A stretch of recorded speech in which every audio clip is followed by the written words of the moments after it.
And welcome back, everyone. Welcome back to another month, another edition of the uThermal 2v2 Circuit, the February edition. Welcome, one and all. I'm of course your host, VIP. With me, I'm joined by these amazing players, by the people in the chat, by my plushies as well. Welcome, one and all, to something a little bit different, to a replay cast here. For those that maybe weren't here last month, for those that are unaware of the event itself, we were working the event, but not casting. At the time, we were not casting. We were, of course, adminning and working behind the scenes, making sure that this tournament ran as smoothly as possible. This event ran a couple of days ago, less than a week ago at this point, and we were, of course, working diligently behind the scenes, and now after the fact we're here to cast. After the fact, we are here to cast, here to bring you the 2v2 as much as we can. Again, shout out to uThermal. He did start the initiative back in January, this big 2v2 circuit, which has been getting a lot of traction, a lot of attention, a lot of eyes on this event. It's been great to see that actually happen. For a very long time, 2v2 was never really taken too seriously in StarCraft 2. There was like maybe a little bit of a stint like during the Hybrid Pro League when 2v2 was a factor, but it never really was kind of incorporated into the competitive circuit. And it's only last year that started happening. I think it was last year where people like Wardy started hosting 2v2 and 3v3 events, and it was like a one-off sort of thing, but it actually got a lot of attention, got a lot of signups, got a lot of viewership as well. And from then, Wardy started doing it regularly, and uThermal stepped in and started his own circuit as well. I know Wardy's events are monthlies, but they're, again, more sporadic, and there's not as much cohesion that's kind of tying them all together. Here, uThermal's is like there's a proper circuit here. Points are being awarded to high-placing teams and high-placing players, and of course, all leading towards an end-of-year finals as well. So a proper circuit here. Also, this event is funded and organized. It is funded by uThermal's viewer base. His community has been gracious enough to donate and to fund the entirety of the circuit. So yeah, it's really cool to see so much attention and so much not just attention, but so much just so much kind of investment here into this from the community itself. So yeah, it's really cool to see. Really cool to see the community take the initiative to make this event a reality. Here we go. And we are here to cover those replays, to cover those matches. We did so back in January, doing so here in February as well, and we'll do so in every month thereafter. Oh boy, and we have our first two matches ready for us here. uThermal, of course, did pair up with Goblin. uThermal and Goblin, they have been competing in 2v2 for quite some time now. They're good friends. They're going to be going up against some more unknowns here in Orono and Gugas. Oh boy, let us go. And again, that's what's so fun about this. Like my favorite thing about these 2v2 events that we've covered so far is, one, you get to see which players are friends and which players are interacting with each other with certain pairings, like MaxPax and Spirit are teammates, Clem and Trigger are teammates, for example, as well. And you get many more pairings throughout the event. Likewise, you also see the evolution of the meta as well. I say the evolution of the meta just because, again, specifically for 2v2, it's something that there was some like interest in 2v2, like again many years ago, but the meta has been quite stagnant, and we have seen that it has been evolving over time, over these past 2 months, just because now pro players are actually playing. Like they're actually playing, they're actually getting involved, they're actually invested in the 2v2 scene. So yeah, it's been great to see that evolution. Specifically as well, there is a new kind of feature in this month's event, a strategy that was quite prevalent in January, and I do recommend the VODs. I recommend the VODs of the January event if you guys missed out on it. But the January event did actually have a lot of strategies involving feeding, where, I mean, we actually saw this during the WTL 2v2 tournament, if you remember. Specifically, we casted Spirit and Raynor. They were teammates, and Spirit, he was just like a bank. Like Spirit, he didn't make a single unit. He was purely making SEVs, CCs, and it was just feeding Raynor, and Raynor was going like mass muta, and it did quite well for himself. Like that was, again, what, over a year ago at this point, back in the WTL 2v2 event that they did host. Here we saw similar strategies, specifically something that was better than that. Again, Zerg is considered to be a little bit weaker, or the weakest race in 2v2, but we had a lot of feeding strategies involving Mass Phoenix, where we had players like Gabe, like uThermal, he was feeding his partner a lot of minerals and gas so that they could go Mass Phoenix. We saw it as well featured between Spirit and MaxPax.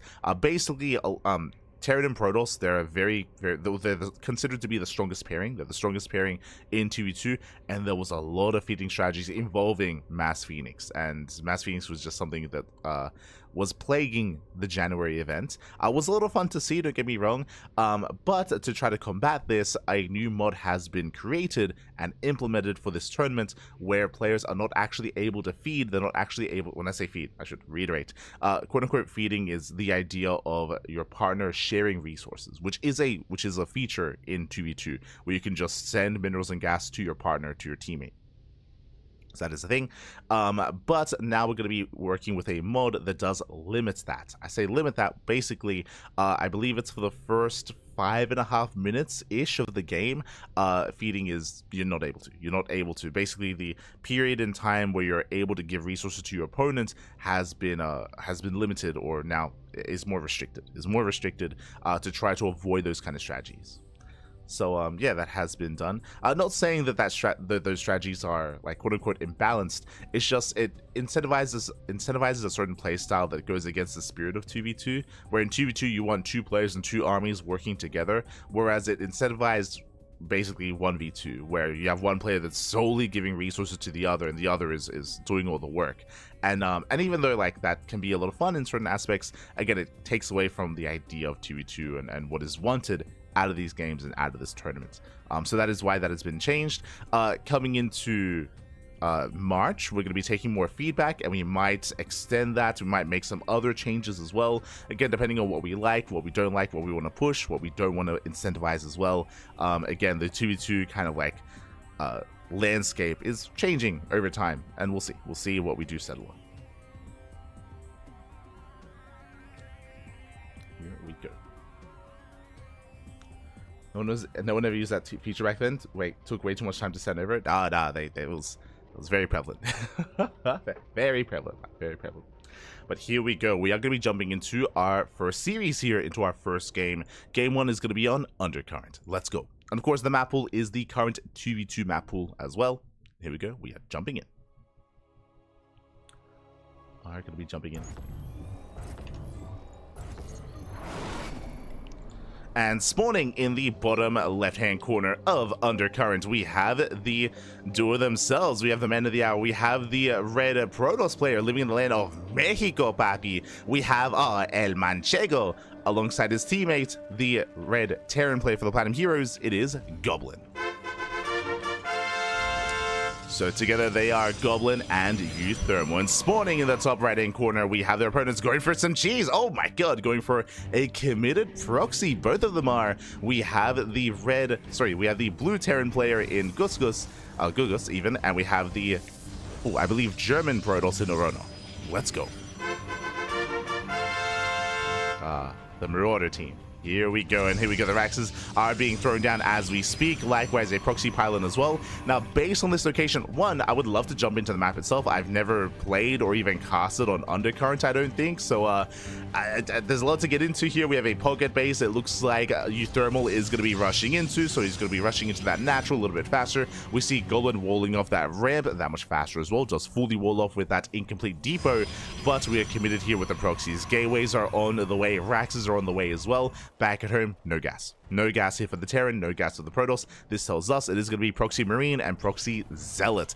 A very committed, very aggressive, I mean, it's all in. We're going for a one-base all in, essentially, from both sides. And for the time being, both uThermal and Goblin are in the dark. Now, what's important here, uThermal, no probe scout. There is no probe scout. There's now a delayed SCV scout here by Goblin. He is going to be moving out across the map, but as he moves out, full wall. There's a full wall off back at home. We have one gateway here, pylon depot. I'm loving that both players are working together here, like that we're working in unison, papi. We're syncing up, and we're walling up, we're walling off. This means that Goblin is going to be in the dark. The duo here of uThermal and Goblin have no idea. Oh, third... Jesus, okay. I thought it was a third CC for a moment because of the setup here. Going for the CC on the high ground, so Economic Opener, Rax expand out of Goblin. Next is all Gate expand here by uThermal. Economic builds overall, and right now they are in trouble. They don't know what's happening. Reaper scanning. Okay, so far so good. Goblin, he will check bottom right. He is searching here for any kind of proxy shenanigans going on. Alas, checking the wrong location here as it's a proxy 4x. Jesus.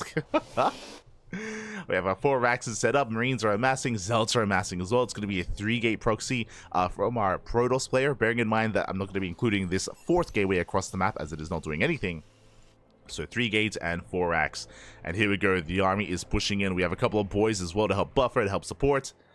And what is that home to defend? Well, Warp Gate just started. Warp Gate just began. We have 1 Stalker being chronoed as we speak. So it's going to be 1 Stalker for uThermal. Shield batteries on the way. Likewise, there's 1 Reaper to defend. Marines are on the way, but here we go. We're diving on in. We're going for the wall. Depot is going to be knocked down. And the army busts in. There's that 1 Stalker. And again, shield batteries are on the way.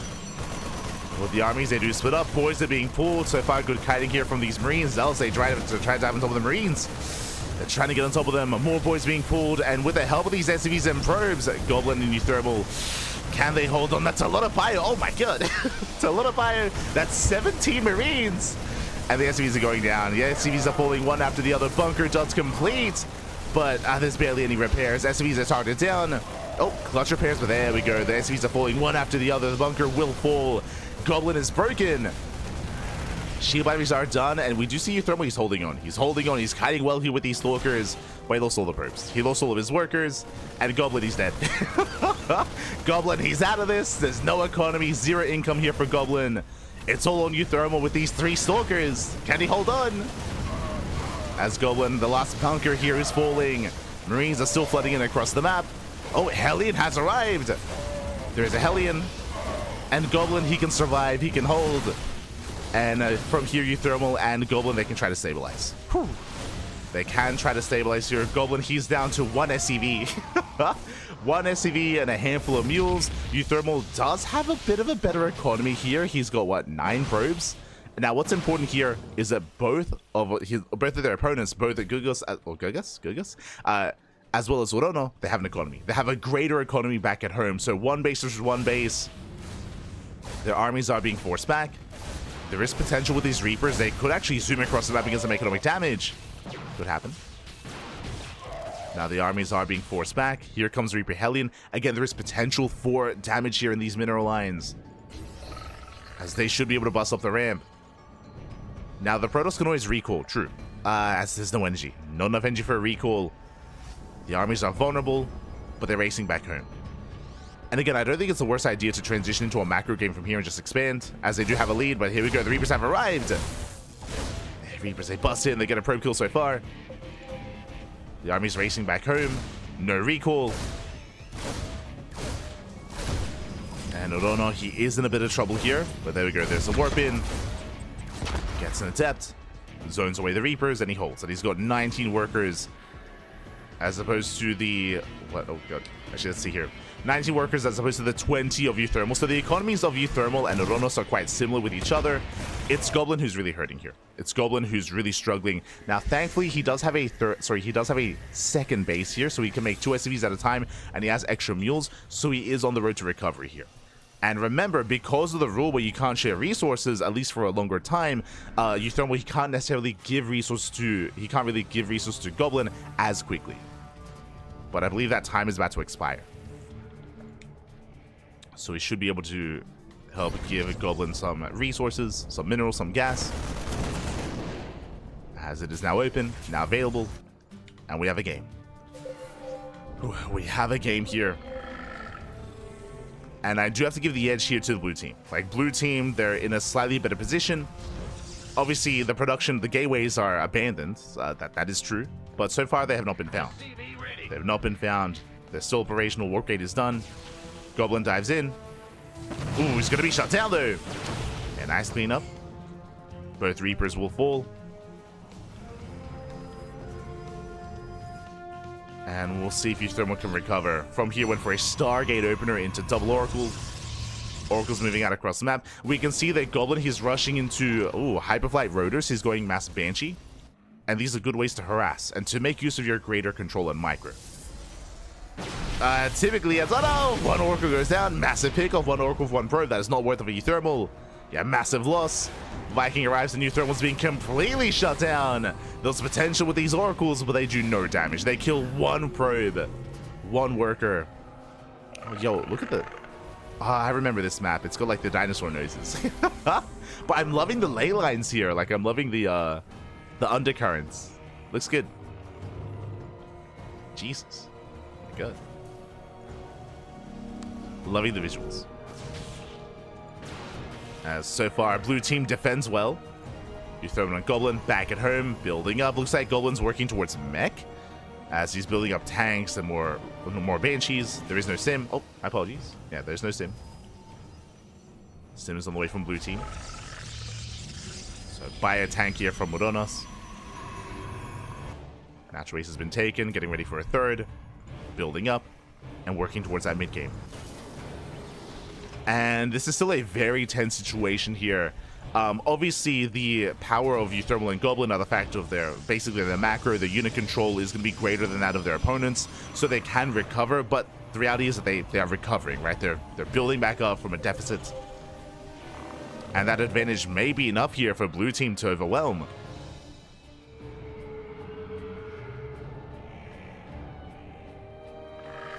So we're now looking to gain map control, moving out.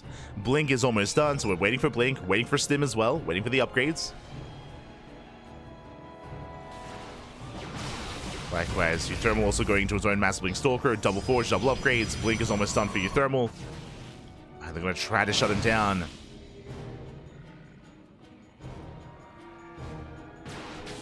Ooh, as he's going to be cornered here. Oh, try to blink away, bleeding out 2 Stalkers, 3 Stalkers. Ay, ay, ay. 3 Stalkers getting picked off. Big losses here for uThermal.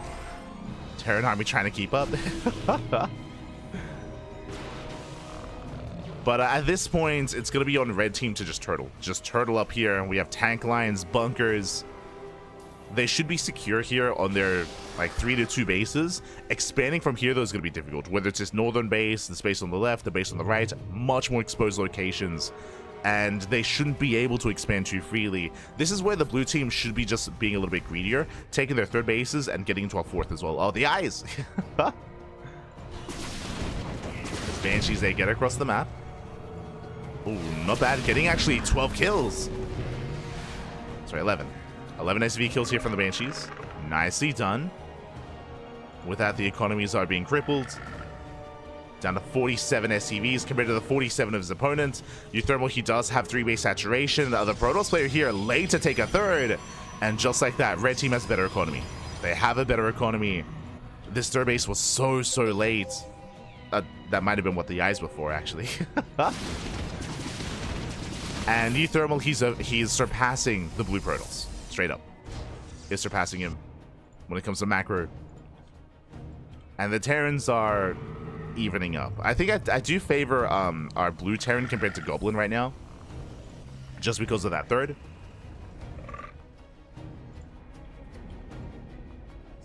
But we'll see if we can actually make use of the army. Goblin now working towards Bio, Stim, +1, Bio tank. Low grade expansions on the way.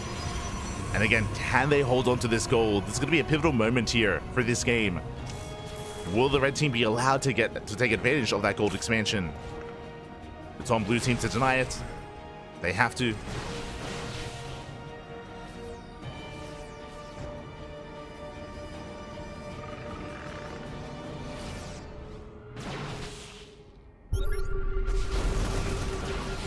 So good. Moving in. Does move in. Sims on board, takes out the first tank and denies the expansion. Massive pickoff. Expansion goes out, and again, this is the win condition. Like, this is all we need to do for blue team is deny the base, deny the expansion here wherever it's taken, and starve the red team out. Blinks on forward, catches the tank. Not bad. At the same time, MaxPax does hit the Protoss, does hit the mineral line. Cannon goes down, probes as well. 2 so far. Yeah, getting even more, wreaking havoc. Okay, wow. Do you have our Terran player dropping into the mineral line? Oh, he's going to be deflected. Likewise, trying to force their way into the tank line. And again, there's no need for this. Yeah, the army's being overwhelmed. Both uThermal and Goblin, they shut down the main army. Again, just overly aggressive. No reason to push into these bases to be overly aggressive. Nice drop into the main, forcing the recall. But blue team main armies, yeah, they crumble. Losing the bio, the drops, the stalkers as well. And now uThermal and Goblin, now they can expand. Now they can expand. Ay, ay, ay. Yeah, the win condition was to contain, baby. Oh, no. I mean, shout out to Goblin and those Banshees, by the way. They did well for themselves. I mean, they're still alive. Like, they're still up and running. The Banshees. And now here come the bases. Both Goblin and uThermal, they both expand. We're going to maintain their economies. He's going to catch on some of these Zealots. Storm is soon beginning here for... Oh, never mind. Was cancelled. Storm was cancelled. No splash damage yet. Just mainly gateway compositions. Proxy's finally being cleaned up. Finally, he's going to go down.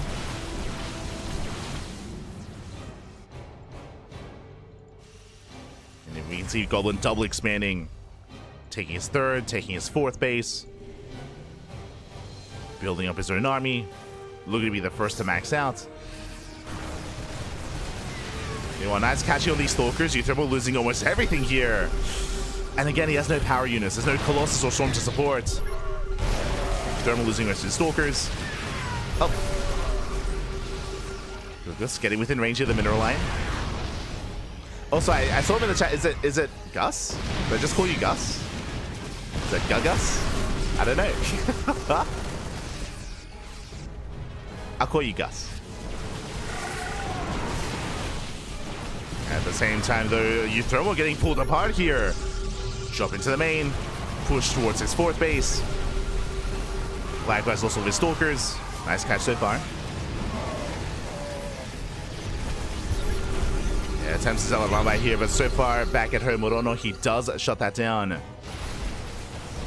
He defends, he attacks. uThermal, he's hurting. Oh my god. He lost his army, lost his economy. Now it's time for Goblin to carry. And can he? Morono pushing right down mid. Back at home. His teammate was defending. Nice splits. Ooh, tanks are exposed. Yeah, 1, 2 tanks going down. Nice pickups here from Goblin, getting up to 3, getting up to 4. Every tank is going to get picked off. Massive catch. At the same time, Gus, he does dive in. Pushing towards the base, getting surrounded. But who's around 2? Protoss army's coming in. Gus does pull away. Saves most of his bio, takes down the gold. Not bad. As it's happening, Zealot run by as they continue. There is a warping in time. And we rotate. We rotate once again, catching another tank. Just resetting that tank count. Overextending a little bit here. It has to pull away. Gus has to retreat. Has to back up. And as the dust settles here, uThermal, he's hurting. uThermal, he's struggling to maintain himself. Mainly focusing on Zealot run-bys more than anything. Is getting desperate. I do favor the blue Protoss army for now. With Archons, Immortals, just a little bit more complex. Can be more impactful in a fight. Likewise, +3 coming into play here for our blue Terran. Oh. Yeah, it does have the upgrade advantage. Double upgrade advantage here. That's +3 attack to +1. Ay, ay, ay. And Goblin, he can't do this on his own. Where's his teammates? He's across the map. Hey, kills a base. Gas expansion. Just non-stop Zealot run-bys out of uThermal. Getting to the mineral lines, catching out tanks. Main army's about to clash. And again, Goblin is 1v2ing. Planetary goes down. Gus does abandon his teammate here. Getting an Archon, getting an Immortal as well. Massive pickups. But Storm is done. Storm is now done. These Zealot run-bys, they're just... they're non-stop. uThermal getting a mineral line. Takes out a base, takes out a mineral line. I mean, this is good harassing damage. uThermal, he's not out of this. But we'll lose the base. We'll lose an expansion. So close to going down. uThermal's economy is barely holding on. More DTs in the main as well. Distracting uThermal. Still going for Zealot run bys. But I'm most concerned about the main fights. Now, 2-2 has completed here for Goblin, so now he's not as far behind when it comes to the upgrades. But here comes the Storm. Avoid the EP! Oh my god. Yeah, 5 High Templar, each with at least 1 Storm. Goblin, he can't do this on his own. Not by himself, Batty. Stalker's getting caught out. Base is gonna fall. Yeah, both bases even. We spoke about it earlier, but these bases are so difficult to hold on to. They're on the low ground. There's barely any defensive advantage here. From the terrain, I mean. And uThermal, he's broke. At this point, he's broke. Still just going for Zealot run bys. Goblin, he sneaks out across the map. Not bad. Takes out a Nexus. Moves in once again, just bullying the blue Protoss. But it's Gustavo, Patty. He's the terrifying player here. Gustavo. So they do get into the mineral lines. Let's see Gus trying to catch the main army.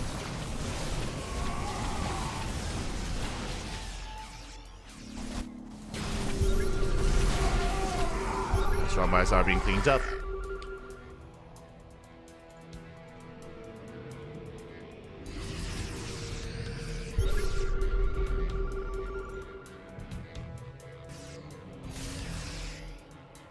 Now rotating over. So let's rotate over here towards Goblin. And again, Goblin just cannot keep up here. Has to pull the boys. SV's going down. I'm a little bit disappointed we never saw any storms here. I was looking forward to it, man. Looking forward to it. As Goblin is being broken. And again, he's on his own. He's being overwhelmed.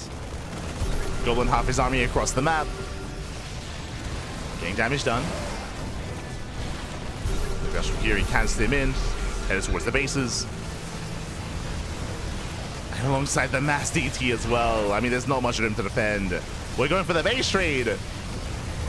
Storms popping up. Hey, we did barely catch a glimpse of them. And there is some counter damage, don't get me wrong, but GG gets called. There's nothing left for him to defend, and both Orono and Gus, they do take game number 1. GG. Whew. GG, well played. Again, a really rough start for uThermal Goblin team for their duo. Again, unfortunately, they went for very economic builds, and it took them a long time to recognize what was going on.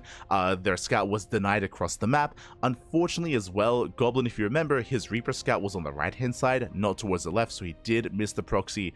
As a result, they were caught with their pants down. It was critical damage early on. What I will say is that I was very impressed here that both uThermal and Goblin did recover. They did recover. We spoke earlier how like a big point of contention was whether or not they could actually take a 4th base, and they did. They were able to eventually break out.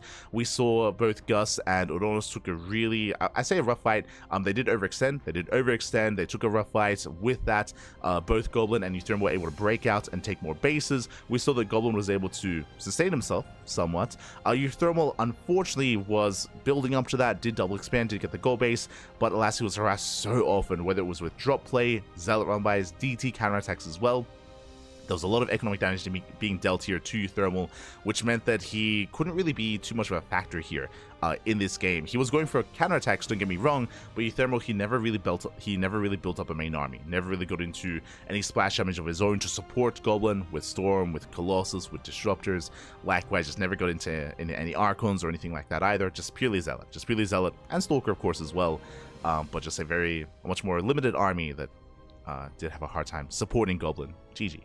GG, well played. Whew, it was an intense game 1, and now we are jumping into game number 2. Let's go. When it comes to getting into the rest of the series, I did see someone in the chat asking, who was it? Was it Este Cyberjohn? If you haven't read the title, this is a replay cast. Just to reiterate, we were adminning and running the tournament at the time, and we are going to be going over these matches via replays instead. I believe uThermal and Steadfast did cover it live. This was, what, less than a week ago? But here on the CranKy Ducklings, we do work behind the scenes for the event. Because of that, we're not able to cast it live, but we're able to cover it via replays instead. So here we go. We are able to cover it via replays, and game 2 is going to be on Ruscallion.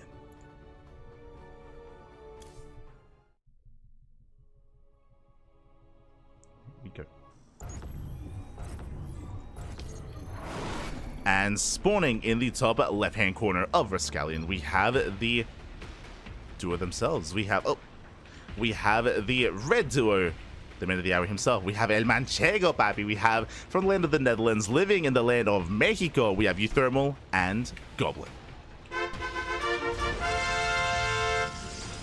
As the red duo, and in the bottom right-hand corner, we have their opponents. We have, rocking Zerg this time. Interesting.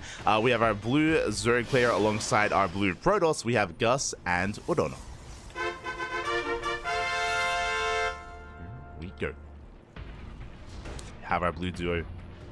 Interesting that we are going to be switching races coming into Rascallion. Rascallion is one of the older maps in the map pool. I'm referring to the 2v2 ladder map pool at this point. Has been around for a very, very long time. The 2v2 map pool was revamped relatively recently, I want to say last year, which was very exciting. It just hasn't happened in a very, very long time. That's where we were introduced to maps like Undercurrent and Yellow Jacket, for example. But Rascallion has been around for what, 5 years, I want to say. It's been a long time. It's been around for a very, very long time. A map we're a little bit more familiar with here. We do have shared bases. Our main bases are shared, similar to the previous map, but likewise shared natural bases as well. The third bases are a little bit more spread out, a little bit more isolated, but the map itself is very large, very prone to longer macro games. Because all these bases are shared as well, because the attack paths are much more limited, it is a little bit easier for both players to defend against run-bys together, to defend against counterattacks. And again, I'm looking forward to potentially a more standard back and forth, especially considering that this time, no proxy. This time there is no proxy, this time there is no crazy rush. We do have our initial hatch gas pool out of our Zerg player, and likewise Orono, our Protoss, going for a gate expand into Cybercore as well. So standard openers, no cheese, not this time. But so far, strong start, right? They're up 1-0 in this series. It is going to be a best of 3, of course. Should fix that, there we go. Is a best of 3. And we'll see how our players can compare to each other with a much more even start to the game.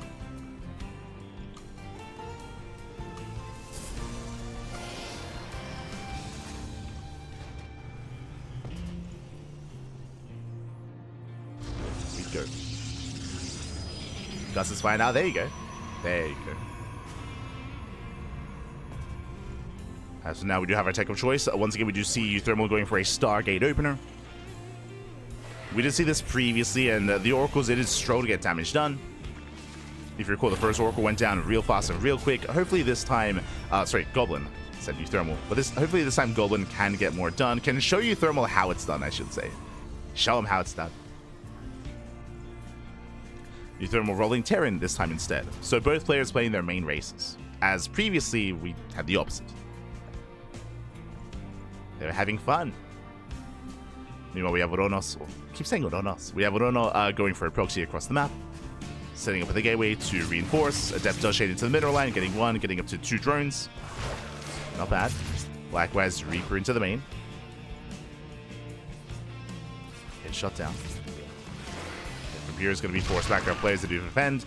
And interesting, I assumed it was going to be an Oracle, but no, it's going to be a Void Ray opener instead. Again, with a Void Ray, the goal here is to hunt down the Overlords. Hunt down the Overlords is to deny vision, deny scouting, and to keep the opposing team in the dark. And from here, we can do something crazy. We can rush into Skytos, rush into early Glaive Adepts, rush into early tech, and keep everything hidden, ideally. Let's see if we can pull that off. Meanwhile, we have a 3-gate setup here from Orono, applying a lot of pressure, warping in 3 Stalkers at a time, and Lings, they are flooding across the map. We are cutting worker production here. Only 10 drones. Only 10 drones here at the natural. We're going for the all-in. We are going to be committing, putting Hellions back in to defend.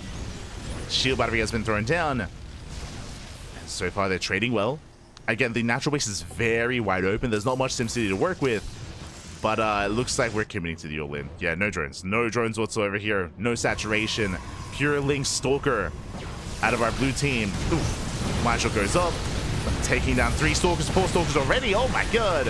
Yeah, the Stalkers get shut down. Lings, they evaporate here against the Hellions. Very nice kiting from uThermal.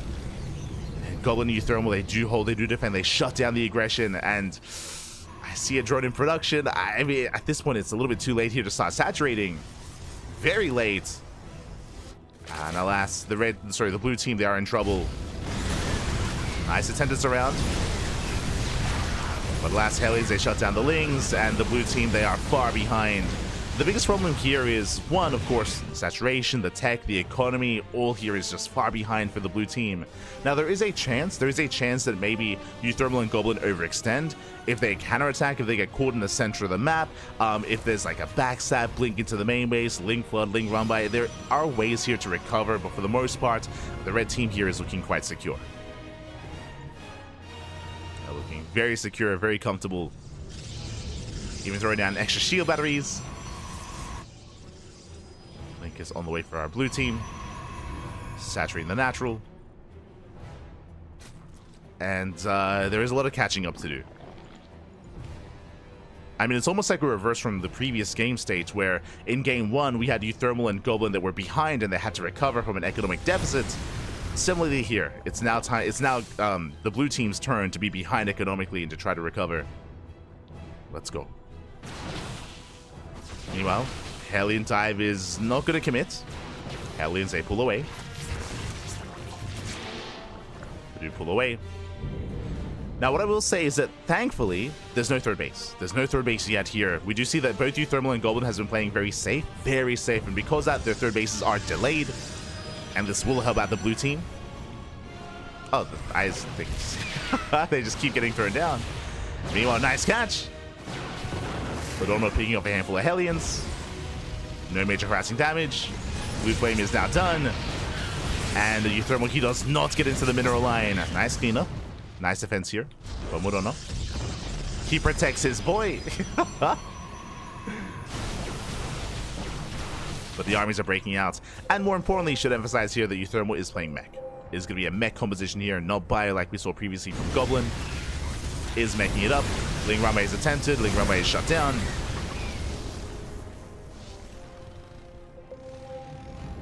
They are slowly expanding, establishing themselves on these 3 bases. We do see a transition into a very Roach-heavy composition initially.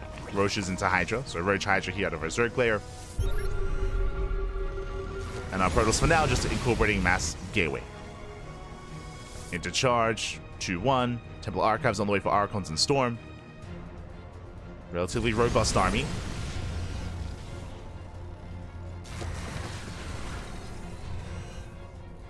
Goblin is posturing. Did build up to 3 Void Rays, just to be safe. And once our upgrades, or once Blink now kicks in for Goblin, he can start being more active. As they're initially just establishing a third base for uThermal.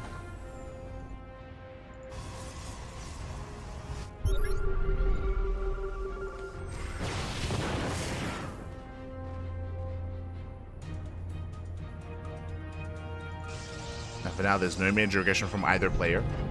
Unfortunately, a bunch of Roaches were forced out here by Gus. This is setting him behind. Ideally, if you can get away with it, you want to avoid that. To saturate that much harder, to be greedy, and given this kind of game state, being greedy is kind of the game plan here for the blue team, just to recover from earlier. Ooh, and the move out is upon us. Here comes the push. We've been building up towards this moment. Blink is now done. Now we have a mech army to support. Now the move out is spotted. Blue team is aware. They're getting ready. They're setting up. We have Hydras amassing. No Ravagers yet. Bear that in mind. So that it's going to be a little bit more difficult to deal with these tanks as they're getting within range here of the mineral line. Charge is done. Trying to collapse in. Goblin is here to support. Oh no! Ooh, stage trap's going to be going up. Massive connections. And again, that's a solid tank line here. Yeah, the army just cannot be touched. uThermal secure. And we're going for a counterattack. Honestly, wise move. Again, like with this many tanks and this much protection, this much support, this positioning can't really be broken. Roaches catching reinforcements. They get a tank. Nice pickup. At the same time, Hellion Run By getting a couple of drones. Goblin, he responds. He will clean this up. He shuts down the Roaches. Roaches are going down. uThermal not really gaining much ground here, but is at least denying mining. There's no mining whatsoever here at the natural. Zerg players suck on the 3-base economy. One tank left behind. And the red team is rotating. We are rotating over. Now we have disruptors. Now, Goblin, he shouldn't be committing in here. He's just picking up a couple of key units wherever he can. Waiting for uThermal. How many tanks do we have? 50. Jesus, 15 tanks. Oh my god, that's a lot of tanks.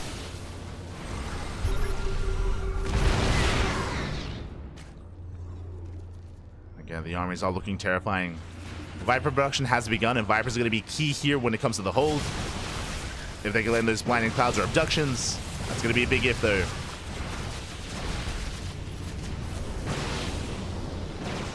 Again, Goblin pushing forward. Tank still lagging a little bit behind.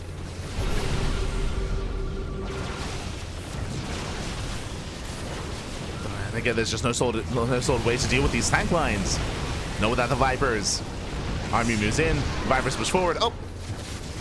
It's Dr. Void Ray. They're still gaining value. But the tanks are encroaching. the tanks are coming in! And they can't be stopped. 1, 2 yoinks here on the tanks. But they're within range. Yeah, massive tank shots going off. Nova goes off as well. Massive connection. And the base falls. The base starts crumble. At the same time, we have an attempted Zealot run by. There are planetaries back at home. Red team will defend. So take more expansions. Behind this, how many Vipers? 4. There's still 4 Vipers. There's still potential. The tanks, they are exposed. At the same time, Goblin going for a counterattack. Blinks on in. Oh my god, we go for the dive. Where are the Vipers? Vipers are lagging behind. Massive tank shots going off. Oh my god. We dropped luckily some of these disruptors, but that was not the cleanest trade here for the Protoss. Ay, ay, ay. Goblin response, despite that decent cleanup here on these tanks, it was just really costly. It was a really costly trade. That was what, 5 Archons going down and an Immortal. Ay, ay, ay. Not the most cohesive attack here from blue team, as there was a lot of potential there. For blinding clouds, for abductions, massive Nova is going to be going up.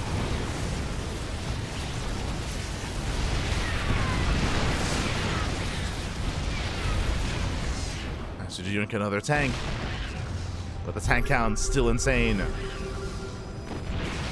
Back home we have some War Prism attempted harass. Goblin keeps up.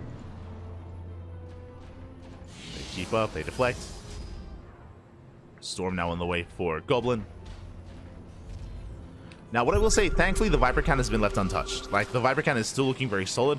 I'll be honest, at this point, I wouldn't be opposed to even more Vipers, considering just how many targets there are. Like, these Vipers, they have a lot to do. They have to blind and cloud the tanks, they have to abduct the disruptors, like this. And there is limited anti-air for the red team, at least there was. Thor production has begun. Like, it looks like they've kind of recognized their weakness, recognized the threat of those Vipers. Getting into Thors. Does start rotating their bases. Decent abductions. Takes down most of the disruptors. Not bad. That's what, 4 or 5 disruptors going down. Much more efficient trade from our Zerg. Good start. Do lose the base though. We can see an attempted surround. Stasis goes off, and the Vipers, they need energy. Gus has to retreat. Love that energy. Oh god. And again, I don't think Odonus can really dive into this without that Viper support. Not on his own. Ah, no. He's gonna try to 1v2. Yeah, Storm's going off. Massive tank shot. Oh no. And the Protoss, yeah, is gonna crumble. He just cannot push into this. Not on his own. No, without the Vipers. Ay, ay, ay. Not like this.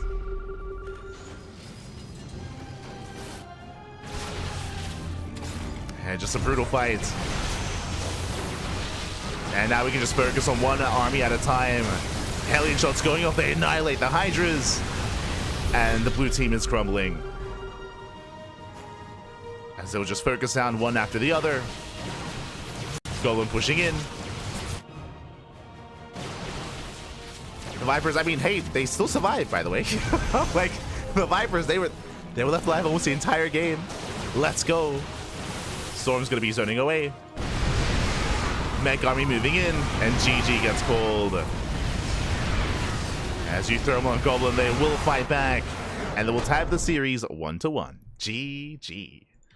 Whew. Let's go. GG, well played. We are going to the ace match. We have a back and forth. Again, both uThermal and Goblin looking much more comfortable in this kind of game state here with a more stable and more even early game, I should say. We still saw an all-in from the side of Gus and Odona. It was a bit of a later all-in here with a Link Flood and 3-gate Blink with a proxy, of course. Unfortunately, especially on these maps where you have these shared bases, it is much more difficult here to break that kind of position. We had some shield batteries in time, Void Rays, Hellions in time as well. A really, really nice defense from uThermal and Goblin. But we'll see how this story ends. We'll find out. As we're loading into the ace match, we're going to be loading into Reclamation as game 3. Let's go. Let us go. Now, we have seen all-ins twice now from our blue team, I will say, and we'll see if we see that once again, as I should also emphasize here that Gus is rolling random. That is why he has been landing on different races, both in game 1 and game 2, is going to be the case here in game 3 as well, as spawning in the top left-hand corner, we have our red team. We have our duo here, the duo of the hour. We have uThermal alongside Goblin. Let's go. Once again playing their main races, which was not the case in game 1. And spawning in the bottom right-hand corner, we have their opponents. We have the blue duo here, the Protoss and the Terran. Once again, it is Gus and Odona. Uriner, Odona, let's go. Let us go. We have our blue team here. And this time, no proxy. This time, there is no proxy. There are no Raxes across the map. We have a Probe Scout, but no big commitment early on. But based on how they've been playing so far in this series, I'm expecting aggression of some kind. At least based on game 1 and game 2. We'll see if they do calm things down and enter a more macro kind of game state, which can be very intimidating, especially when you're going up against pro players. I feel like that's where players like uThermal and Goblin can really thrive, is kind of in a more standard setting. So we'll see if we can knock them off balance. For now, just scouting each other, ensuring there is no shenanigans going on. Is going to be a Rax Expand, Economic Opener here out of uThermal. Likewise, Gate Cyber Expand out of Goblin as well. Nothing crazy, nothing wild. Ooh, meanwhile, we do have Odona being a little bit greedier here. Gate Expand, so a faster Nexus, cutting corners. So a slightly greedier build here from our blue Protoss player. And even does force the lift up here and denies the add-on. Not bad. I appreciate it. But no, he's popping up. Greedier opener, disrupts the build. CC now in the way. Ooh, actually, uThermal forces right down the factory before the CC as well. Interesting. As the players are building up, the blue team is going to have a slightly better economy compared to their counterparts. It's going to be a better economy initially, but we'll see if they can keep up with the harass, as Goblin is going to be opening up Stargate once again. Now, last game, this Stargate opener led into Void Rays and led into additional Void Rays after they had recognized there was an all-in coming. We'll see if he goes Void Ray once again, or if he opens up Oracle. As opposed to the previous game, because there's no Zerg player, there's no Overlord, so I feel like there's less value in opening up Void Ray, as we saw, as opposed to the previous game. So Oracle or Phoenix would make more sense. And there it is, Oracle is on the way. Meanwhile, we have our blue duo just scouting for proxies, making sure there's no crazy tech here out on the map. They check the thirds, the fourth locations as well. They're being very persistent here and very clinical with their scouting. Very adamant, what I was going to say. Behind this, we have our 1-1-1 setup. Early tank out of our blue Terran. Reaper dips in. And the Reaper will confirm the opener. Sees the Stargate, the Oracle as well. Stargate sees the Phoenix being built alongside this. So nice scouts. Now they recognize to prepare back at home. This is where the early tank is going to be hurting Gus. This is also why, at least in 1v1, it's more common to go Cyclone first, especially if you don't know the tech of the Protoss, just so you can be safe and secure against something like an Oracle Opener. Yeah, so the tank is going to be hurting here, as it doesn't really help, doesn't really support. It's getting 1, 2, 3 SCVs. And we're not done. 3 SCV kills so far, getting a 4th SCV. Oh, God. And yeah, we're just running rings here around the blue duo. 6 worker kills. Hellions looking for a dive as well. This time they run into the main army. 1 Hellion goes down. Takes 2 volleys. And they get 1 probe. And not as worth it. Just the 1 probe. They do hold, they do defend. Now, those 6 SCV kills, that makes up for the otherwise slightly less economic start here from our red team. So they make up for that. Gus moving out. We have a 2nd Stargate going Mass Phoenix. So Mass Phoenix here from a Goblin. As he's building up. And Phoenixes, I mean, we've seen how effective they can be here in 2v2. They do such a great job here just supporting the main army. Picking off tanks, medevacs. Just see our blue team moving out. They run into the Hellions. Oh. Stasis is set. Oh no! Does notice. Whew. Oh no, he doesn't! Oh, massive connection on the entire army. Ay, ay, ay. The Stasis pops up, and red team, they can reposition. They can move their tanks forward, and they will. Yeah, they scan ahead of time. Tanks, they're getting within range. Remember, there is no blink. Oh, wait, no, sorry, there is. There is blink. Stalkers, they can try to escape. Hellbats, they morph in.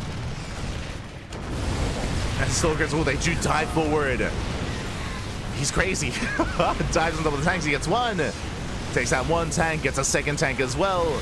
Alas, there's a bunker, plans to defend, the boys are pulled to repair, and the tank survives. Tank does survive, so does the bunker. And with that, the blue team, they're being forced back. Alas, they're still committing, going for another warp in. Behind this, we have a 4-gate setup, so 4-gate Blink Stalker. Warping in 4 Stalkers at a time. But reinforcements, alas, they take a long time to arrive. And the tank count was reset. Likewise, Phoenix is catching reinforcements. They're still committed. Alas, no, he's not probing. He hasn't been probing in quite some time. He's 2-base all in, essentially. Just now making a wave of probes. And is looking for a way into the main. Stasis is set. Stasis is set. Here, Gus going for a drop at the same time. Rotating over, trying to distract the red team. I'm getting game 1 vibes here. With uThermal going for Zealot Rambites all the time here. Hellion dives. And he can one-shot. Probes are going down. They line up. No! They do line up. And I mean, Odono, he barely had economy to begin with. Barely had one. Now down to what, 6 SCVs or 6 probes at the natural. Dives into the main. Stasis goes off. Dropping to the main base as well. This marine drop is getting damage done. The Stalkers less so. Hellions, they race back. They shut down the drop. They at least try to. They get a couple of SCVs, not bad. It's what, 5 SCV kills? 5 SCVs go down. But again, the problem here is that Goblin's expanding. He's getting a 3rd base. Likewise, uThermal fully saturated on 2 bases, getting a 3rd himself. They're building up towards the mid game. And our blue team less so. There is still that 3rd CC finishing up. Ooh, and they shut down the initial Oracle. I'm still worried for Odono, as he's still building back up. Behind this, no charge, no forges, no upgrades. Mass Phoenix diving in. Hits the mineral line once again.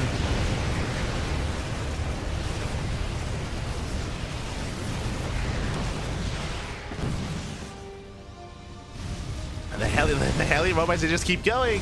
Oh my god. And the blue Protoss, he barely had no economy to begin with, and once again, he just cannot build up. He just wants to make probes, Pappy. He just wants to make... Oh, God.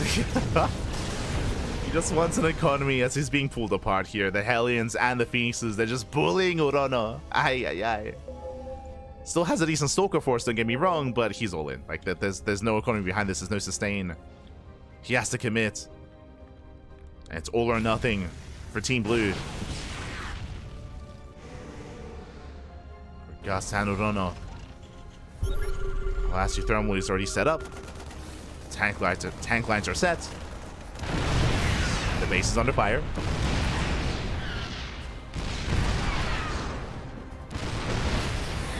Red zoning those Phoenixes away.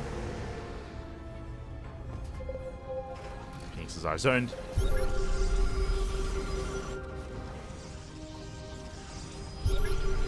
Once again, rotating. Oh, going for the dive. And not many tanks in position. Yeah, just 2 tanks for now, but the mass lift here on the Stalker is lifting almost every single Stalker. The lifts. He lifts Pappy. Oh my god. The Stalkers, the Marines as well. Tanks are left alone. And likewise, they should be cleaned up. As Phoenixes, they reign supreme. GG gets called. And uThermal and Goblin, they will take the series at 2-1. GG. GG, well played. Oh my god, did go all the way to the ace match, and there was an intense back and forth, but last uThermal and Goblin, they will stabilize, they play their main races, and they do look solid here. Shout out, of course, though, to Gus and Urano, as they did play very well for themselves, both in Game 1, and as well here, Game 2 and Game 3. In Game 1, we saw their initial proxy just have as much success as possible. Didn't quite kill uThermal and Goblin, but they were able to maintain their lead and maintain their position. Coming into Game 2, it was a bit of a rougher start, of course, when it comes to the initial Link Flood, the initial all-in, which did kind of fall in his face. Game 3, a little bit more back and forth, but we saw that the harassment was brutal, whether it was the Oracle harass, the Hellion harass, the Phoenixes as well. Unfortunately, they did have a very hard time keeping up early on. I was earlier talking about the early tank production here from Gus about how, I mean, that was really hurting against the Oracle opener, but it looks like it was all building up towards that early push, which, again, the stasis was insane. Like, so just, yeah, very rough follow-up there, and in the end, they were forced into the all-in. The harassment just became too much. GG. GG, well played. With that, Goblin and uThermal, they will advance on into the next round, and we are here to follow them. And here we do see them going up against a more pro team, going up against GMs, going up against semi-pros. You should be familiar with these 2 players. It's going to be uThermal and Goblin going up against Replicant and Tiger. Let's go. Of course, Replicant is a Terran player from Kazakhstan. We've casted him many a time here on the channel, likewise with everyone else. Tiger, less so. I'm familiar with Tiger, but Tiger, he's less of an active player, at least when it comes to Open Cups. So I'm curious how they compare. I'm curious.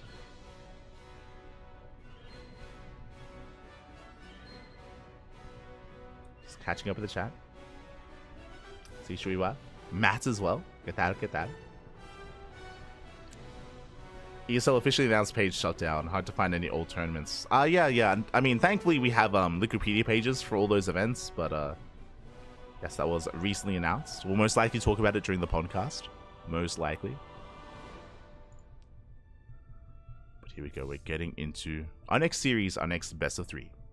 I do apologize as well for missing some engagements. I'm most sad about missing the storms on Undercurrent, but we'll do my best. Speaking of, as we load into our Undercurrent for the 2nd time tonight, let's go. And spawning in the top right hand corner, we have our red team. We have our duo from the Netherlands, from Croatia, representing Platinum Heroes. We have Goblin, and alongside him we have El Manchego. We have uThermal. And spawning in the bottom left hand corner, we have their opponents. We have the blue team representing Hassel. Oh my, it's been a while. Hassel players. We have our blue team. We have our Protoss and Terran duo. It is going to be Tiger and Replicant. There we go. I removed the visual just because the visual doesn't actually say the player names. So we'll just have the fanfare. We'll just have the fanfare instead. So we can enjoy Undercurrent for the 2nd time. Here we go. Also, I just did realize that we have a Protoss duo in uThermal and Goblin. I believe uThermal is playing random, so he is enjoying some off-racing here. I am less convinced by his off-race. Like, obviously, his main race is very strong. I'm referring to his Terran. When going up against pro players, though, or big GMs in Europe, I'm concerned. I'm a little bit concerned here for uThermal. We'll see. We'll see how they do open up. I feel like typically in 2v2, when we have Protoss duos, we have one player opening up Stargate, the other Blink Stalker, just to stay out of each other's hair. We'll see if that's the case here as well. We shall see. As we have Tiger looking to expand, going Gate expanded to Cybercore. More economic starts. Likewise, we have an economic opener out of Replicant as well, going Rax into CC on the high ground. So economic openers from our blue team. Meanwhile, red team across the map. Ooh, we do have something a little bit more aggressive here by uThermal. Goblin expands. Oh, sorry, uThermal expands. Goblin has yet to do so. Sorry, I just assume these gateways belong to the same person. It's gonna they're both red, Pappy. They're both red. Aye.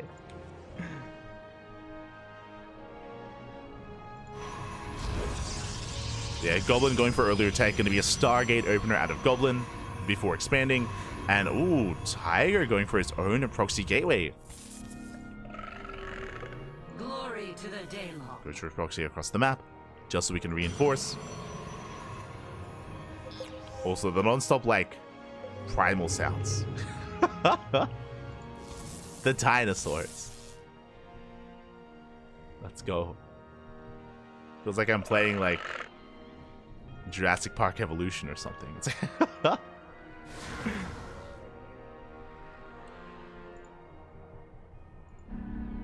the gateway is building up, and if you notice, it's mainly here. Like it's very centralized in this area. The dinosaur sounds, I mean, and I guess here as well. For now, though, we do have Replicant building up towards his drop play. 1-1-1. Medevac is on the way to move out across the map. We'll see what he can get done. Likewise, we have Tiger getting up his own gateways, looking to reinforce and be aggressive.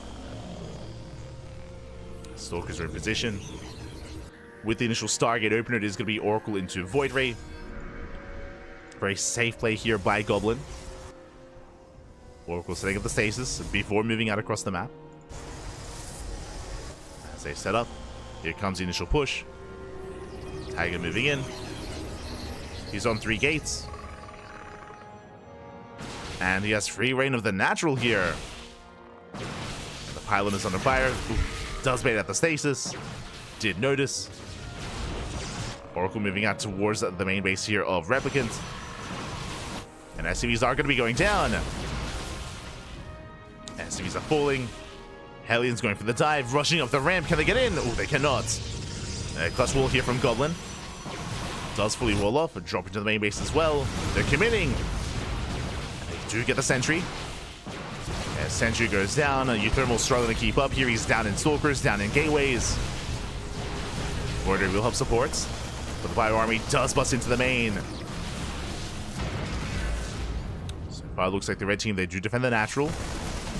Probes are going down. Hellions once again get denied. And these shield batteries are putting in a lot of work. Goblin very well set up. But the natural, though. The natural is still under threat. Thermal cleans up the drop. Shuts it down. But that's going to be a kill here. Yeah, there's no saving this.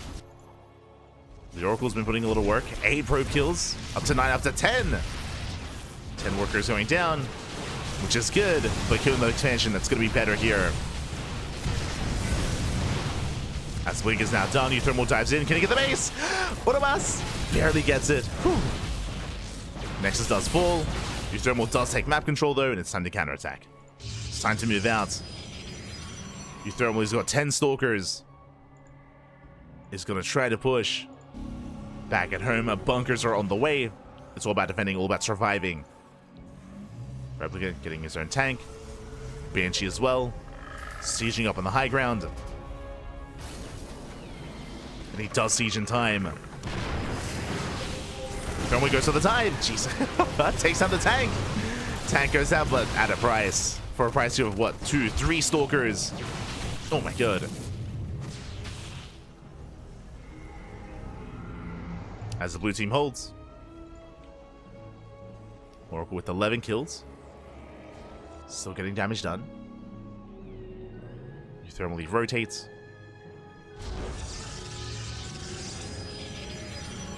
Loading that third. Diving into the main, actually. Yo, shout to the stasis trap. Does give high ground vision. And with that, we'll take down another tank. But it might just be a one-way trip here. Stasis going up. Tiger is keeping up. Does blink down to low ground. The boys are being pulled. uThermal will overwhelm. And uThermal doing well here. Gets a tank. It takes down probes. 4, 5, 6 workers going down.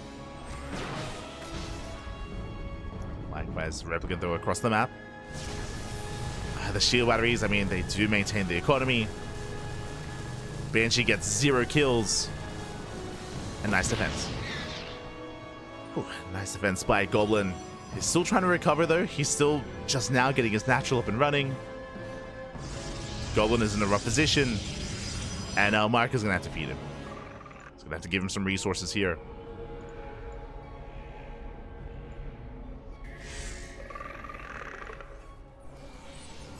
Still gearing up outside the bases.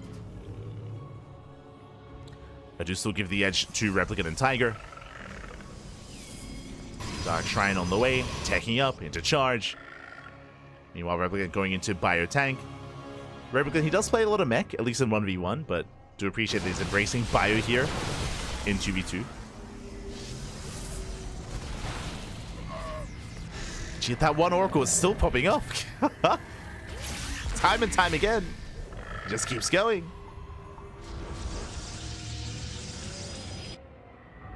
Prism's being set up as well.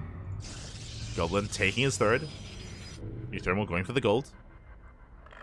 And what I find most interesting is that both players are going for their own ground-based compositions in similar directions. With Stalker charge on the side of uThermal.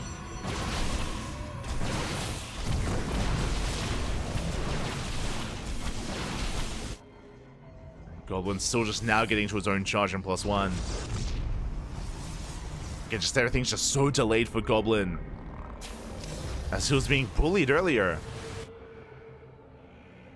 So Goblin just now starting a blink. Warping into the main, not bad. Charge, they'll say distract the main army. They force Replicant back into his own main. At the same time, uThermal getting ready. Does hit Tiger, but Tiger's in position. And Tiger's ready. Tiger, he is ready. But what's important here is that because of all this aggression, whether it's from the War Prism harass, whether it's with uThermal poking in towards the natural base or the third, they're able to establish their bases. They're able to take the gold base, a 4th base on the way for uThermal. Goblin finally getting a 3rd as well.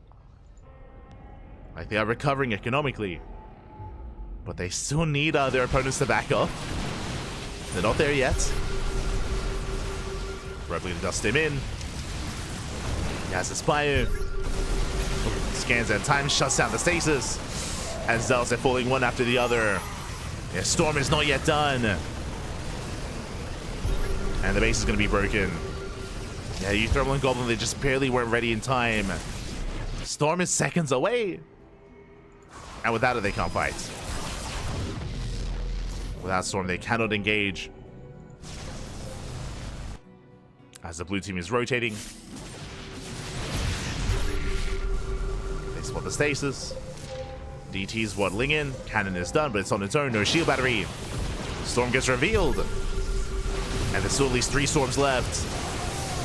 Storms, they mainly zone. They connect with the Stalkers. Stalkers, they just stand in the storms. They don't care. They just take the storms to the face. At the same time, uThermal going for a massive counterattack. With their Dark Templar.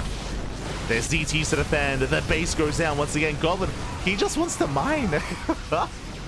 Goblin just wants to expand. The 3rd base goes down. Natural goes down. Goblin once again stuck on a 1 base economy.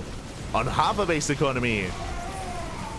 uThermal commits across the map. breaks through the defenses, gets into the mineral line. uThermal doing whatever he can, but there's only so much he can do on his own. And the blue army, they're not done. They just keep pushing. They break into the natural of uThermal. Disruptors have arrived. Oh.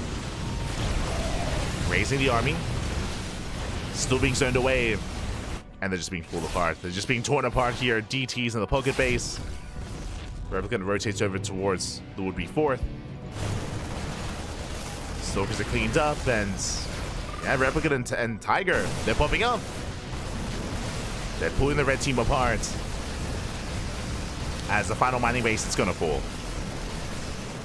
It's gonna fall at this point. It's not just this, the pocket base as well. The DTs.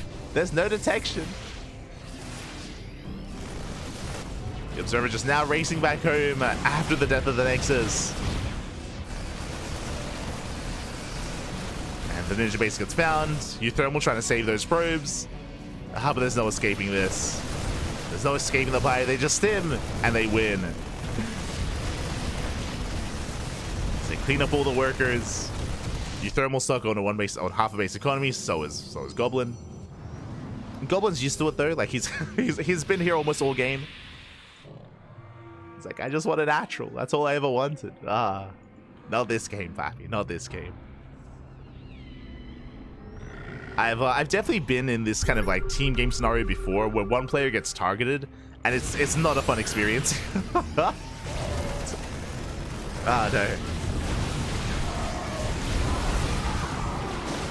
As we have our final fight, we have some decent Novas, Storms as well. Goblin and uThermal trading as best they can, but this is all they have. Like, there's no economy, so there's no sustain, there's no reinforcements. The Novas have potential, but GG gets called. They tap out, and Tiger and Replicant take game number 1. GG. They take game 1. They take a lead in the series. And again, uThermal and Goblin just had a really rough start to the game. From the get-go, the natural base of Goblin was under fire. It got shut down. The Oracle did get 11 SCV kills or 11 worker kills across the map, but it paled in comparison to just losing an entire base. And the entire game, it did feel like Goblin was just out of it, in the sense that he struggled to sustain his natural, struggled to even get a third base up and running. If you remember, he didn't finish Charge and Blink until, what, 3/4 of the way through the game as well. Like Goblin, he was just playing from behind the entire game. And uThermal, he was doing what he could to maintain themselves, and he was doing a great job harassing with his stalkers and counterattacking, but there's only so much he could do on his own. Only so much he could do with that. GG. GG, well played. Whew, this leads us into game number 2, loading into a map for the first time here tonight, loading into Breakwater. Oh boy. Loading into Breakwater, LE. And spawning in the bottom left-hand corner. Still playing random, by the way. Spawning in the bottom left-hand corner here of Breakwater, we have our red duo. We have our Creation Protoss player in Goblin, alongside his teammate, alongside El Manchego. It is uThermal. The duo of uThermal and Goblin. In the top right-hand corner, we have the opposing duo here. We have our Protoss, we have our Terran. We have our team of Tiger and Replicant. We go. Again, having a very aggressive start to the previous game. As a reminder, it was 3-gate. It was 3-gate aggression from Tiger with a proxy third gateway to reinforce across the map, alongside a Hellion dive as well from his teammate. And we'll see if the aggression continues. Meanwhile, I'm very unfamiliar with this map. This looks like one of the newer maps of the map pool. There's a there's a shared main base, likewise a shared natural. Somewhat, actually. The natural is almost cut in two. There are 2 different attack paths. There's a ramp on the right-hand side, a narrow ramp, might I add, and a larger entrance here towards the left-hand side as well. So it looks like you can try to rotate between the bases and try to apply pressure in multiple locations at once. So this looks like a little bit of a more difficult map to defend on 2 bases on compared to what we saw previously. Bit of a more difficult map. Likewise, the third bases are exposed. They're down on the low ground. Very wide open locations, wide open areas. does seem like a little bit less of a macro map, at least compared to Rascallion or some of these other bigger shared maps. Undercurrent as well.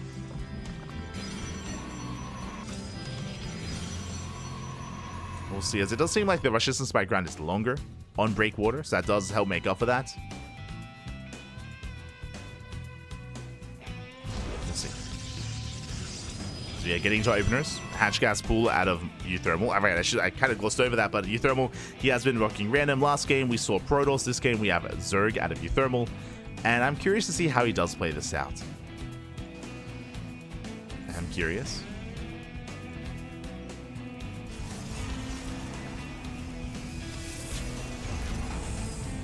He's going to go into a Roach heavy composition, into Ling. In general, Zerg have a bit of a harder time in 2v2, but we'll see if he can make up for that.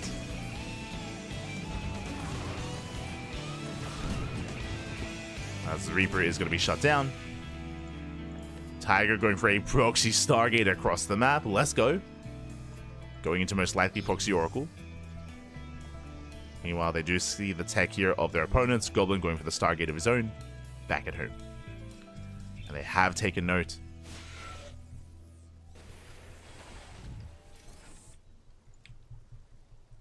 As Goblin, he's played Stargate almost every game. Almost every game. Oracle's on the way for both players. And again, Tiger, he will hit first.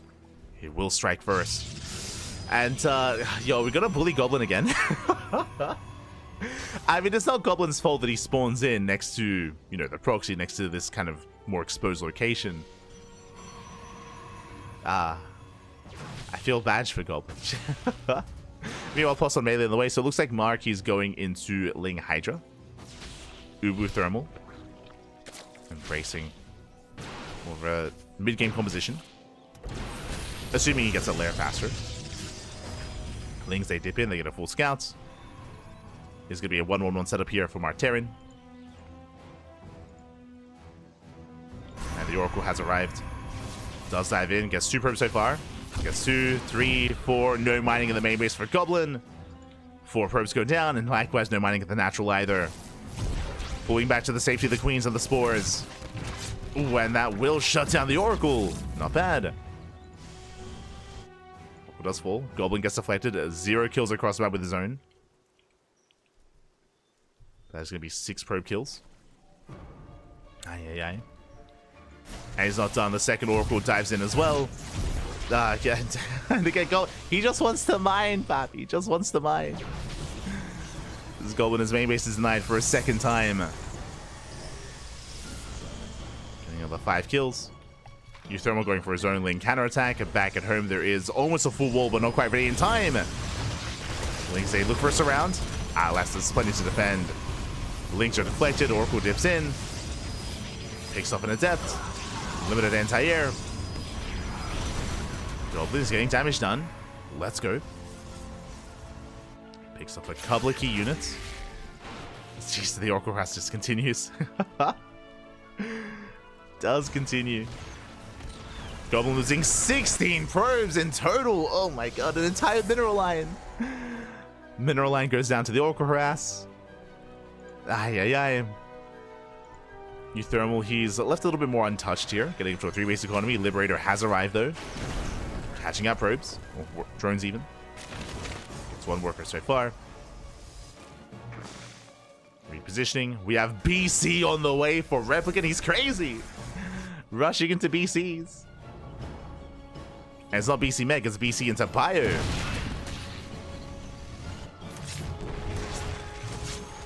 So deflected. Liberator catching more drones. Liberator's finally going to go down.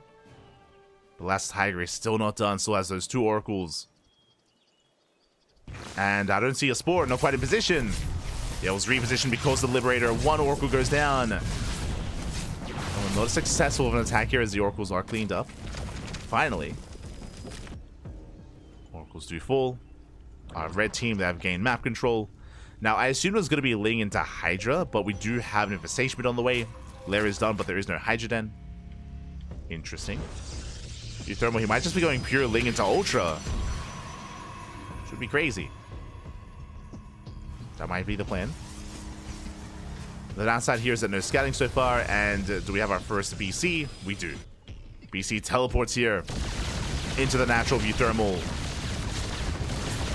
Does target down the drones.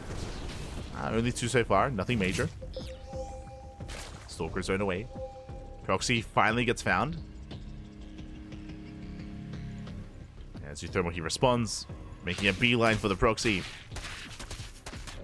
And the BC hasn't been too effective so far. Again, just 2 kills. 2 drone kills. I mean, it's forcing a big reaction with all these spore crawlers, true. We have extra spores on the way, so that is inadvertent damage. Ooh, as we do find a mineral line. No queens in position. Oh, no. Initially, this wasn't really getting too much, but now it's getting out of hand. Getting 10 drone kills, 11 drone kills. And will escape. Thermal going for a link blood. Gets shut down by the stasis. And here comes the Protoss. Here comes Tiger.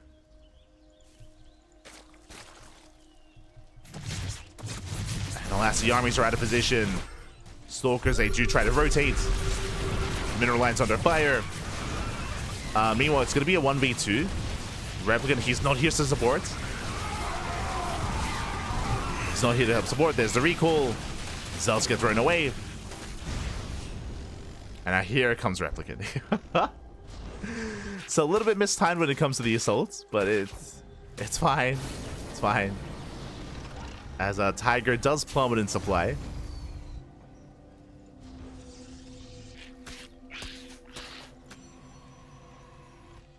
So again, the assault not too synced up. At least Tiger did preserve most of his high-tech units. DT into the main. SCVs are going down. Not bad. This one DT has 6 kills. 6 kills on the Dark Templar. Oh no, the skin! He overshoots. Does miss the DT. Okay. I see Goblin diving in. Oh my god, blinks into tank fire though.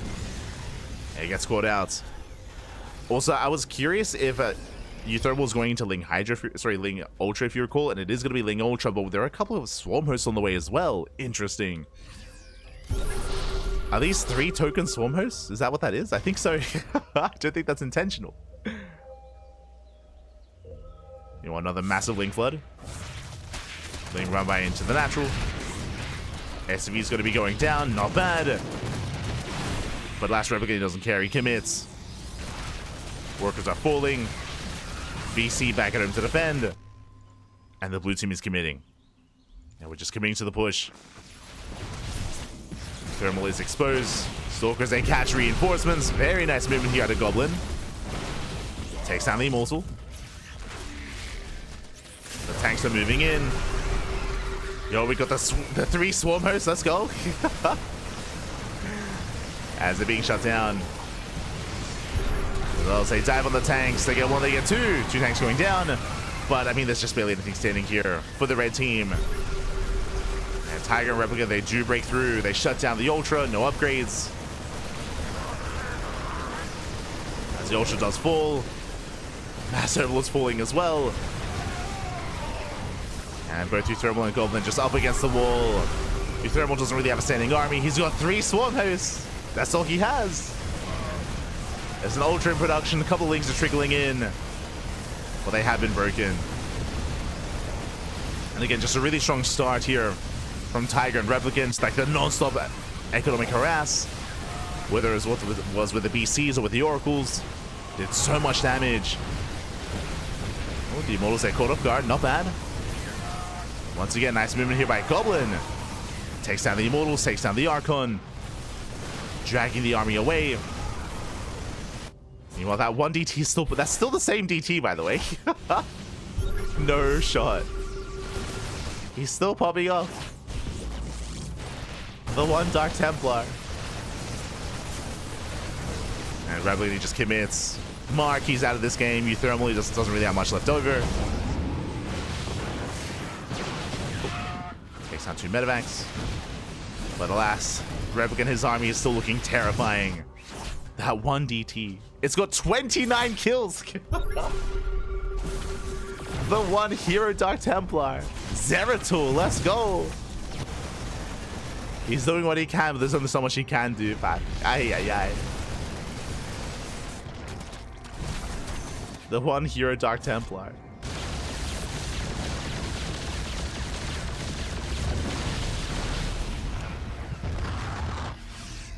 As last Goblin, and Goblin, he's lost every base. He's lost every expansion, down to 1 base economy. If that's half the base economy, really.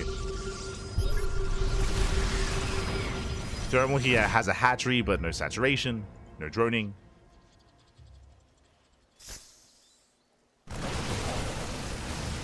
And it's mainly Goblin just trying to make a stand. And he's had some very nice moves here, but alas, that's a kill on the expansion. Lings at the mineral line. Tigers at home to defend.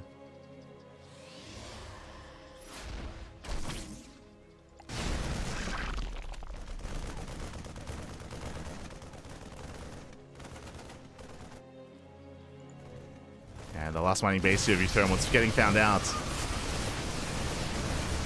Oh, he found it.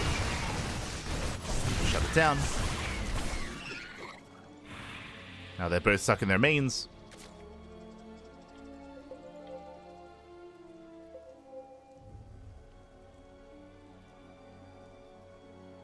So we have a couple of infestors as well. The infestors have arrived. We're ready for the fungals. Kibj, Rappy, Kibj. I mean, unironically, they can pop off. Speaking of, they'll say charge in. Fungal the Immortals. Goblin. With the help of these infestors, there's still just so many Marines though. There's so much bio. uThermal sims in. Takes a massive fungal to the face. Replicant, I mean. Does take the fungal, but he can just tank it. He's fine. Tanks the fungal, stims in. And this is going to be the final stand of Goblin and uThermal. Ay. They did well for themselves here in January, but here in February, they're struggling in the early rounds. Went to the ace match in the round 32. Here in the round of 16, GG gets called. Goblin taps out, so does uThermal, and Tiger and Replicants. They will take the series at 2-0. GG. GG, well played. Congratulations here to both Tiger and Replicant. Again, I do recall at the time that both uThermal and Goblin were playing this out, I remember uThermal being very apologetic to Goblin, just because, of course, uThermal, he was playing random, and was not really able to roll his main race, and as a result, they did struggle a little bit more. Likewise, no, Goblin was a little bit frustrated, just because, I mean, both in Game 1 and in Game 2 here in the series, Goblin was being targeted, both early on in the early game, losing a lot of workers, losing a lot of his economy. So Goblin, he was kind of being hindered really early on, and yeah, with that, GG, well played. Replicant and Tiger, they will break through, and they take down, I would say, one of the favorites here. uThermal and Goblin, they play a lot of 2v2s together. They play a lot of 2v2s. They put a lot of work and effort here into it, and they're knocked out early on. GG, well played. And with that, that leads us into the quarterfinals. That leads us into our quarterfinals match. We're going to be following Replicant and Tiger into their best of 3 against the duo of Serral and Ducklings. Let's go. Oh my god, the Finnish team. I remember that Serral, he was being asked if he was going to be competing in this event, as Serral did not compete in January, but is competing here in February alongside his countrymen, alongside Ducklings, as the double Zerg team. Let's go. A rare sight. Very rare sight. I'm ready for it.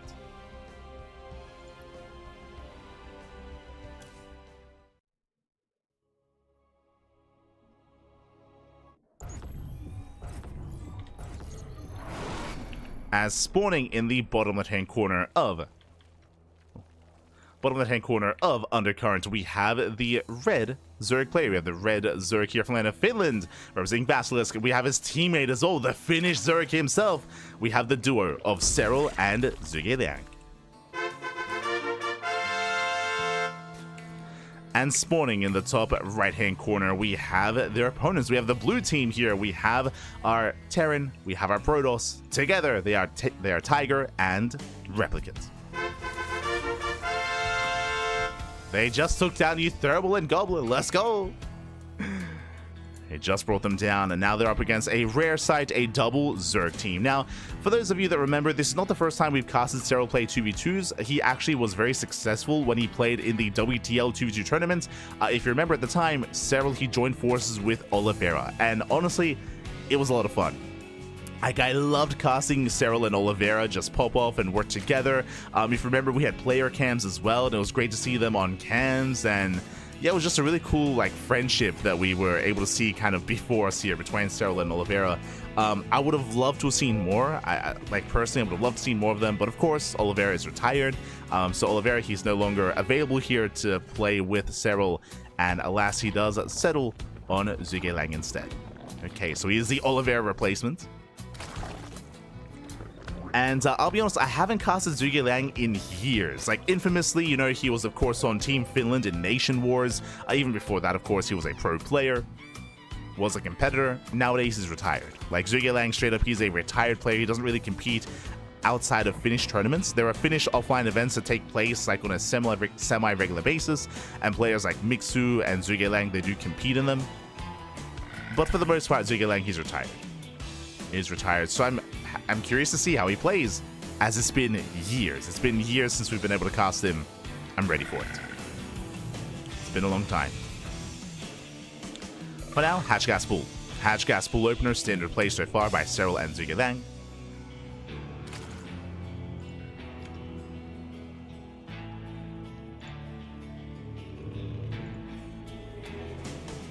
So are settling in. Likewise, Replay going for the scouts, dips into the main, dancing with the army. Shouldn't find any pickoffs here, as the queen has arrived. And we'll zone Replicant away. Back at home, likewise, economic openers. Just racks expand into factory. Ooh, into a third CC for the first time this series. Replicant going for a very greedy build here, very economic. I say greedy in the sense that it's a 2v2, and we don't often see these kind of openers. Meanwhile, we do see Serral rushing into a lair. That is a sub 3-minute lair here out of Serral. Very aggressive, very committed. Likewise, Zhuge rushing into a third base. Okay, we're popping off. We are popping off. Now, based on this fast lair timing, I'm feeling 2-ace Muta. I'm feeling 2-base Muta here out of Serral. What I will say, though, because of the new mod that we're playing on, Zhuge he cannot feed gas to Serral, not anytime soon. As, yeah, 4 gases. So 2-base Muta. 2-base Muta out of Serral. Zhuge is going to be rushing into the gold base, going into Roach play instead. So we have Ground Zerg out of Zhuge. We have Sky Zerg out of Serral. Meanwhile, across the map, DTs. Ooh, we have a DT opener here from Tiger. Twilight Council into Dark Shrine, into Prism across the map. There's that spy that we did mention.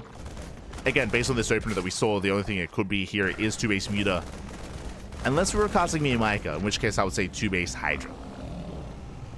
There are some other variations depending on the player, but this is the more standard option. Likewise, it isn't just a DT opener. We have a fusion core as well, and Serral dives in with a scout. He scouts the Dark Shrine. He scouts the fusion core. He sees everything. Again, these Marines, they had one job: to deny the scouts, and they failed to do so. And what do we need? Detection. We need detection as quickly as possible. Remember that fast lair, which means fast overseer, which means detection or detectors are here for Serral. Roaches are amassing. We have 1 spore on the way. And the Dark Templar have arrived. But again, they don't have that surprise factor. As DTs, they attempt to waddle in. Roach Queen in position.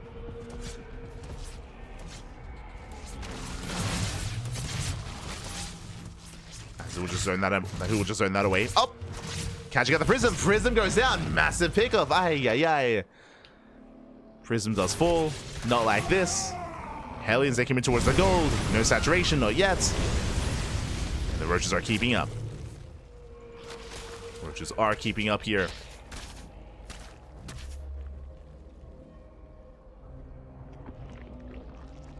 See, zone away. Yeah, the armies are zoned back.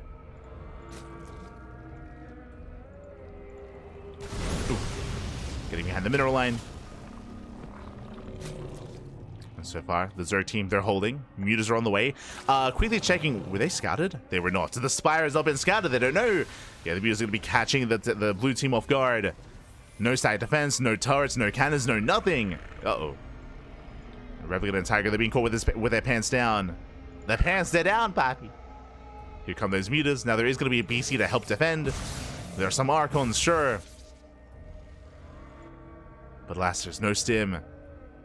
Bio army is limited. Tiger going for a ninja base. Spinning on the right. He commits across the map. Once again, the gold base is under fire. The gold base is denied, but it may not matter. As the Mutas are popping off, catching out more probes. Getting into the mineral line. Remember, there's no blink. There's no blink on these stalkers. And Zhuge doing well defending back at home. He shuts down the Archons, at least one of them. Takes down the second. BC has arrived. That will complicate things. Zhuge, he respects the BC. Backs off. And so they're still wreaking havoc. Ooh, runs into the turret. Archon drop into the natural. Looks like that gold base is gonna fall. Prism goes down to the Mutas. And again, there's still no side defense. Tiger, he can't keep up. Not like this. And I'm afraid to look. How many probes have gone down? 21! 21 probe kills. And counting. 24. 24 workers. The Mutas, they shut down the Hellions as well. And so far as a team, they're doing well for themselves. Serral as the aggressor and Zhuge as the defender. As they collapse on top of the gold base, mass repair, not going to be good enough. Turret goes down. Lings, they hit the right-hand side. And both Tiger and Replicant, they're stuck on two bases. They contain onto a two-base economy here. Another turret's going to fall. Just too many Mutas. Knocking down the turret. Zhuge moving in here with his roaches. Catching out the Protoss army. Ooh, at least trying to. A bit more of an awkward engage, but they do come together.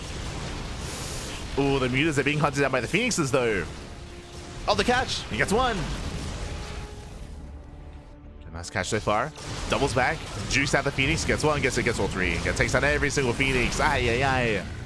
Brutal losses. One Phoenix survives. Mineral line still being abused.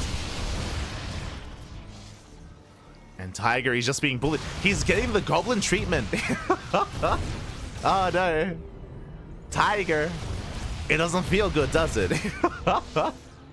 Doing his best goblin impression. Ay, ay, ay. Just getting torn apart by the harass. And now we're going for a big counterattack. Going for a big counterattack here. Replicant going for the sim. Gets into the mineral line. Drone's going to be going down. And they're all in at this point. They're just completely all in. And both Serral and Zhuge, they have an overwhelming army. On their own, they can defend against this. But together, they shut it down completely. There's only 2 Medivacs. Limited stims. Final push here for Replicants. He can't lift because of the Mutas. He is cleaned up. GG gets called. And the Zerg duo, they take game number 1. GG. Whew. GG, well played. You know what this reminds me of? This, you know what this makes me long for here is Nation Wars. Like whenever I see Zhuge, I think of Nation Wars, and it's been a long time. It's a bit of a shame, of course, what happened with Nation Wars as well. Maybe one day we can bring it back. I know we have like Nation Clan Wars nowadays, every now and then, but good to see him back. Good to see him back. GG, well played. Of course, what's important here, most importantly, is that the 2-base Muta was unscouted. 2-base Muta was unscouted. If you remember, the lair was morphed in the pocket base, and the Spire was kept hidden as well. And alas, we saw that neither the Terran or the Protoss, neither Goblin or Replicant, were able to confirm. Because of that, the Mutas were completely unscouted, and the blue team was caught with their pants down. Likewise, really nice defense out of Zhuge. I should also emphasize that. I know that the Muta harass was very flashy, very impressive, but more importantly, Serral was allowed to do so thanks to Zhuge with his Roche defense, able to buy time, didn't save the gold base on the low ground, but bought so much time here, just dancing with the main army and distracting the Protoss and Terran duo in doing so. Was able to distract them, was able to keep them busy, while Serral popped off. GG. GG, well played with that. Serral and Zhuge Liang, they take a lead in the series. I should change their race logo. Bam, there we go. As a double Zerg. And now we're getting into game 2. We're going to be loading into Arctic Flowers. Let's go.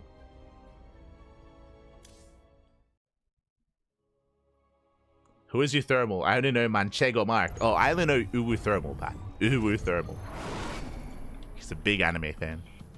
Este Mark. As spawning in the top right-hand corner. Top right-hand corner here of Arctic Flowers. We have our Finnish team, our Finnish duo here. The Red Zerg along, I mean, I guess both Zerg players. We have our duo of Zhuge Liang and Serral. And spawning in the bottom left-hand corner, we have their opponents. We have the Terran and Protoss duo here down in the series. We'll see if they can bounce back and force the ace match. It is Replicant and Tiger. Let's go. Let's go.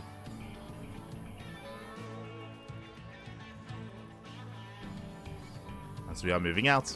And I'll be honest, I've never played on Arctic Flowers before. I think we may have casted once in January on this map, but yeah, interesting. I mean, once again, I do appreciate that we have a revamped 2v2 map pool on the ladder. Do appreciate it. I haven't played 2v2 since it got revamped like a year ago, but regardless, looking forward to it one day. We have shared main bases, shared natural bases as well. We have speed zones coming into play. We have a speed zone on the right, speed zone on the left-hand side as well, which could be a factor. Nowadays, we don't actually have any speed zones in the current map pool, so on the 1v1 map pool, I should say. So great to see them once again. As our players are building up, and once again, hatch gas pool out of Zhuge Liang, hatch gas pool out of Serral as well. So standard openers for the time being. Likewise, we have our economic openers back at home as well. Bases are on the way. And after what happened in Game 1, I'm sure both Tiger and Replicant are going to be a lot more adamant about scouting and checking what our two Zerg players are up to. Specifically looking for hidden tech and those lair timings as well. I'm sure they're going to be all over it. I see. When is you think? Ah, no. Ah. Este uThermal. SMH. This 250-ish lair timing is something that Serral likes so far. One game, I think, so far in the circuit that he didn't do it. Interesting. I mean, again, this is my first time casting Serral's current form of 2v2. I mentioned before that he did used to play with Oliveira, of course, during WTL, during the show match kind of circuit that they had. But I can definitely see it being quite effective. We'll see if that continues. So far, both players just joining up. Just going to be saturating. Would you have a... Ooh, Tiger going for a proxy Stargate. Let's go. Stargate is on the way. But as much as I'm joking, big shout to uThermal, big shout to Mark in the chat for allowing for this event to be possible, for hosting the tournaments, for allowing for funding to occur as well. I know that the community did gather around to actually make the circuit a reality. So big shout to the community and to Mark and to Goblin, of course. As, again, you can check out Mark's commentary or uThermal's commentary on his own channel, whether it's on Twitch or on YouTube. I'm sure it's all over the place. And I believe there's also an initiative taking place regarding the 2v2 ladder. I believe it's taking place for the 2v2 and the Archon ladder as well, from different parties, of course. But it's just a way to incentivize kind of ladder and incentivize play here on the ladder as well in-game, outside of just tournaments. So a really nice initiative here. And it's something that we used to have back in the day, if you remember. Back in WCS, you know, ladder qualifiers used to be a thing. They used to be a lot more common, and it would really help kind of incentivize play on the ladder and kind of increase the activity between all these players and increase competition. And that has kind of fallen by the wayside.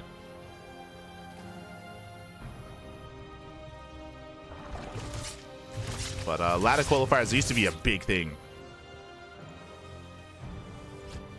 For now, though, we are moving out. Tiger, of course, with the Oracle opener. Doesn't really get much done. Lair is finishing up once again here for one of our Zerg players, for Zhuge Liang this time. Okay, interesting. So a more standard lair timing out of Serral, an earlier lair out of Zhuge Liang even, and we are rushing into roaches. Okay, Rushing into Roach speed. Roaches are building up. Replica moving out with his own double drop. And Zhuge is going to be staying here on a lower drone count. Getting his third base, but not saturated yet. Double drop into the main is deflected. The Oracle gets 5 drones, not bad.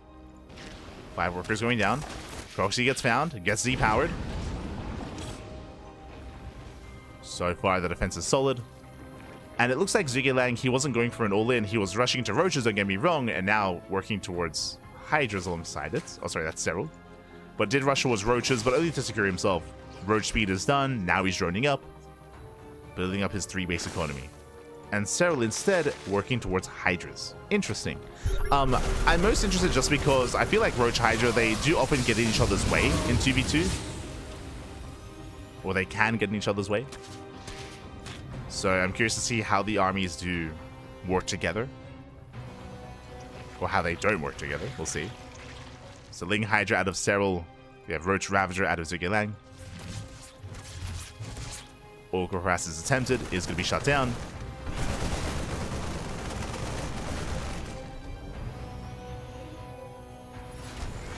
As Liberator Harass does continue. So far, the defense is solid. Mining is denied. Drone's going to be falling. It's going to be 1 drone kill so far on this lid. It is cleaned up.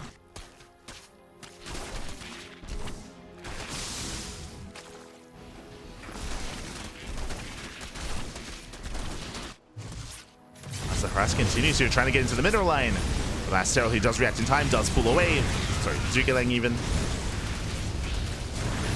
Why are they both red? As Zhuge he does defend. Not bad. Blackbird's defending at both locations at once. And Roaches are in position. Shutting down the drop play. Liberating to the main. Harassing Serral. Gets 2 drones. Is cleaned up. And soon the defense will be over. Soon we can see both Serral and Ducklings, they're building up their forces, and they will soon move out and gain map control. And I'm also certain here that Replicant has dealt enough damage. He's been spending so much supply harassing. Back at home trying to build up. Still moving out across the map. Again, the army is quite lacking here for the Terran as it's been harassing. Meanwhile, we have double Immortal production out of Tiger. Double Immortal into another Stargate. Double Star... Wait, what? Okay. It's almost like a Protoss mech composition going Mass Immortal into Skytoss, question mark? With the Bay... There we go. He does cancel the second Stargate. I was a little bit confused. Going into Ground Toss. Storm, Bay, Colossus, High Templar. It's working in that direction. But again, this is what I was worried about. Here we go. Here comes the move out. And again, our Terran player did spend so much supply harassing that the main army is lacking.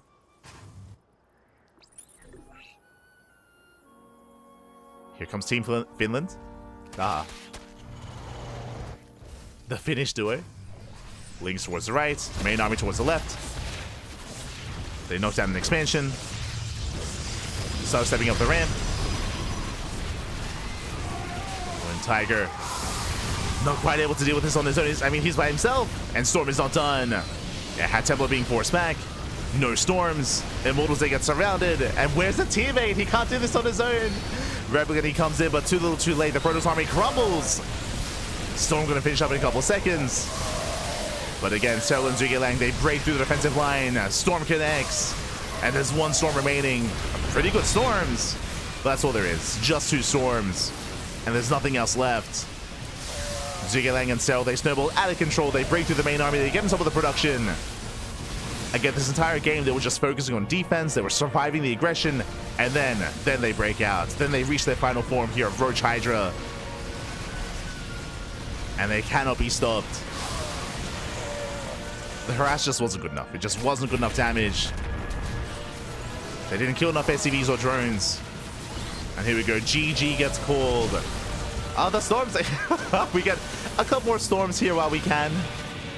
Before we tap out. Not often that you get to storm Serral, but GG gets called, and Serral and Zhuge they will take the series at 2-0, advancing on to the semi-finals. GG. GG, well played. Again, a solid defense here from our duo to be able to survive the Oracle Harass, the Liberators, the Hellion Run-bys, the Marine drops as well. And again, as we were trying to emphasize, so much supply from Replicant at least, and even Tiger as well, was being spent on harassing, and they were losing their units as well. They weren't conserving their Hellions, they weren't preserving their drop play, their drops either. It was all being thrown away, and they were getting a handful of drones at a time. A handful of workers. It was just very inefficient trades from our Protoss and Terran duo, and that eventually led into that breakout moment. That breakout moment, both Serral and Zhuge they hit 150 supply. They were stable, they were solid, they moved out, they could not be stopped. GG. GG, well played, congratulations. With that, we have our first semifinals ready for us. Oh boy, up next is going to be Serral and Zhuge going up against Clem and Trigger. Let's go. Clem and Trigger, of course, they were last month's runner-up, and likewise we have the other semifinals here. It's going to be MaxPax and Spirit, who are the reigning champions, going up against Laser and Skillus. Oh boy. Now, we are getting towards that halfway mark in the broadcast, so we're going to be going on a break. We're going to be going on a short break here. Take this moment to get some snacks, get some food, get some water, drain your disruptors, massage your Marines, and hydrate all of your Hydras. When we come back, we'll have the semifinals and the grand finals thereafter. Oh boy. Here we go. Archon Ladder has been dead for so long. Well, yeah, that's why there is kind of an initiative that's taking place to try to incentivize ladder play for 2v2 and for Archon as well. For both. But yes, for now though, we're going to be going on that break. We're going to be coming back soon in a couple of minutes with those semis. See you soon.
welcome back, everyone. Welcome back to the second half of the broadcast, the second half of the Thermal 2v2 Circuit February edition 2025. We just went through the round of 32, round of 16, and quarterfinals, and now we are here with the semi-finals. We have 4 teams remaining. We have Serral alongside Ducklings, Clem, Trigger, Laser, Skillus, and MaxPax and Spirit. Here we go. And again, we are kind of debuting in a way the duo between Serral and Ducklings. We've seen Serral play 2v2s before alongside Oliveira, for example. We've seen plenty of Serral's 2v2 in the past, but not in this kind of setting, not in this setting, and not in this pairing either. So I'm ready, I'm excited. We're going to be jumping into game 1 here, going to be jumping into Undercurrent. Let's go. And I'm sure there's going to be a much greater challenge here for Serral and Ducklings, as Clem and Trigger, they are last month's runner-up.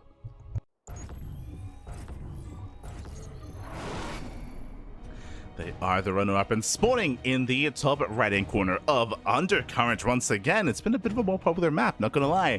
Seen it quite a bit here, almost in every single series. We have our Finnish duo. We have our red Zerg players in Serral and Ducklings.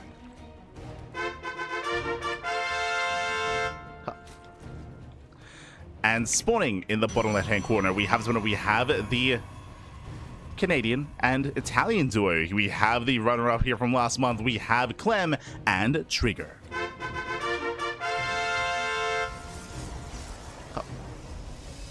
Here we go. Clem and Trigger up against Serral and Ducklings, and so far we have seen some interesting builds here. If you recall, in the last series we had Serral rushing into a very fast lair timing into 2-base Muta in game 1, alongside Ducklings playing Roaches. Game 2 we had Ducklings playing Roaches once again, but instead it was Ducklings going for a faster lair into faster Roach speed, and Serral going for a later timing, getting into Ling Hydra instead. So we have seen some different styles here, some slight variations out of Ducklings, some different compositions out of Serral. We'll see how they do adjust and adapt compared to Clem and Trigger, who I would say are some of the favorites to win the entire tournament. They are the favorites. There's a lot of experience between the two of them as well. Have a lot of experience as a duo partner. Serral and Ducklings, I would imagine less so. I say imagine because, I mean, maybe they do ladder all the time on 2v2. It's possible. It's possible. All the time. As we have our standard openers, a hatch gas pool from both Ducklings and Serral. Likewise, Clem going for his own Rax expand here on the low ground. Economic opener. Just standard opens here all around. Nothing crazy, nothing too wild. Trigger is taking the pocket base. Meanwhile, Clem is expanding towards their opponents instead. Taking the expansion on the left-hand side. Likewise, the Zerg duo have left the pocket base for a later time, for a later date. Again, you typically want to expand towards your opponent as well to help spread creep across the map, to be that much more assertive, to have that much more map control. As Ling speed is on the way for both players. As we do see Ducklings pulling out of gas a little bit earlier. A little bit. Reaper dips in, dancing with the army. So far, no major losses. Oh, Lings are keeping up. Reaper takes a lot of hits. Queen has arrived, and with that, Serral, he will defend. Meanwhile, Ducklings, he has actually not researched Ling speed. He has the gas for it. He has even pulled out, but no Ling speed whatsoever. We have seen a lot of Roach play out of Ducklings, so we could see that again, or we could even see him going into a faster lair. So our eyes are on our red Zerg player here. One of them at least. Likewise, Serral, he's pulled out. He's pulled out completely. So a much more standard setup here by Serral. Going hatch gas pool. Do see Ducklings now taking his third base. Both players are, Serral and Ducklings. Ducklings going for the gold. I mean, this base is going to be a lot of contention here, a lot of fights. It's going to be a contested area. And Serral will have a more robust economy going for the pocket base. This makes sense. Like, Serral's going to be left alone a little bit more. He'll have the greater economy. It's going to be Ducklings who's going to be more under fire, and he's willing to kind of play that role. Willing to be that buffer zone, if you will. Meanwhile, as we assumed, Roach Warren. Yep, Roach Warren's on the way for Ducklings. No Ling speed into a faster lair. So it's a 3:45 lair timing, or 3:40 lair timing here by Ducklings. Going into Roach Ravager. As we have the Stargate opener out of Trigger. Dips in, gets 2 drones, but takes a lot of hits, takes a lot of damage, has to pull away. Behind this 3cc out of Clem, going for a 3cc 2-on-1. Working towards a double medevac bio timing here with 16 Marines. Playing it like it's a 1v1. Let's go. As Stim is on the way. Clem, basically, he cut Hellion production early on, so it's only 4 Hellions. Only 4 Hellions, and then into a Stim timing. There's the add-on swap into those 2 medevacs to move out across the map. So far, Clem just trying to maintain control of the creep. Behind this, it was Stargate opener out of Trigger into Oracle into what looks to be a more ground-focused composition. No Twilight Council yet. Just a Robo and a Forge. Lair just now on the way for Serral.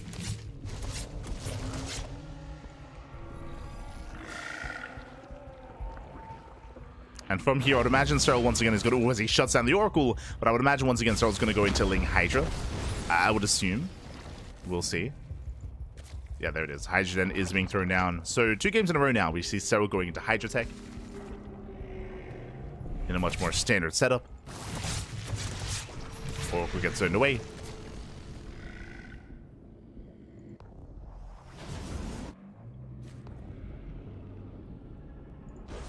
And basically, we've had a bit of a more passive start to the game until this moment. As a reminder, Clem, his Hellion count was intentionally low for this, for the Stim timing. And here we go. We have 2 medevacs full of Marines, 14 Marines, 2 medevacs alongside Stim. And now it's time for Clem to come online.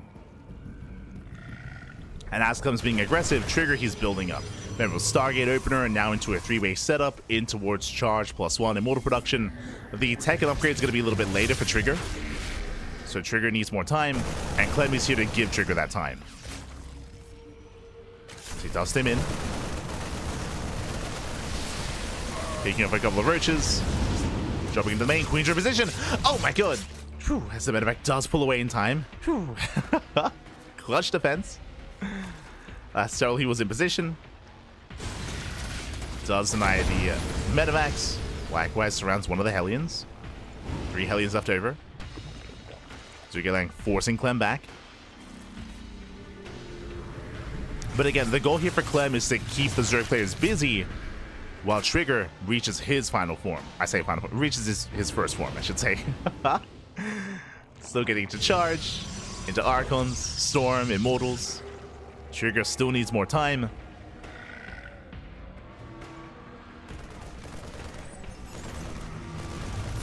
Meanwhile, Clem and going for the gold. Takes over the gold expansion. Now has a boosted economy. Setting up his tanks. And this is very similar to the previous game we just casted, with Zhuge going Roach Ravager and Serral going Ling Bane Hydra. I mean, last game we didn't see any Banelings out of Serral, just Ling Hydra. We'll get into that point. Ooh. As medevacs, they barely do get away once again. Ooh, I spoke too soon! 1 medevac goes down. Meanwhile, both Trigger and Clem are just securing themselves. Storm is almost done. That's going to be, what, 5 High Templar gathering energy. That's a lot of Storm.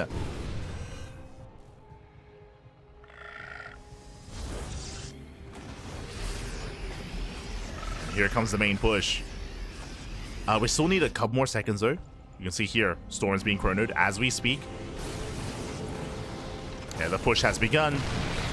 As the blue army moves out, we do have a Ling Bane run by being set up here towards the 3rd.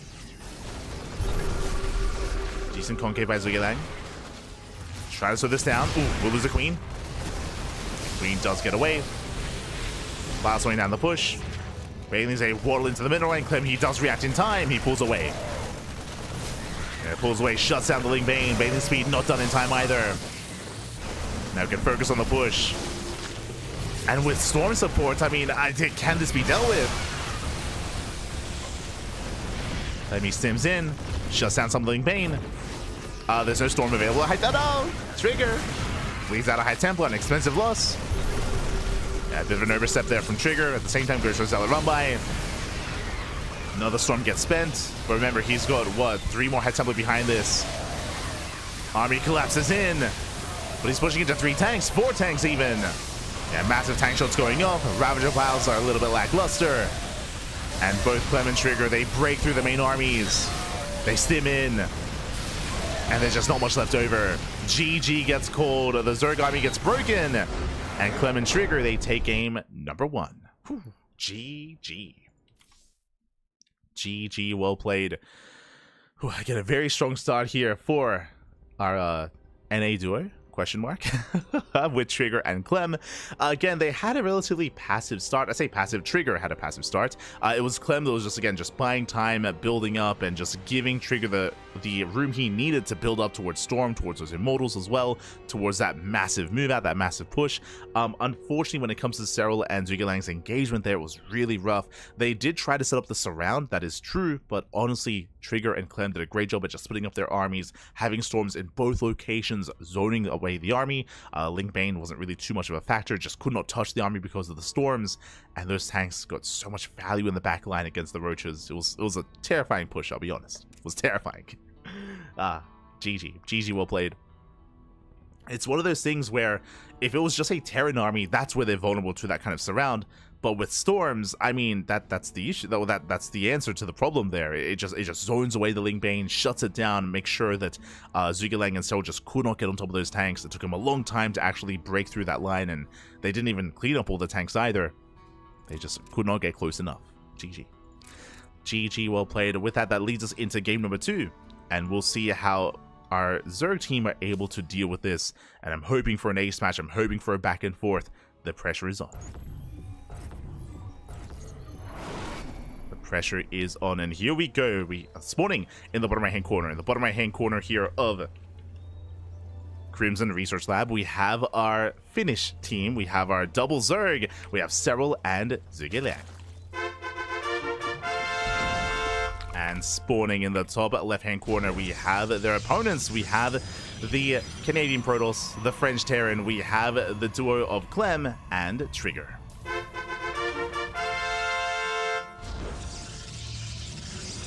Let's go. And we're loading into Crimson Research Lab for the first time, actually. For the very first time, we have shared main bases. We have somewhat shared naturals. I say somewhat because there are multiple entrances here. We have a ramp on the right-hand side. We have a ramp on the left.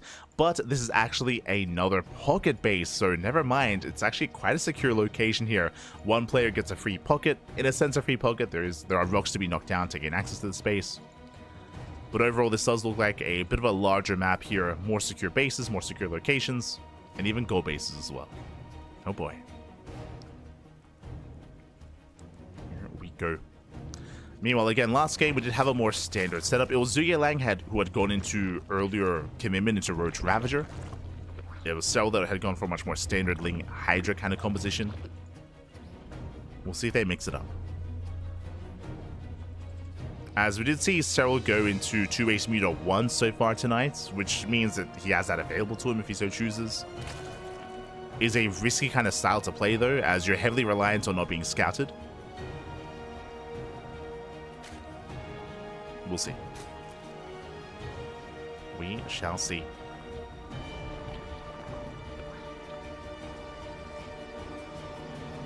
So far the openers are as they should be.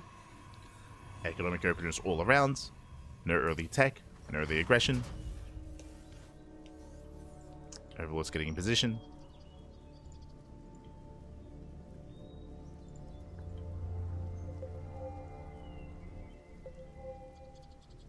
It looks like they're just trying to ping each other, trying to notify each other about that pocket expansion.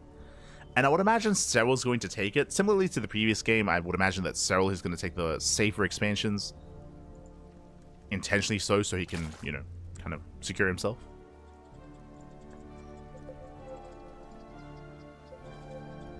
As they're also checking for the opponent's pocket. Now, as a reminder, last game, Clem did go 3CC2-1-1. We'll see if he goes for the same build. I mean, we saw the power behind it. Stargate opening 2 games in a row by Clem. Sorry, by Trigger, meant to say. Trigger going Stargate. Reaper gets owned away. Ooh, and that is going to be a very fast lair here out of Serral, which means 2-Base Muta. We saw this once already here tonight. Now we're seeing it for the second time. 2-Base Muta out of Serral. And can he keep this hidden? Now, what I'm most concerned by about this 2-Base Muta is the Stargate opener. Is a Stargate opener with the Oracle as well. there is a chance that Trigger's going to be able to see this ahead of time. Speaking of Trigger, he shades in. No shot. Shades in. Gets distracted by the drones. Gets one. Just the one. He does not scout the lair timing. Doesn't scout. Doesn't check. Clem going to be forced back.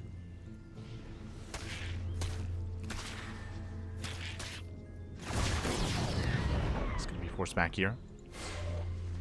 Scout is going to be denied for the time being. Oracle's on the way. Lair is now done. Here comes that Spire. And the Oracle is going straight down mid, mainly focusing actually on the left-hand side towards Zhuge-Liang. Zhuge-Liang also going for an early Lair. Notice quickly as Serral's. Again, this should just be for roaches. As we've seen, yeah, just roaches into roach speed.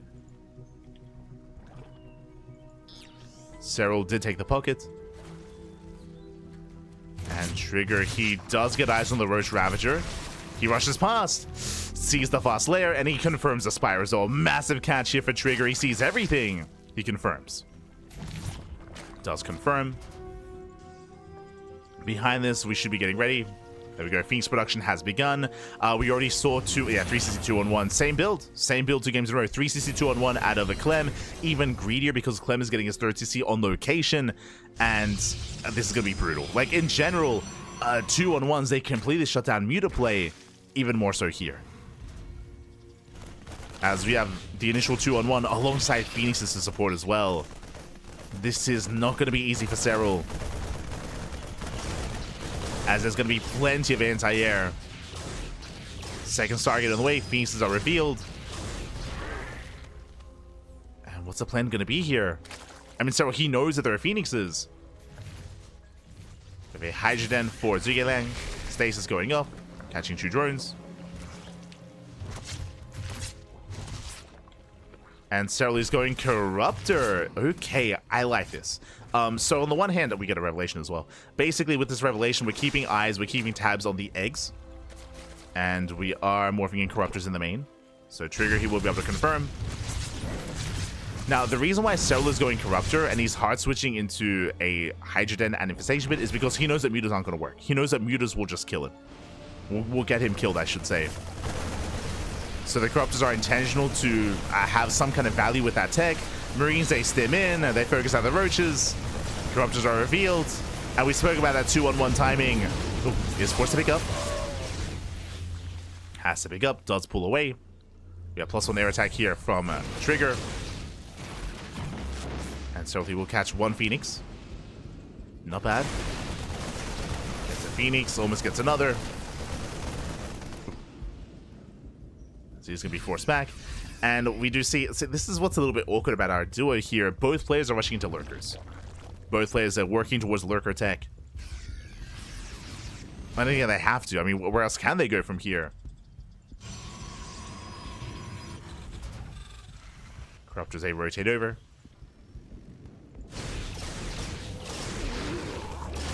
Corruptors, they do a great job here against Phoenixes, but last they do avoid each other. Going for the 13C. Clem out of position. He's boosting over. It's going to be close. Base taking a lot of hits. There's the mass repair. The CC is getting low. Up, down to half HP, but the repairs are good enough, and Clem, he's in position. Does respond in time. He's forced to stay at home. Serral buying time here for his own Hydras. And again, it's still a very awkward transition for Serral. As he's just now still working towards Hydra speed. Lurker Dead now finishing.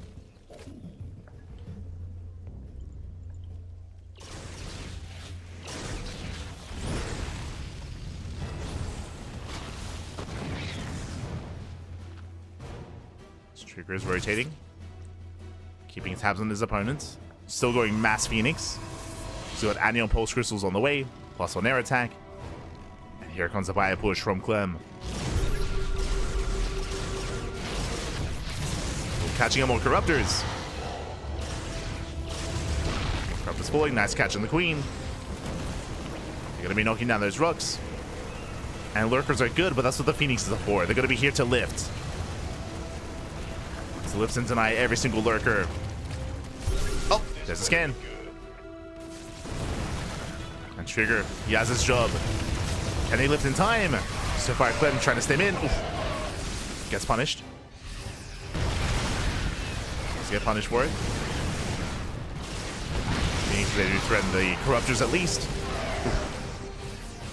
Spine shots going up. Corruptors are going down. And up. Oh, doesn't quite get a lurker. Yeah, not quite. Tanks, though, they're getting a lot of damage on in the back line. Tank does fall. And it looks like Duckling and Serral, they're holding. They got to hold on. They force back Clem. They fall. Oh my god. Massive spine shots. Spine shots, they pop up. Clem overextends. And we hold. Red team holds. Clem trigger, they rotate. They rotate over. Throughout all this, Serral and Duckling, they were sneaking out bases, sneaking out expansions. Blue team is not aware. As we get into this, a big shout to Cyan in the chat. Amiga, fala galera, fala galera. Thank you so much for the raid. Hope you had a great stream. Hope you had a great cast or ladder session. Welcome. Bienvenidos. Obrigado, papi. Obrigado. Speaks, they're popping up. Let's shut down more of those overlords. Hydra's moving in. No lurkers in position. Bear that in mind. Lurkers are left behind. Blue army does rotate, and lurkers are going to get lifted. There's no support. Massive pickoffs. Every lurker's going to go down. Ay, ay, ay. Yeah, Duckling and Serral, they were distracted by the drop play. Lurker count gets completely reset. Viper's coming in. They can try to power bomb. And there's not enough bio here, so it looks like our red team here going to be able to hold. They force back the army. Base survives. Liberator still denying mining time. Serral, he plummets in supply here. He barely has an economy. Yeah, he barely has one. He's on 2.5 bases. And again, it's just been really expensive for him to switch from Corruptor, from Spire Tech, into Hydra Lurker, Viper. He's still trying to recover. Duckling is almost maxed. Almost maxed out. We have more Skytoss on the way. Mass Tempest production. Ay, ay, ay. Trigger finds more Overlords. Does supply block. Only one Spore. Just the one Spore position. And Serral, he's getting torn apart here. And he just cannot keep up. Hydras, they respond. They rotate. Pieces, they just dip on out. They get the hell out of there. And here comes Clem. Only 3 lurkers to defend. It's not going to be enough. Clem, he sims on in. He breaks through. Takes down 4 lurkers. 5 every single lurker. Oh my god. There's just nothing here. Brutally EMP on those Vipers. Duckling, he arrives. Once again, they're getting picked apart. Massive powerbomb, though. Oh my god. The panic splits. Very nice spread by Trigger. Spreads out the pieces, avoids the powerbomb. And they've done it. They've broken through the defensive line. There's almost nothing left here to defend. There's a handful of Hydras, handful of Roaches. GG gets called. And Clem and Trigger, they will take the series 2-0. GG.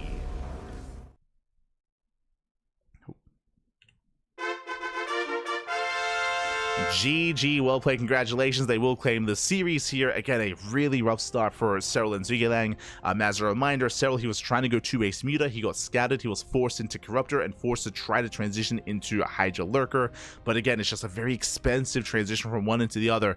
Bearing in mind, with 2-base Muta, you do delay your own economy in favor of those extra gases. So he slowed down so heavily in doing so, and it just wasn't quite worth it in the end. He had to make Corruptors do something with the Spire, but alas, did kind of stumble on his way towards the mid game.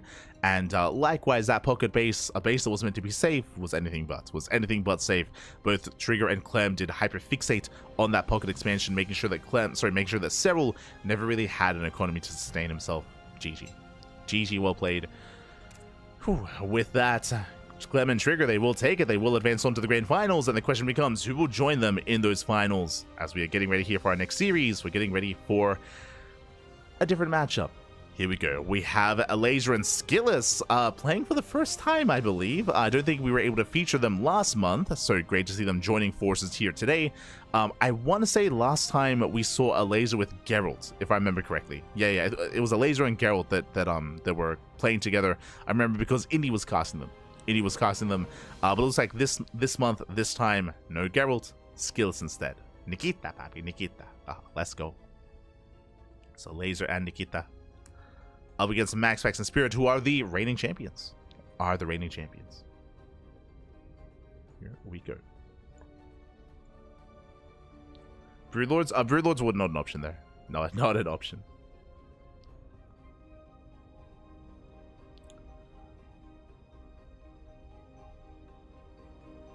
Just catching up.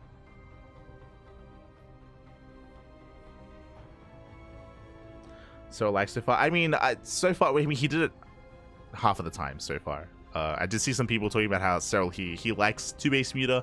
It's possible. I mean, maybe he plays it like on the ladder or something.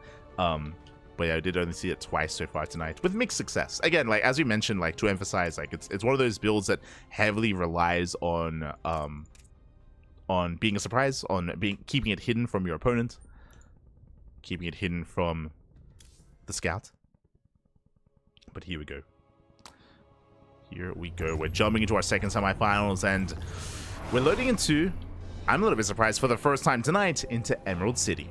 And spawning in the top left-hand corner, we have our brand new duo here. We have our Polish Zerg player, we have our blue Protoss, we have our duo between Skillus and Alasia. And spawning in the bottom right-hand corner, we have our red duo. We have our red team here, the reigning 2v2 champions for the month of January. We have Spirit alongside MaxPax. We go.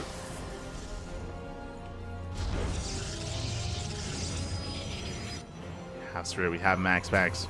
And again, a big reason why Terran and Protoss are considered to be one of the strongest, if not the strongest, kind of duo that you can form in this matchup is, one, they provide a lot of utility, a lot of support, especially the Protoss army, whether it comes to Storms, when it comes to Disruptors, Colossus as well, or you can also kind of take to the skies and kind of get out of each other's hair, where you have the Terran player focusing on a ground-based army and the Protoss focusing on an air-based army instead, and you're able to have a bit of an easier time engaging and positioning and repositioning and going for these big fights. As we saw in the previous game, Trigger, he was very freely kind of like maneuvering between the armies and between the flow of the battle as well. Whereas with two ground armies, then it takes a lot more setup here to really make it work. And likewise, double Zerg, that I don't know, their cohesion isn't as there, I should say. Not as much. Which is why I was excited to see a double Zerg team. It's very exciting. It's a rare sight. And I hope both Serral and Zugalan commit, and I hope we get to see them again in March. Hope to see more of them.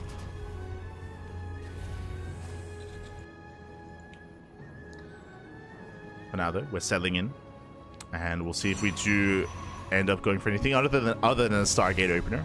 Keep our eyes open. Likewise, I'm curious to see how Alasia and Skillus do approach this. I know that Alasia and Skillus, they brought down the Gabe team, the big Gabe team, in the lead up to the semis. They did bring Gabe down. Meanwhile, Stargate opener here out of MaxPax shouldn't be much of a surprise. And ooh, a Twilight Council out of Skillus. Okay, working towards Blink. You have my attention. Interesting. So a Blink-based opener here out of Skillus instead. Meanwhile, Alasia just going Hatch Gas Pull into a third. Alasia is known for greed, for the most part, known for being very economic. As Skillus, he does actually completely deny the add-on. Very nice. The reactor was built, but alas, is denied. So nice pick up here from Skillus. Probe is going to be cleaned up, and this will delay Spirit. He attempts to get into his own 1-1-1, third CC on the way. Very greedy, actually. Third CC before starport. So Skills being very economic. From here, could even try to go for the gold. We'll see if he does. As that command center, I believe, was out of vision. Yeah, it wasn't seen, wasn't scattered. Gas is now being taken. Still droning up. We're skipping link speed. This tells us that most likely we're going to be going into roaches. Roach horns on the way into fast lair. So Laser committing into Roach Ravager. Meanwhile, we have Skillus committing into Blink Stalkers.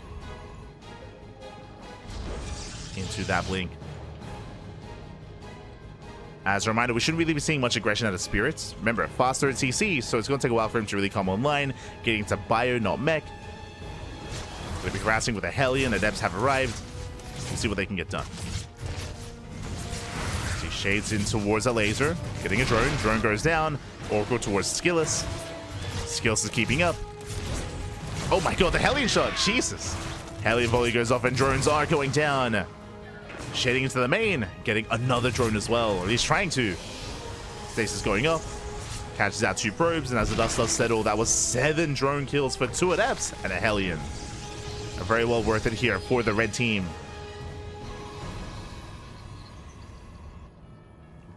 Getting 7 drones and just getting 7 drones and 2 probes. Very nice value. Behind this, now we have Link Speed on the way. Now we're going into Ling Roach Ravager. A Laser's trying to recover. A Laser, he's not droning. Oh. He's not droning. He's not droning up. He's not saturating. He's making more Lings. He's pushing. A Laser is going to commit. He has taken too many losses and he's going to go for an all-in at this point. And Skillus, does he join him? Skillus, how many gateways? 2 more gates on the way.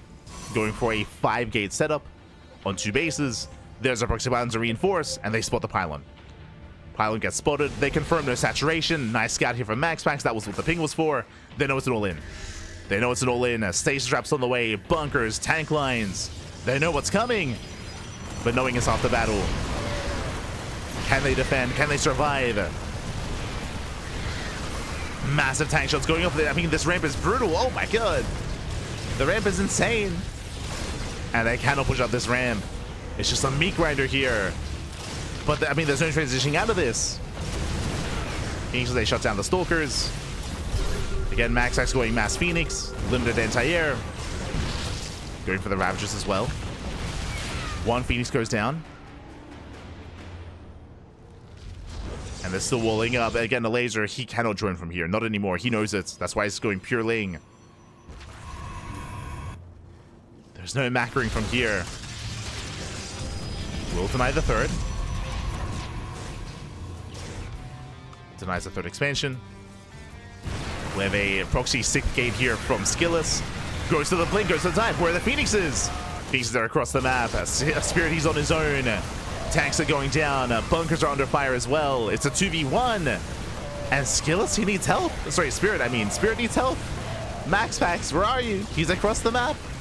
Getting some damage. Boys are being pulled. Trying to repair. But the piles are brutal. And again, the bunker will fall. There's 1 bunker left. The cannons are helping. There's some support.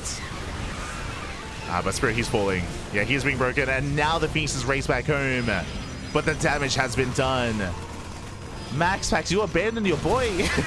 Oh my god. He just left Spirit alone. And Spirit, he lost all the tanks. He does maintain some of his Marines, true. And the Phoenixes, they will lift. They will lift up the Stalkers. They will shut them down. And a GG gets called. They do hold. They survive. MaxPax and Spirit. Whew, they will take game 1. GG. Oh my god. It was a shaky defense is what I will say. It would have been a stronger defense if MaxPax was at home. Alas, he moved out across the map, took a risk, was getting some drones, but I mean, negligible damage as it was already an all-in to begin with. And yeah, it was a bit of a shaky defense, but a defense nonetheless. Defense nonetheless, they hold in the end. GG. GG, well played. MaxPax and Spirit, they take game number 1. Whew. They do take a lead in the series, and we'll see if Alazer and Skillus can bounce back. Here we go. We'll see if they can bounce back. As spawning in the bottom right-hand corner of Crimson Research Lab for the second time here tonight, we have our Protoss and Zerg duo. We have a Laser. Oh, sorry, we have our Team Liquid duo. I can't believe I didn't notice that. But yeah, we have our Team Liquid. It is a Laser and Skillus. And spawning in the top left-hand corner, we have their opponents. We have the Terran and Protoss duo, the Storm duo, I should say. It is Spirit and MaxPax. Again, for a long time, they were both on Storm Gaming. It was, I want to say last year. It was last year where Spirit did leave Storm and he joined Na'Vi. But again, they're still quite good friends and they're still quite close. If you remember, Na'Vi and Storm, they actually partnered in the last season of WTL. So Spirit was still kind of playing alongside Storm, even despite leaving his team as well. So still, I'm sure, a very good relationship between the two. And that continues here, even in the 2v2s. Here we go.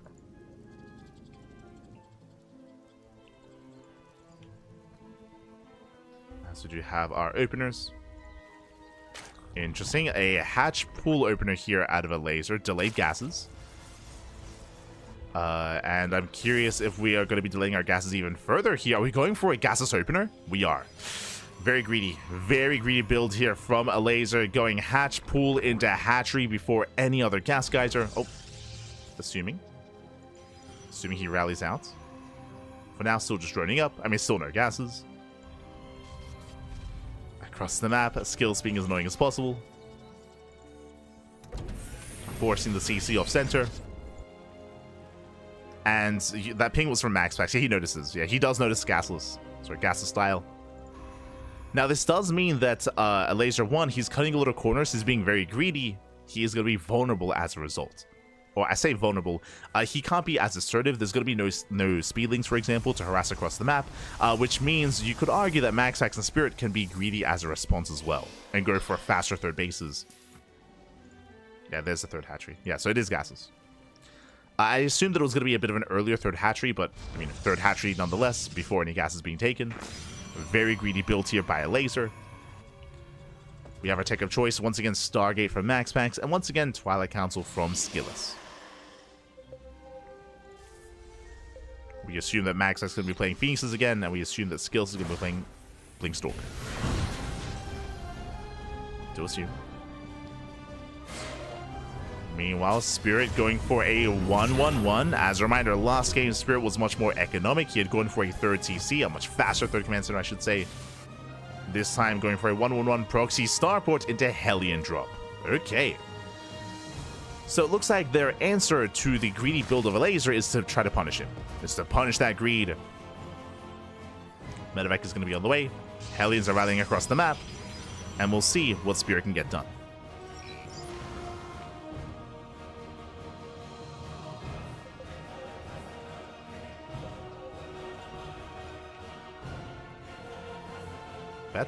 Yes, just to reiterate once again, this is a replay cast, so no predictions are available in the chat. No predictions, no gamba.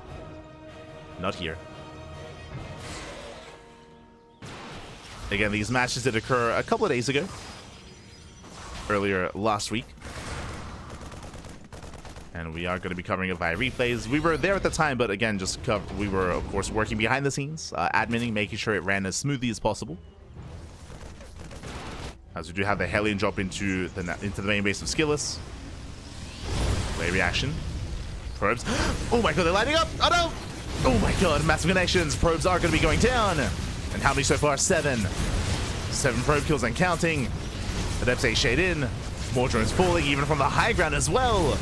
LA's taking a lot of hits here, taking a lot of losses. Drones going down left and right. And Spirit, he's not done. He drops into the mineral line.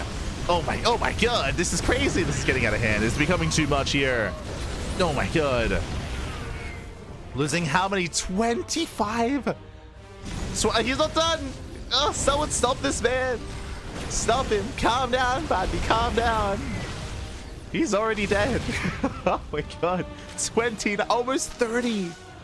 Almost 30 drones for what? For 4 Hellions. Only 4 Hellions and a Medevac as well. Medevac does get hunted down. But a very nice run by. It wasn't just the 29 drones, it was the 10 probes as well. Of course, it wasn't a 10 that was supporting. But a very strong start here for the blue team.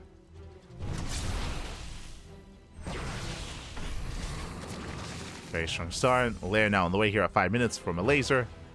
He is re-droning. So I assumed after losing 29 drones, typically we see an all-in. Typically we see a commitment. But the problem here is that what are we all-inning with? Like, a laser, he has no link speed. He has no link speed. He has no roach runner. He has nothing. He has only drones and queens. That is all he has. Like, it is insane greed. I mean, that's a laser. Here's a laser as the MaxPax does dive in, catching out some of these stalkers.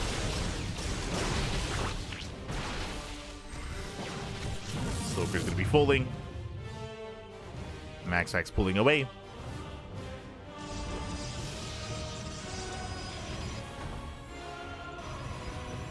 We'll see if Skillus can stabilize. I say skill, I mean Skillus, he's closer to stabilizing here. We'll see if a laser can. And as a laser is going into Spire. Interesting. Going to Spire Tech.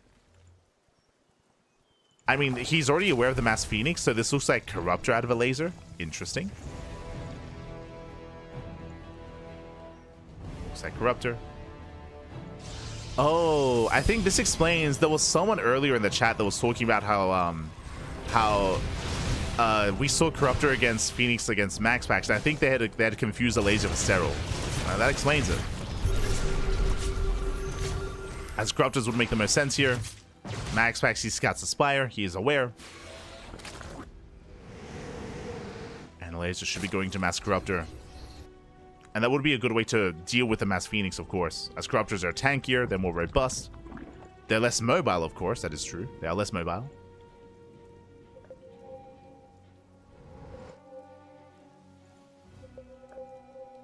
It's building up. Phoenixes, they do hit the mineral line. Catching out a couple of workers. 4, 5, 6 drones going to be going down. I mean, I'm most impressed here by a laser's game state. He's down to 38 drones. Oh, sorry, he lost 38 drones. Crazy. Down to 73. Now, this is something that a laser's known for. If you've been watching the channel, you would know for the past, what, like 5 years? A laser, he likes losing drones. True. Like, he is insanely greedy as a player. And we've seen him lose like 40 drones and still win games. Like, it's great. And not even all in, just recover economically. The reason for this is because of how greedy he's been. I referred earlier how we saw no tech and no link speed and just nothing here out of a laser. It's because it's been purely droning. Which means, yes, he's been losing a lot of workers, but he just replaces everything with just pure drone. Now Corruptors have arrived. They shut down the Medivacs. They zone away the Phoenixes. As Clem does target down as many drones as he can. Once again, getting up to how many? 51 drones! Let's go! 51 drones have gone down. A laser is pulling in a laser. Let's go. Oh my god. More Stargates, more Phoenixes on the way for MaxPax. Meanwhile, Skillus getting to a ground-based composition. Skytoss on the way, actually going to Carrier. This I'm less certain of. Now again, MaxPax, he knows that the Zergler is going Mass Corruptor. This is greedy. This is a bold move here from MaxPax. Whereas otherwise, something that would shut down Mass Corruptor would be Mass Void Ray. So this is a risk here from MaxPax.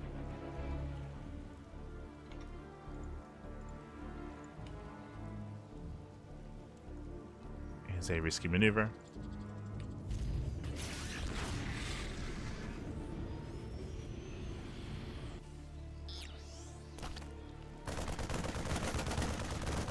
Laser diving into the main. And Laser, he does confirm the carriers, and this should just prompt him to just make more Corruptor. He sees the attempted Sky Toss. He knows what's going on. From here he can build up. She's making 4 carriers in a mothership at a time. It's a lot of carriers. The one thing that I would want to see here from a laser, as he just now begins the hive, so a very late hive from a laser, would have been Corruptor Viper. Like, Corruptor Viper would completely shut down MaxPax.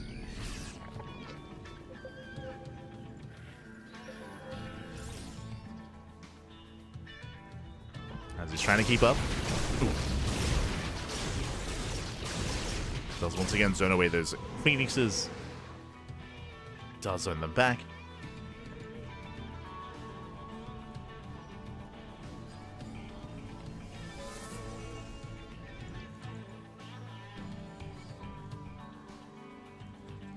I'll send them away.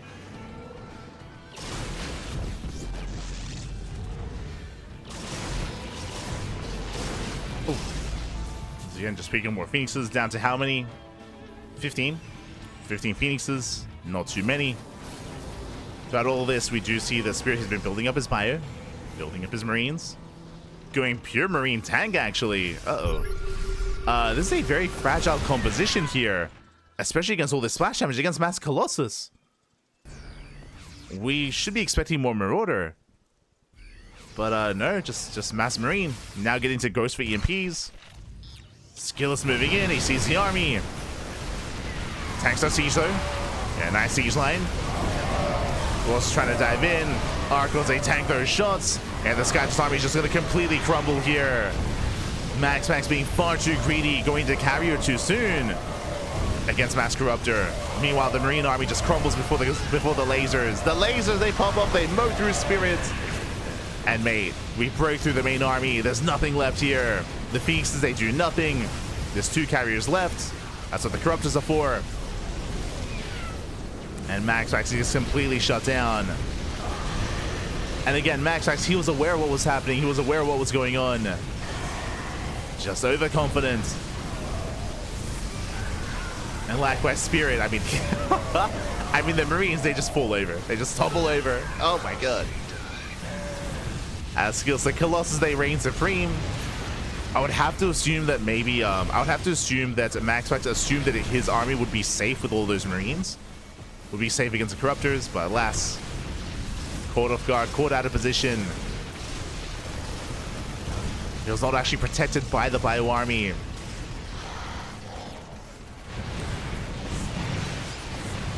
And with that, Skillus and the laser, they break it through. They've broken through the bases, getting on top of the gold, getting on top of the planetary. Marines, they do stim in. Oh! Catching out a couple Corruptors. Nice stasis. Stasis pops off. And they're just going to keep pushing. They're going to keep pushing forward here towards the bases of MaxPax.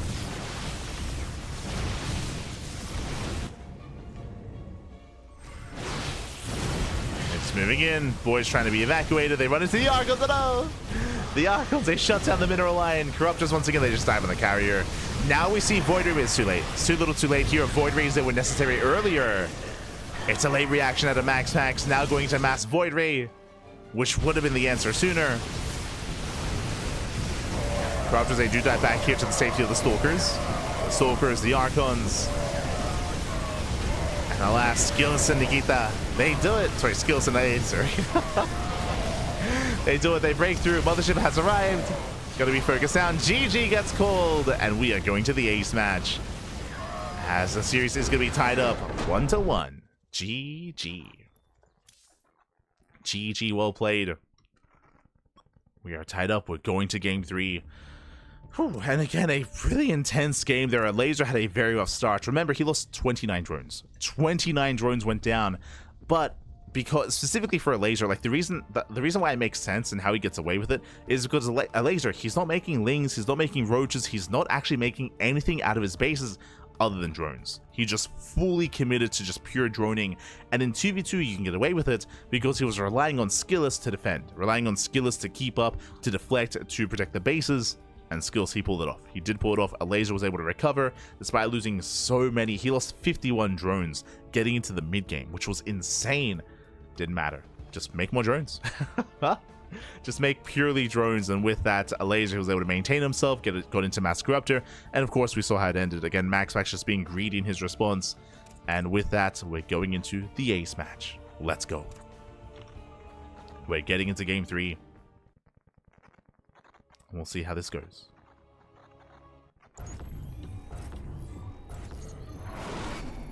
And spawning in the bottom left-hand corner of Yellow Jackets. Ooh, I believe for the first time tonight, we have our red team. We have our duo, our Team Liquid duo. It is a laser and Skillus.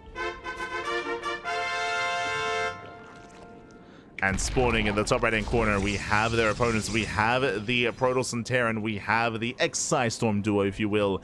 MaxPax and Spirit, the reigning January champions. And we get tied up 1-1. We're here in the ace match, and I don't think I've ever casted on this map before, I'll be honest. Okay. Yellow Jacket. We have shared main bases. We have somewhat shared naturals as well. Multiple entry points, though, towards that natural. Here towards the top side. Here towards the south side as well. No pocket expansions. Bear that in mind. But really interesting terrain here.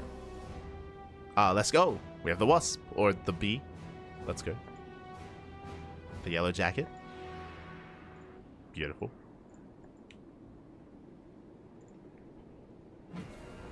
So our players do move out. Just for scouting. So far, standard openers.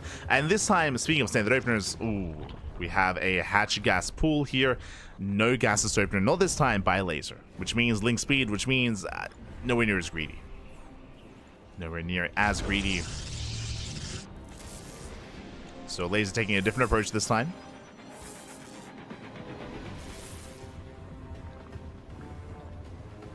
Coin flip? Not at all. Not at all. It was, again, just MaxPax. Just cutting corners, not respecting the corruptors enough. And likewise, again, Skill's doing a great job at protecting a laser, allowing him to recover. Now here we go. We have our initial openers. Just our gate expands. Hatch gas pool. Both layers building up. And we're settling in.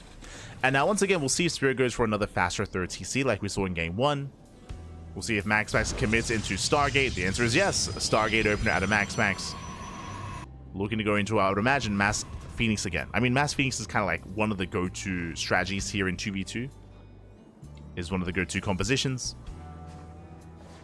Once again, Skillus going Twilight Council. Mate, Skillus, he's gone Twilight Council every game in this series. I'm a little bit surprised. Considering the meta of 2v2, like, is what I mean. Stargate plays the go-to is the standard, not Twilight Council.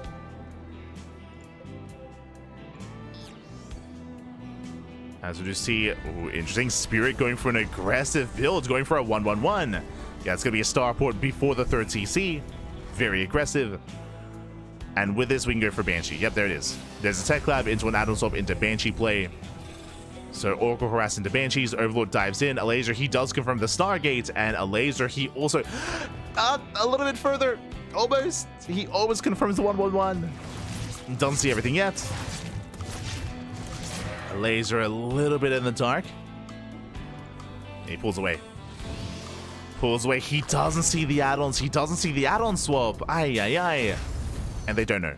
Now, they are getting ready for harass anyway because of the Oracle, true. So there should be spores in position. Meanwhile, MaxPax hard switching out of Phoenixes. He makes one Phoenix, cuts Phoenix production, and goes into a Twilight Council. Very interesting. Okay, a bit of a fake out here. So MaxPax faking out his opponents. Oh, Lings are going to be roasted. Spirit pulling away. Does pull back. Distract the main army. Adepts into the mineral line. Probe's going to be going down. I think how many so far? 4 probes. 4 probe kills. Stasis in the main. Good damage.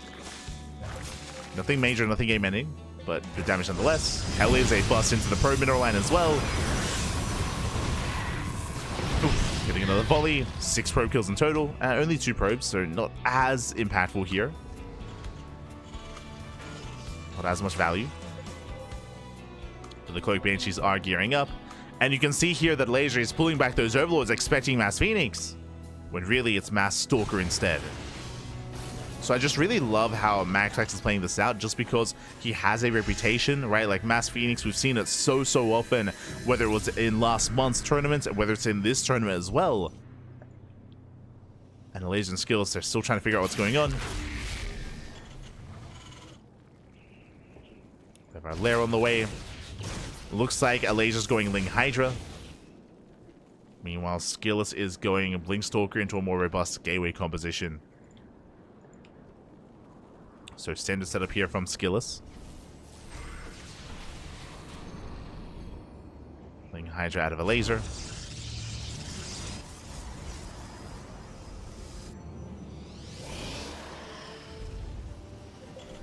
The red team is still not fully aware as to what's going on. Still waiting for their lair. I'm hoping that the laser doesn't go into Spire. Like, I'm assuming this should be Ling Hydra, 100%. If we see a Spire, then we're going to be in trouble. Okay, there we go. Ling Hydra. Thank God. Hydra then is on the way into an infestation pit. This should be the head towards Lurker Tech. But there's a big window. There's a big window here where a laser where the red team is going to be vulnerable to an attack. And the question becomes, when is the attack coming? Second Robo. Sorry, first Robo. Robo's on the way. This should be for the Warp Prism to move out across the map. Wing Stalkers are revealed. Big Scouts, now he knows. If they went away earlier, they now confirm. It is not Phoenixes. And we need to prioritize these Lurkers as quickly as possible against this ground-based setup of Spirit and MaxPax.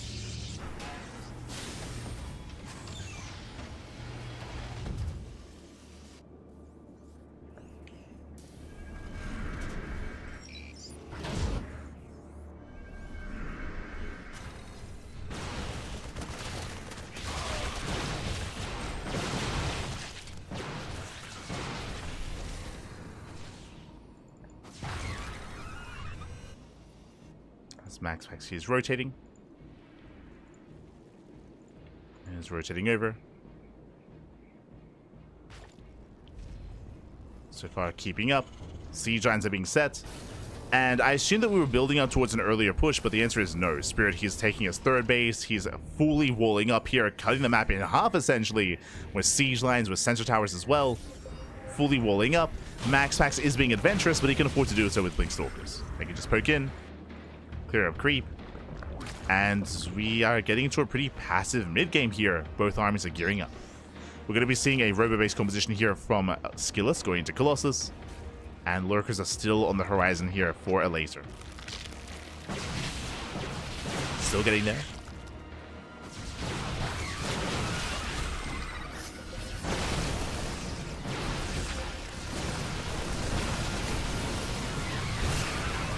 MaxPax is moving in. Ling's going to be shut down. Shuts down the Lings. Hydra's trying to hold their own. Where are the Lurkers, by the way? And without Lurkers, a laser, he cannot hold on here. Colossus has arrived. Lurkers being morphed in. And again, did a laser wait too long to morph in these Lurkers? 5 Lurkers now on the way. A laser, he was waiting for his Hive upgrade before making any. Drop into the main. Drop into the main base. Lurkers, they still need more time.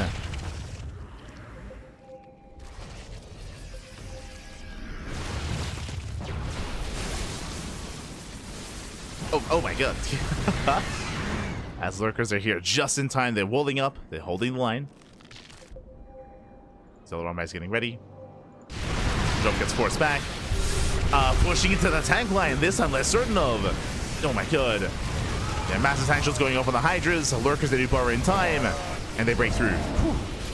Skills and laser, not pretty. They take a massive stasis to the face, but they break through the main army. As that happens, drop into the main. Drop in towards that 4th base as well. And this is distracting Skillus. Oh, Skillus, he's turning everything back around.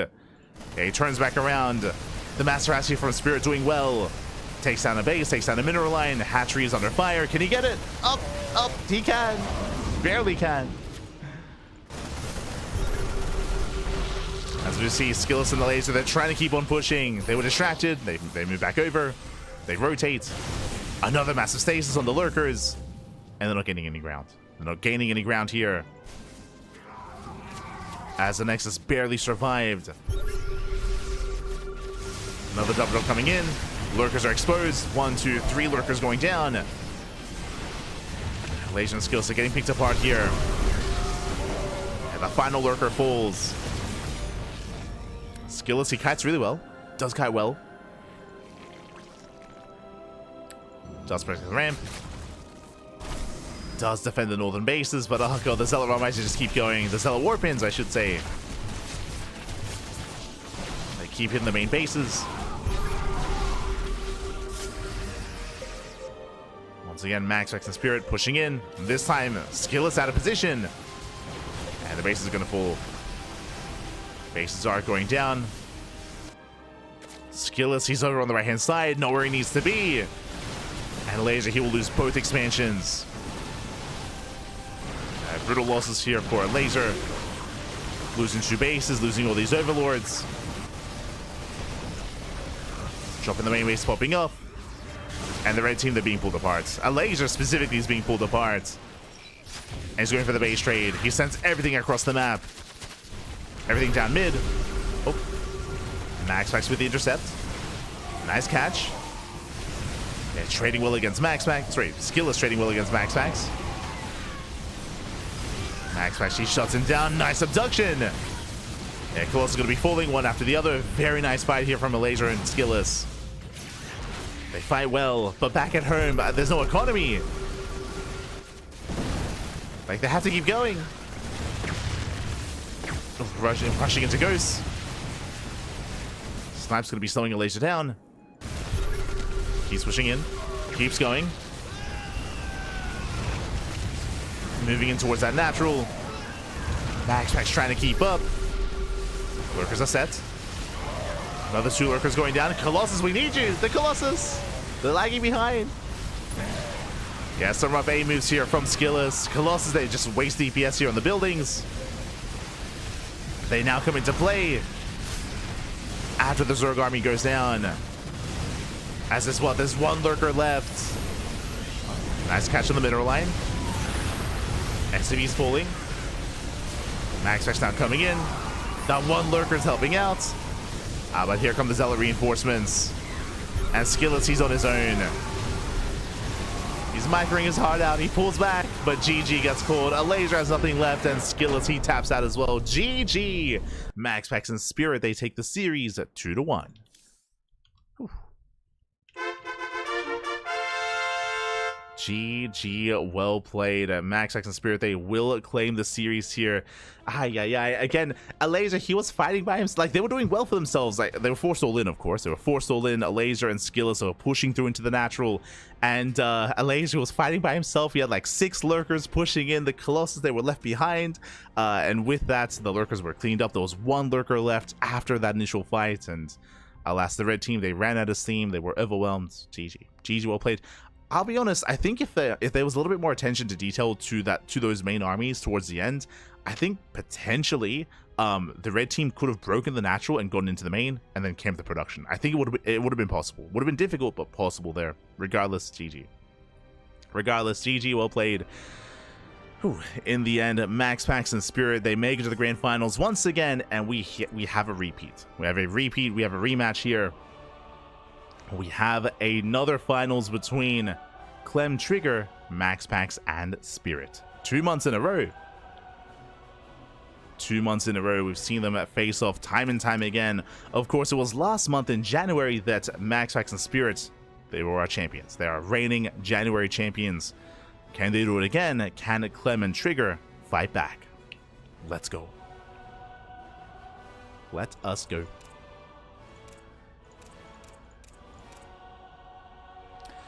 As we are getting into our next game. We're getting into game 1 here. Our grand finals, a best of 5 between our 2 teams. Let's jump on in. Let's jump on in.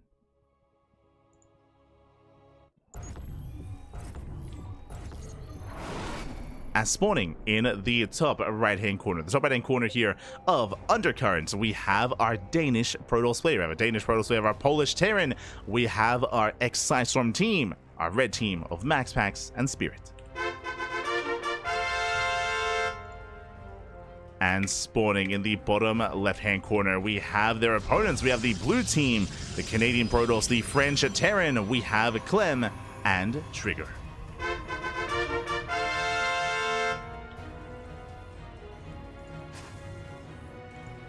Here we go. Oh, let's go. As it looks like our players are sharing control, and Trigger, he is taking the gas geyser for Clem. Let's go. Which is more efficient. Is more efficient here. Ooh. As our workers are moving out. Hello.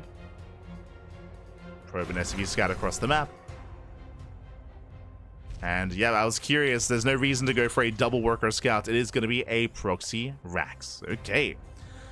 So we have one Rax at home, one across the map. It should be 2 Rax Reaper aggression here from Spirit. And we'll see what they can get done. We'll see if Clem and Trigger can keep up. As they're going for their own standard openers. For those that are curious, the kind of efficiency of going for this gas geyser here is that Clem, he doesn't have to waste one worker building, right? Like whenever you construct a building for Terran, you have to waste a unit to be stuck there the entire time constructing, which is of course inefficient here. Meanwhile, we just, for a Protoss, you can just throw it on the gas. Throw it on the gas geyser and just mine that much faster.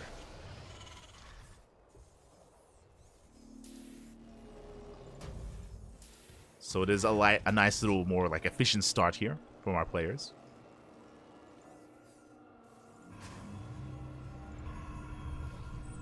Natural bases are being taken. I don't know if you saw, but Clem, he was about to get another gas geyser. I'm curious if he's just gonna like ask Trigger, like, "Yo, can you give me another gas?" That's the exchange we're hearing. Meanwhile, again, Spirit is the aggressor. We have the Reapers. Reapers are on the way. We're making the way towards the cliff face. Moving in. Once again, Stargate opener out of MaxPax. Forcing back the main army. Bunker will not complete. Oh my god. Yeah, bunker is denied. Reaper takes a lot of hits. Stalker does come in to reinforce though, and Trigger, he will zone away those Reapers. He will zone. Trigger, he will defend. He's here for his boy. He's here for Clem. Spirit, he does reinforce. Still making more Reapers. Not going to be zoned away. You see Trigger, he's to that Reaper cliff. He's ready. He is ready. Somewhat the Stalker is going to be overwhelmed. The Stalker goes down. Massive pickup. Takes down a Stalker. Goes to the mineral line. Shield batteries in position. And one Reaper will fall. Likewise, Stalker does rush past the bunker. Gets an SCV. Damage is being done. Getting up. Getting a second SCV. Getting a third. 3 SCV kills. Jesus. Yo, the animals here are so loud. Like, pay attention to us. Like, mate, calm down. Oh my god. As the blue team defends. They do defend in the aftermath. They lost 4 SCVs. 4 SCVs went down. Some okay damage. Considering that the Spirit did maintain most of his Reapers. They're still alive. Still alive.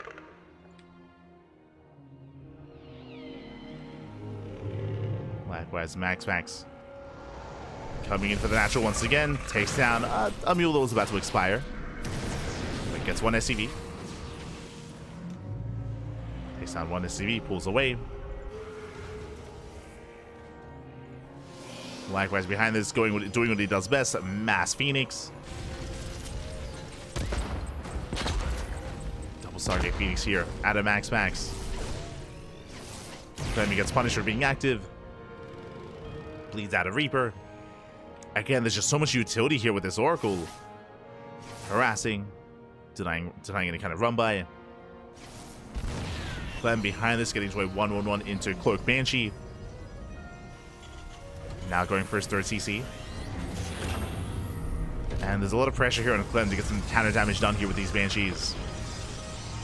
Likewise, Trigger, Blink Stalker. Getting into Blink.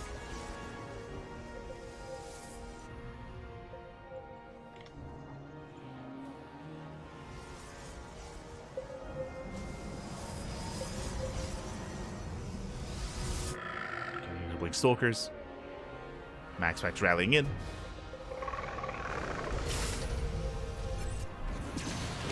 Oh. Gets the main. It's a couple of pro kills. That's going to be 2, 3, 4 pros going down. So far, so good. 5. Oh my god. 5 pro kills for... Oh no! Gets 5 pros, but the last second Banshee gets picked off. Ay, ay, ay. Suddenly less worth it here for Clem. And both Clem and Trigger, they're just stuck at home. They're just perpetually contained here by the Mass Phoenix. Can Mass Phoenix, it can just be so oppressive. As they're not allowed to move out. Not allowed to be active. They are just contained. And we'll see if Clem can establish the third. We'll see if he can take the third base. Spirit going for his own. Both Terrans going into bio tank.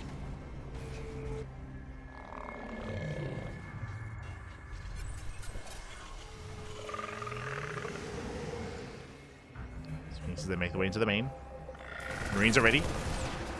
Yo, this time Clem is in position. Going for the gold. Clem setting up for his own, sorry, Trigger setting up for his own third as well. Oh. As the Stalkers are caught out.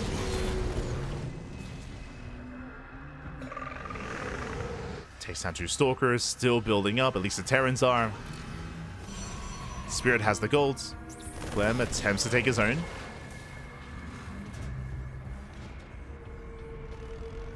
Sending the army away.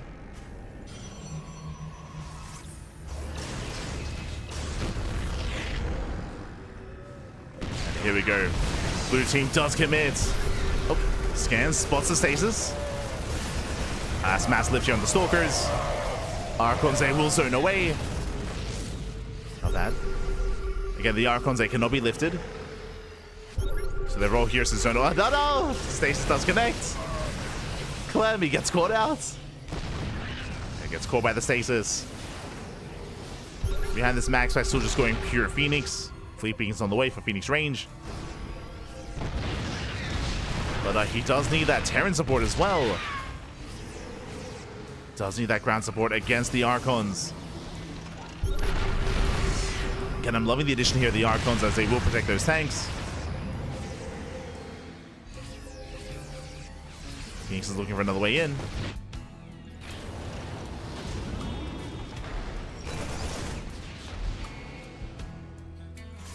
They're trying to poke forward. Clem gaining grounds. Getting within range of the mineral line.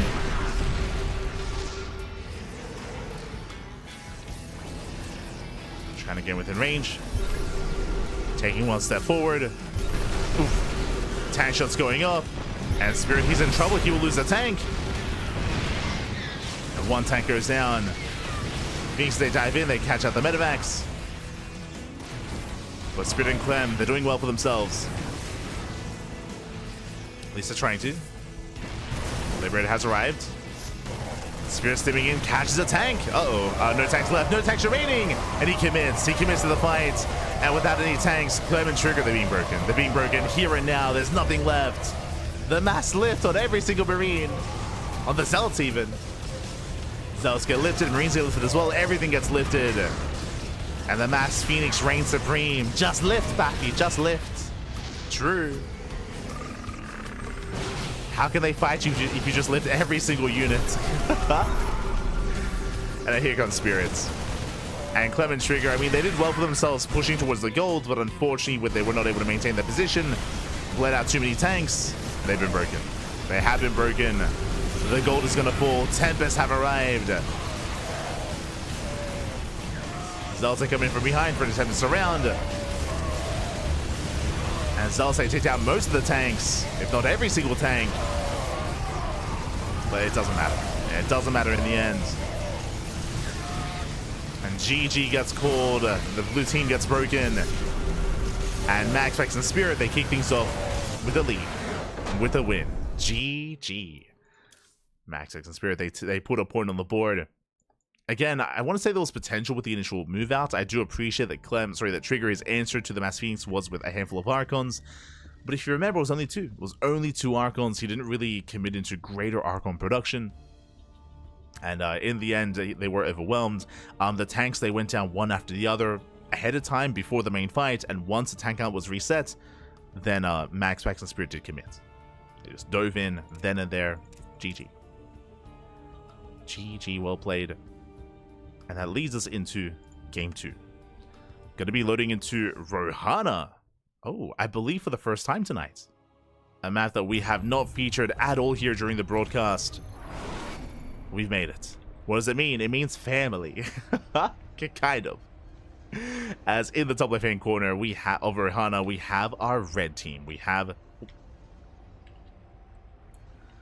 our red team here. We have our duo of MaxPax and Spirit.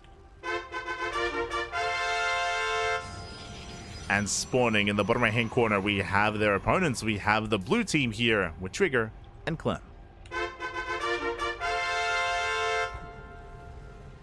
Let's go. And we see why this map has been vetoed so often and why we have not actually cast on this map at all the entire broadcast. This is one of the few maps with split off bases. Again, typically it's very common to see shared main bases and shared naturals. That is not the case here. We have an isolated main base for Spirit and an isolated main base for MaxPax as well. So they have to protect on their own. The naturals are shared, true, the naturals are shared, but there's no ramp coming into the naturals, so it's also a very exposed location. It looks like aggression is going to be favored on this map, as you can target specific players, and even defending the natural is not going to be easy. It's a very large natural base. It's huge. Like, look how big the natural is. Here we go. As Trigger, he does open up 2 gate. Interesting. So 2 gate opener out of Trigger, a much more aggressive start. And MaxPax opening up with a gate into Cybercore into Stargate, I would imagine.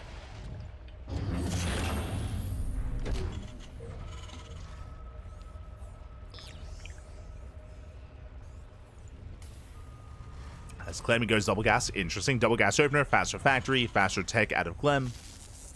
And in general, this is just a more aggressive build from our blue team.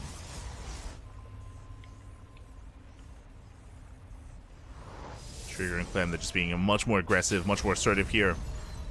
And we'll see what this leads to. This can lead into a 1 base all-in, depending on the tech of choice. Probe gets hunted down. Do see a Spirit back at home going for extra racks. This is interesting, going for a 3 racks. Okay, a rare sight indeed, especially in 2v2s. But we have 3 racks here out of Spirit. And we have our tech of choice Stargate from MaxPax. It's going to be a Stargate after the expansion. Here we go. So economic openers out of our red team into 3 racks and into, of course, Phoenixes. Meanwhile, our blue team goes for delayed expansions. I mean, Trigger, he doesn't even have an expansion yet. There we go. Just now being taken. A very late natural base for Trigger and Clem.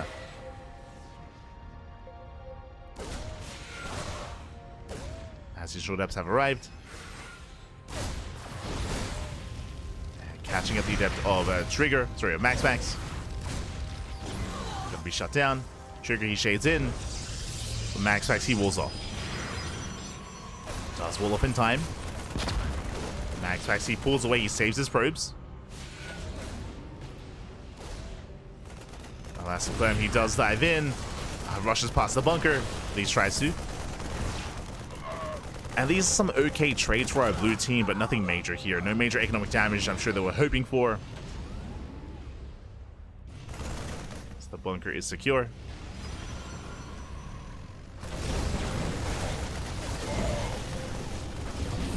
Spirit, he has Stim on the way.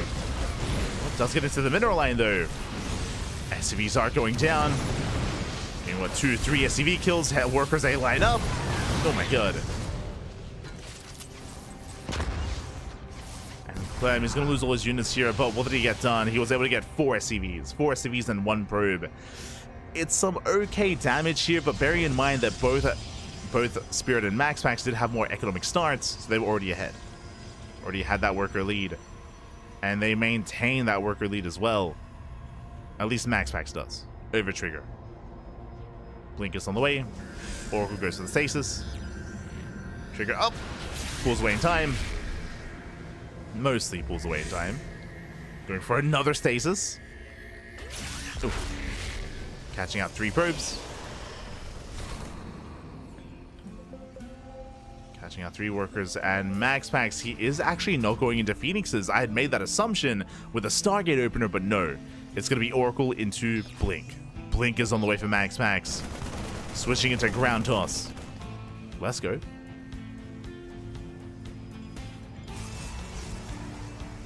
Gonna be switching things up. Meanwhile, the red team is the first to take a third, first to expand. Again, they had more economic starts to begin with. And Spirit does move out. Again, with his initial 3-Vax opener, he already has Stim. He already has that upgrade advantage over Clem. And he's pushing. He's going to be active. Waiting for reinforcements. MaxPax is going to join him. Does join him in the center. Nice Stim. Forces out the Blink. The tank is unsieged. But Clem does have a second tank in position. And they hold. Clem and Trigger, they do hold on. They force back the army. Oh no! Stasis will connect! Yeah, massive stasis. From here, the red team can turn back around, take the fight. Decent pickups. But Spirit's overstimmed. He's heavily overstimmed here.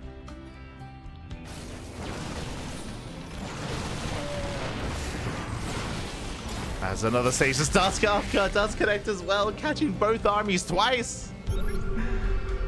Does slow down both armies. Spirit pulls away. I mean, Clem is still gaining ground with these tanks. Still pushing forward. Again, he does have that greater tank count with the initial double gas. The earlier tank production. Forcing his way up the ramp, and Trigger and Clem, they're gaining ground. They're pushing in. Yeah, they're pushing forward. And Spirit, he has no tanks. He has no tanks, no bunkers. Stasis goes off once again. Massive connection. But it may not matter. And Clem and Trigger, they're here. They have arrived. They break through the defensive line. Boys are being pulled. Spirit has almost nothing left. No Marines, no Marauders, no nothing for Spirit. And MaxPax, he cannot do this on his own. I mean, the stasis traps have been impressive, don't get me wrong. But outside of that, there's almost nothing left. Just a handful of Stalkers. MaxPax down to 9 Stalkers. Warps in a DT. There's a skin. There is a skin available. Forcing a recall. MaxPax did have a third. Setting up his own proxy. There's another skin. And MaxPax, he's down to his last breath here. Down to the main. Main base being depowered. GG gets called. MaxPax gets broken. And Spirit soon thereafter. GG. Clem and Trigger, we fight back. We make a series out of this. Let's go. GG, well played. We have the back and forth. And we tie things up. Again, Spirit, he had a lot of potential when it came to his 3-Vax, but as we saw, he was just heavily overstimmed, and more importantly, Clem was set up with those tanks. He was set up in time, was able to fully wall up. Oh, sorry, I said fully wall up. He was able to siege in time, I should say, was able to take some better fights and snowball out of control from there. The stasis traps, they were amazing when it came to slowing down the push, but the push was still a force to be reckoned with, and unfortunately, Spirit just had a really hard time supporting MaxPax just because of his build. It means that he delayed his medevacs, delayed his tank production. He just had overstimmed bio that just crumbled here. Before the blue team, GG. GG, well played. That leads us into game 3. Now, as a reminder, this is not the ace match. It's a best of 5. Best of 5. We have plenty more games ahead of us, but this will determine who gains momentum in this series. Let's go. Who will gain... Oh my God. Who will gain momentum this morning? In the bottom right-hand corner of Emerald City, we have our red team. We have our red duo here. We have Spirit and MaxPax. And spawning in the top left-hand corner, we have their opponents. We have the blue team tying up the series 1-1. The runner-up of last month, we have Trigger and Clem.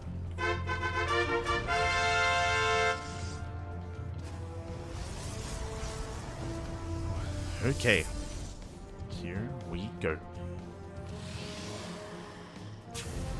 And And again, last game we had more greedy, more economic builds by Spirit and MaxPax. They were punished for it in the end, as MaxPax, he was even fully saturating his third base as the 2-base all-in had arrived. So MaxPax, he was caught with his pants down, Spirit as well. And we'll see how we adjust our approaches. Once again, Trigger takes the gas.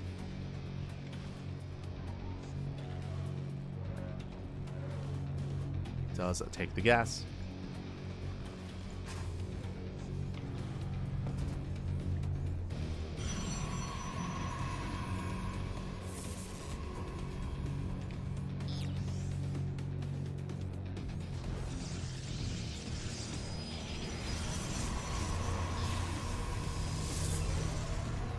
MaxPax does dip in.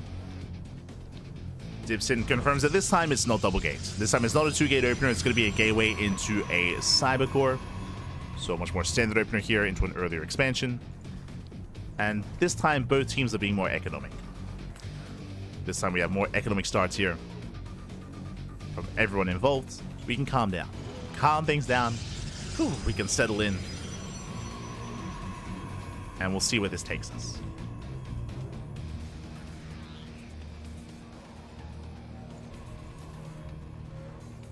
See where this takes us. As both players are mirroring each other.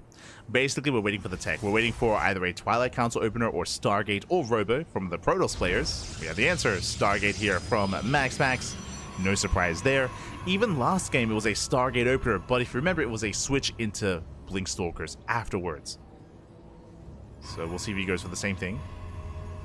Meanwhile, a second gateway out of Trigger instead leads us to believe it's going to be a Twilight Council opener here from our Protoss. We'll see. We'll keep an eye on Trigger.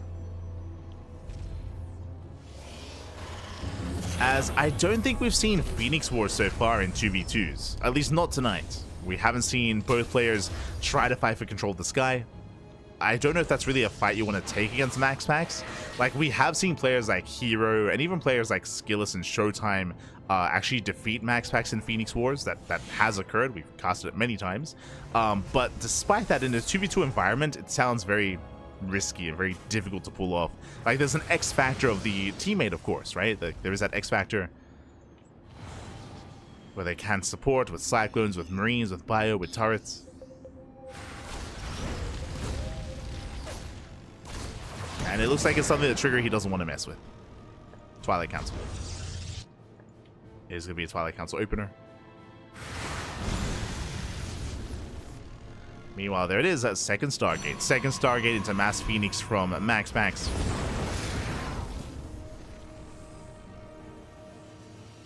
No surprises here. It's what we expect, true. It's what we expect. Catching out one of the Hellions. Just the one. The other does survive. As a Trigger, he does rush into his third base. Getting to Blink. I believe just 2-gate. Yeah, just 2-gate Blink to a third. Very greedy build here by Trigger. Very greedy. We'll see if he gets away with it. Meanwhile, Hallucination does scout both Stargates. So Trigger is trying to get away with a little greed. He also confirms Mass Phoenix. As MaxPax, he just pinned. He just pointed out to Spirit that the third base was taken. It's halfway done. So he just pointed out that Trigger was being greedy. They know. Oracle dives in, gets shut down by the Vikings real hard and real fast. Oracle goes down. Nice defense here from Clem. Shuts down the Oracle.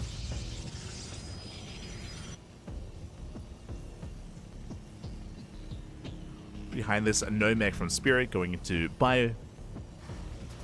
Going to Bio Tank. And I would imagine Clem is doing the same. Yeah, getting his tank production. Vikings are amassing initially, which is not quite necessary here against the Mass Phoenix. Need those Vikings. And you can see that they're getting in position. We have Stalkers to defend the mineral line, and we have Vikings to respond as well. So Stalker, Viking are from the blue team. They're ready for MaxPax. We'll force him back.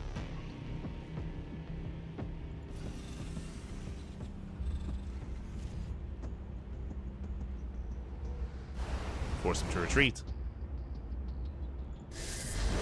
Likewise, MaxPax taking his third. Getting to +1 air attack. Just committing. Oh, the Phoenixes. Let's go. Let's go.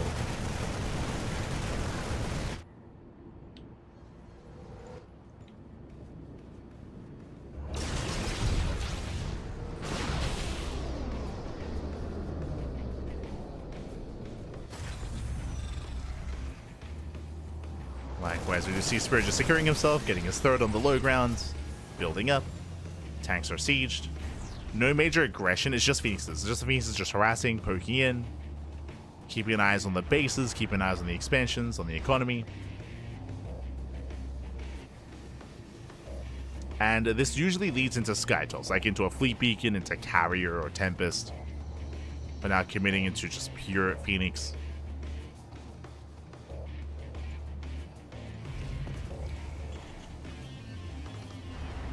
Again, we'll see how Trigger tries to respond to this.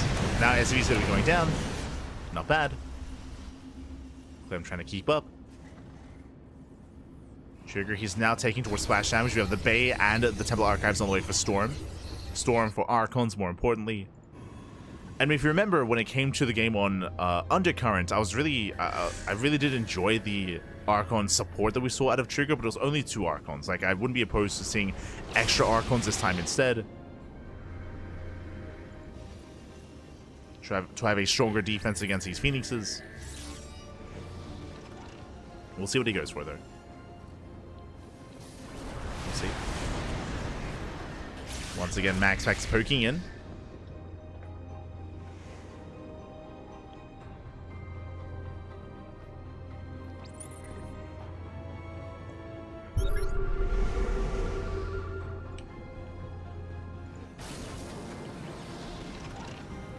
Poke in. Siege lines are being set up. Both teams, I should say, being hyper defensive. But this is what I was worried about. Here comes the mothership. Here comes the mothership, and here comes the Tempest production as well. Like MaxPax, he's reaching his final form. At the same time, Spirit, what do we see? BCs, Fusion Core, Starport. If this was a 1v1, I would assume it's for ranged liberators, but here from the side of Spirit in 2v2, I would assume mass BC. Oh boy.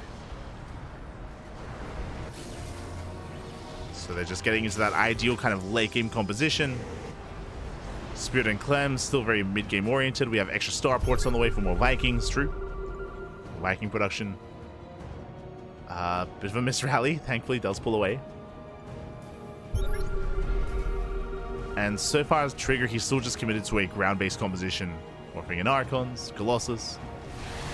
Blue team is going to be the first to move out. They're spotted. Spirit does scan.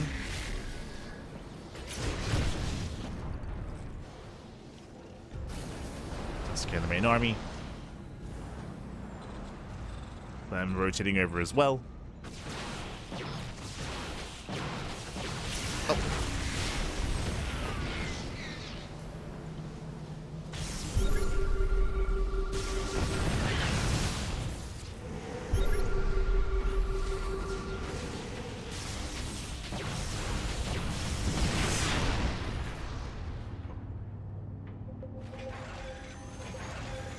Trigger still being active.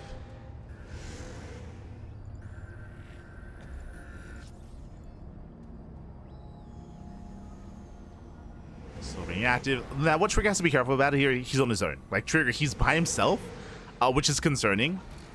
Clem, he's now getting into mass mech, of course. Did begin with Bio, into mass tank Thor, which is what you want here in late game 2v2. But we need to work together here. Do need to work together. Spirit committing here to still Bio tank, which doesn't scale as efficiently here as mech. Like in the late game of 2v2, like mech and Skytoss is what you want. Just mech and Skytoss. Meanwhile, it looks like it was ranged libs, not BCs out of Spirit. My apologies. But I'll be honest, like these Marines, they didn't really add too much to the fight here. But we have a Doom Drop. Let's go. Doom Drop into the main. Clem is under fire. At the same time, they're trying to push in. There's a cloak. Cloak gets activated. Tempest. Oh my god. Yeah, just picking away a trigger. Storm will zone. Spirit kills the main base. Tempest is getting free units. Another storm connects. And Spirit's drop is cleaned up. Oh my god. Black Wizard trigger is being shut down, losing another Colossus, another Archon, and the War Prism. These Phoenixes, they've served their purpose. At this point, we have to get rid of them. And just going for a mass dive. And as MaxPax gets rid of these Phoenixes, he replaces them with more carriers and more Tempest. That's the goal. Takes down the Colossus. Colossus goes down. How many Vikings does Clem have? 27. 27 Vikings. I mean, that'll do it. That's a lot of Vikings. That is the answer to the Sky Toss. Another double drop. Into the main base.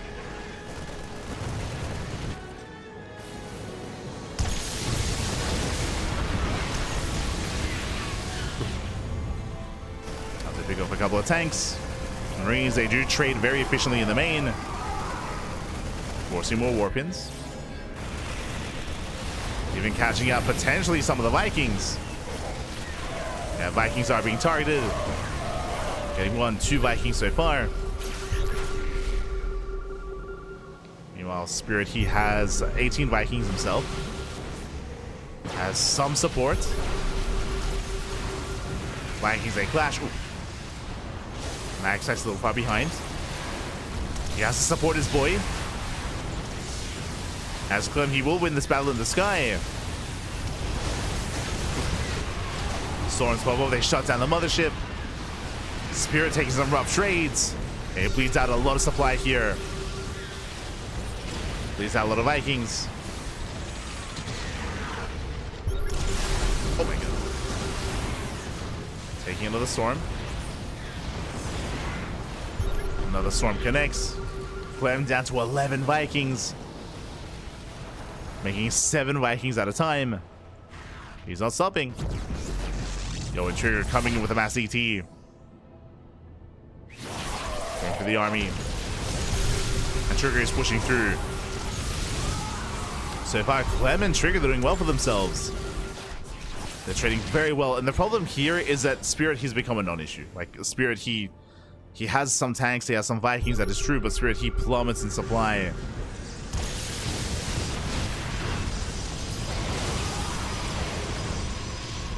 Spirit's still committed into Mass Marine. He's making 7 Marines at a time.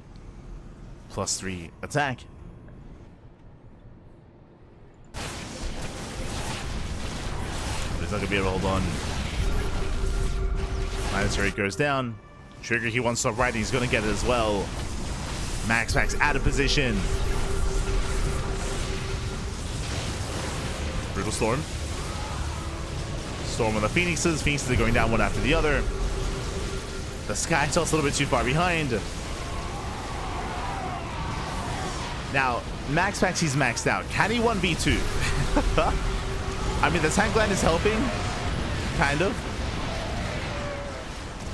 Spirit, he bleeds out with his Vikings. MaxPax, he has no splash damage. But he does break through. Yeah, the mass carrier. Let's go. He does find all these tanks. Thor goes down. Tanks going down as well. Mate, MaxPax, he's 1v2. On his own, Poppy is breaking in. Now, MaxPax, he does not have Storm. Storm is still on the way. But MaxPax snowballing out of control. Breaks through the main army, takes down the gold. At the same time, though, Trigger, he's across the map, distracting spirits. Forcing him to land. Okay, how many Vikings? 14. Oh, massive Blink. Blink shuts down one of the carriers, gets a second. 2 carriers going to be going down. 3 carriers go down. Expensive losses for MaxPax. Did overextend.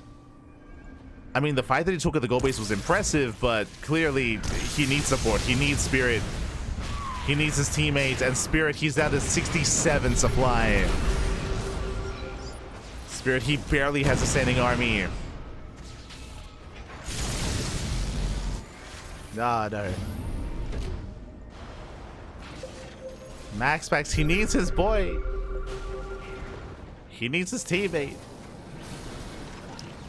But Spirit, he doesn't really have an economy. Like, the DTs have been harassing so much and so well. Spirit cannot afford an army. MaxPax is on his own. DTs, they just keep waddling in.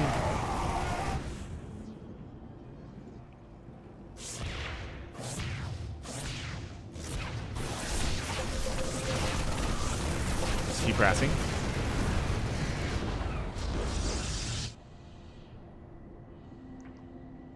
They keep harassing, they get into the mineral lines.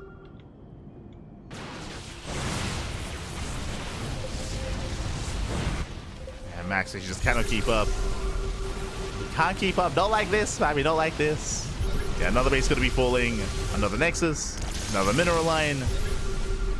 MaxPax's army is impressive, but you know, he's by himself.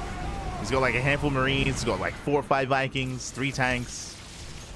He has a semblance of an army. And Trigger, he's killing Spirits. He's killing Piotr. Piotr can't make anything. Still making more Vikings. Speaking of, that's 32 Vikings for Clem. Jesus. Takes down 2 carriers. Kites back. Trigger. Does he race back home? MaxPax is moving in. Trigger coming in from behind. And we sandwich the main army. Mothership goes down, no recall. And MaxPax is gonna lose everything. Should be losing everything here. Once again, blinking in. Storm does connect with the Stalkers. But look at the Skytoss. The Skytoss crumbles. GG gets called. And Clem and Trigger, they take a lead in the series. GG. GG, well played. They do take a lead. Again, Spirit, he was torn apart time and time again. Spirit, he was losing mineral lines, losing bases to Trigger's aggression, whether it was DTs, Zealots, Stalkers as well. Spirit was torn apart and he just could not support his teammates. He could not support himself. As Spirit, he went down, and MaxPax soon thereafter. MaxPax did have some strong fights. It was really impressive when he broke the gold, but that's all he really had in him. That's all he really had in him. Then Trigger and Clem were able to recover, able to build back up, and with that, GG. GG, well played. Trigger and Clem, they have a lead in the series. 1 more game is all they need to be this month's champion. Can they get the revenge, or do we force an ace match? Here we go. Up next, we have Reclamation. And the pressure is on MaxPax and Spirit. Pressure is on. Also, I didn't even notice. Wait, hold on. Is today Valentine's Day? I didn't even know. And happy Valentine's Day, everyone. Happy Valentine's Day, Papi. Oh my god. I mean, what better way to celebrate Valentine's Day than watching 2v2s? True. Ah. They're each other's Valentine. Ah. Wholesome, Papi. Wholesome. As spawning in the top left-hand corner of Reclamation, we have the red duo. The red team, the red duo themselves. We have MaxPax and Spirit. Ah. They're each other's Valentines. And spawning in the bottom right hand corner, we have their opponent. We have the blue duo. We have Trigger and Clem. Leading the series at 2-1. Here we go. So wholesome. Hello, where? Hello. Exactly. So wholesome. Ah. Spending the evening together. It's beautiful. Playing Skytoss, storming each other. What more could you ask for? What more? True. Playing 2v2s with your one and only.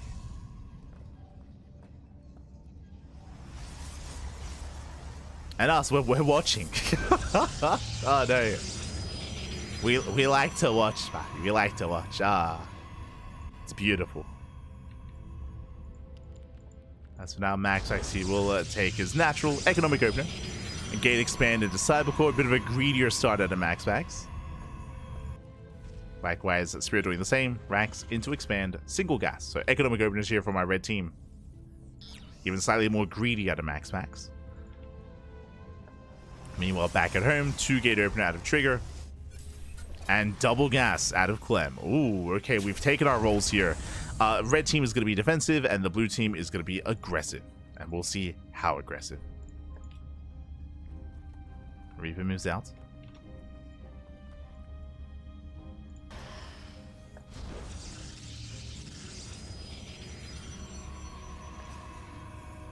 It does move out.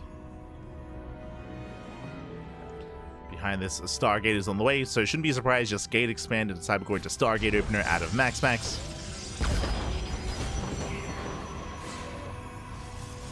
Bunker is going to be delayed. And we're moving out. Again, with that double gate opener, it's going to be double adept. So double adept coming in to reinforce. 2 adepts taking one-shot probes. And making their way across the map. And we'll see if Trigger can punish the greed. The bunker is still not done, by the way. Uh-oh. Yeah, the bunker will not complete. SVs get zoned away. Oh my god, Spirit, he does save the workers, just barely diving into the CC. Does protect them. Likewise, shield battery's done as well. Marines that come down from the main. They're going to be cleaned up. The Bio Army will fall. But so far, yeah, we will defend. Reapers into the main base. Adepts are being cleaned up. Reaper is wreaking havoc. And it is getting a little bit chaotic here as they're still just rallying across the map. He doesn't stop. But the Oracle will shut this down. The Reapers, the Hellions, Adepts, nothing shoots up. The Oracle completely cleans up the aggression. And the red team holds. The red team does hold in the aftermath as the dust does settle. We do see that MaxPax is ahead in probes. MaxPax is up in workers. And Clem is slightly ahead in SCVs. Slightly, by 2. So I would say that the red team comes out in a better position here. Oracle hits the main, going for the stasis. Trigger pulls away in time. Does pull away.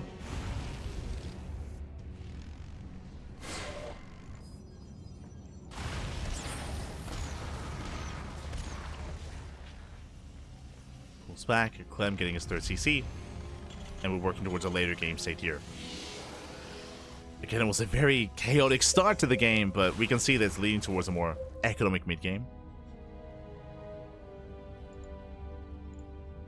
As MaxPax is built up to 2 oracles, he can one-shot probes. Stalkers are in position.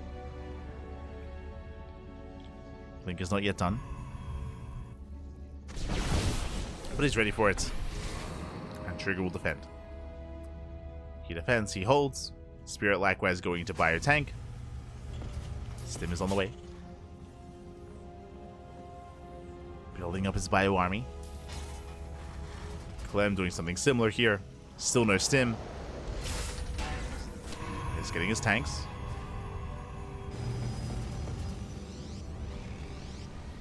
Tanks are building up Vikings as well. This looks very similar when it comes to the setup that Clem had last game.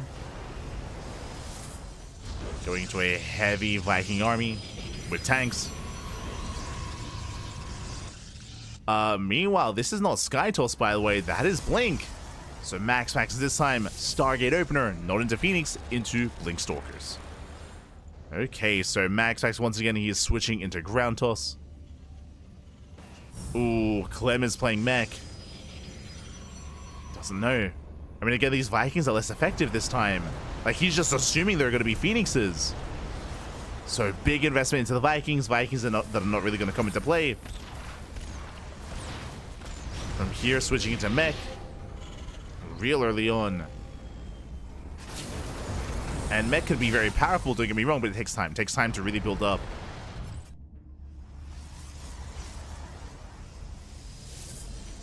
And he's embracing that Mech competition. So, because they poke in.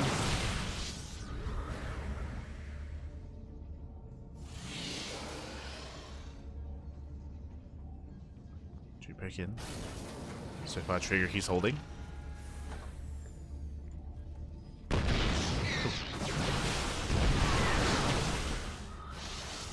Is holding the line.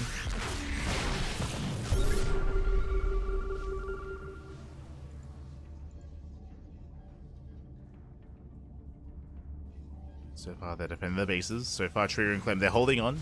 Meanwhile, because of the map control, we just have free 3rd and 4th base here for the red team. Taking a greater economy. Clem's army needs more time. As the tank is going to fall. Clem is going double armory, double upgrades, more factories, more mech. But again, it takes a while for it to really get going. And you can see even Clem landing those Vikings, recognizing that they don't really have as much value. Does confirm Blink Stalkers out of MaxPax. And here comes the red team. Pushing on the right hand side. Now Trigger, he's in position here towards the left. He's on the low ground. Likewise, Clem, he's somewhat split between the bases.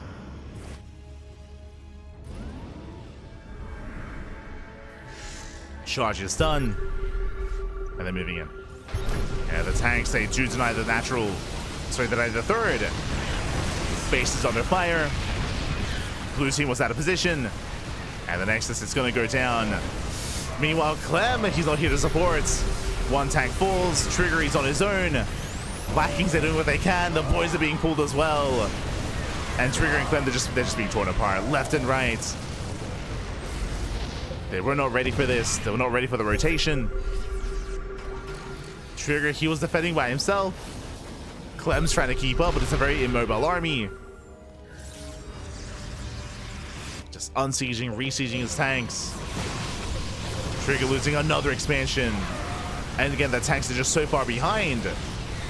It's essentially a 1v2 here. Clem, now he arrives, but it's too late. The base falls. And this is the downside of a mech army like this. It's so immobile. Oh. Nice catch on some of those tanks. With that Trigger, he's stuck on 2 bases. He's stuck on a 2-base economy. Clem, he's on 3. But Trigger, he needs an expansion. He gets denied again. Just keeps getting denied. And yeah, Spirit, he just stims it. He stims, he wins, he breaks the main force of Trigger. It's turning into a 1v2 now where Trigger, this is the army. Just a handful of Zealots, 1 Stalker. Trigger has no economy. And sure, Clem has been able to build up a high tank count, that is true. But he's never where he needs to be. He can't make use of it. Spirit just dropping into the main. Again, they're just taking advantage of how isolated Trigger is. He's by himself. And Clem again, he's just trying to keep up. He's stuck at the ramp. In a brutal position. Tank while he's going up. And Spirit, he's going for the mineral line. Takes down the workers, takes down the final few units here of Trigger. Avoids those freedom zones. Takes down the pylons. And Trigger can warp in a handful of units at a time. MaxPax, he wants some of this action. Moving out. 3rd base is exposed. Clem again, not quite in position here. He wasn't ready for this move. He's also just popping up in the mineral line. Nice snipe here. Catching 2 libs. 2 Liberators go down. Again, MaxPax only losing Zealots here. Now warping in the DT. And Spirit, he is still not cleaned up. He's still in the main. No shot. Still in the main base. Zealots, they catch reinforcing tanks. Expensive losses for Clem. Warping into the main. SCVs are going down to DTs and Zealots as well. And the blue team has been broken. GG gets called, and MaxPax and Spirit, they tie up the series 2-2. We're going to the ace match. GG. We're going all the way to Game 5. Again, we see that the real strength of mech really kicks into high gear when you get into a 4 base, when you're able to get almost a maxed out army, build up your forces. In the lead up to that though, unfortunately Clem, he was just out of position. Like time and time again, he was at his 3rd base, he was at his 4th base when fights were happening on the other side of the bases with Trigger instead. And Trigger, he was just being torn apart as he was just perpetually stuck in a 1v2 game state. Clem was trying to rotate. Whenever he did, he'd have to come back over, back and forth, back again. Again, just a really slow moving army for Clem, so he just couldn't keep up. And GG. GG, well played. They did initially focus on Trigger, then Clem thereafter. And with that, we're going all the way to the ace match, all the way to game 5. Let's go. We're going to the ace match here. And you could sense the frustrations from Clem as well, because like Clem, he had a large army, like he had a lot of tanks, he had a big force, but he just couldn't use it, right? He couldn't use the army. He was never quite where he needed to be, as both MaxPax and Spirit were eluding him. And that leads us here into the ace match, into the final game, and spawning in the top left-hand corner of Crimson Research Lab, we have our red team. We have the reigning 2v2 January champions, and they brought it all the way back to the ace match. Can they keep it going? Can they win 2 months in a row? It is Spirit and MaxPax.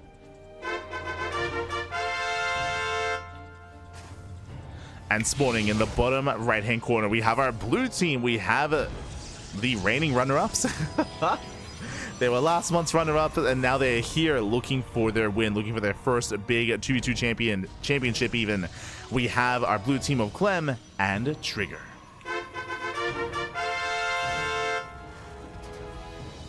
Here we go. As we load into a much larger map in the map pool, very large map. We have a shared main, we have a shared natural, we have a pocket third. Only one player though, only one player can get the pocket base. And likewise, a pseudo-shared 4th on the right-hand side as well, or 3rd. So again, a lot of bases to be taken. Very large map as well, can lead to longer game states. Last time we were here, we saw a laser and Skillus pop off and be hyper greedy and just get away with that greed as well. This was the game where a laser, he lost like 51 drones. Like, he lost a lot of workers. And he still maxed out anyway. It was crazy. A laser was an animal. I did recommend it. Do recommend the VODs of a laser and Skillus on Crimson Research. But we'll see how these players and these pairings match up.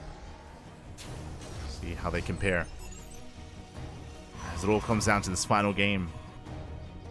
So far, economic opener here out of MaxPax, going for Gate Expand into Cybercore. No surprise.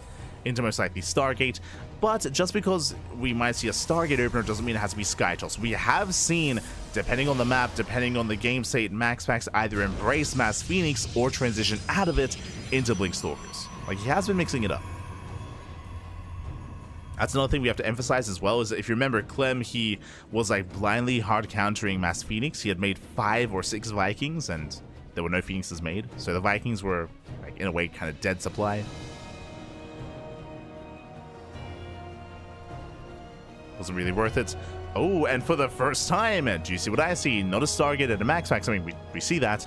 Stargate out of a Trigger for the first time in this tournament, or in this series, in this finals. Stargate play from our blue Protoss as well. Let's go.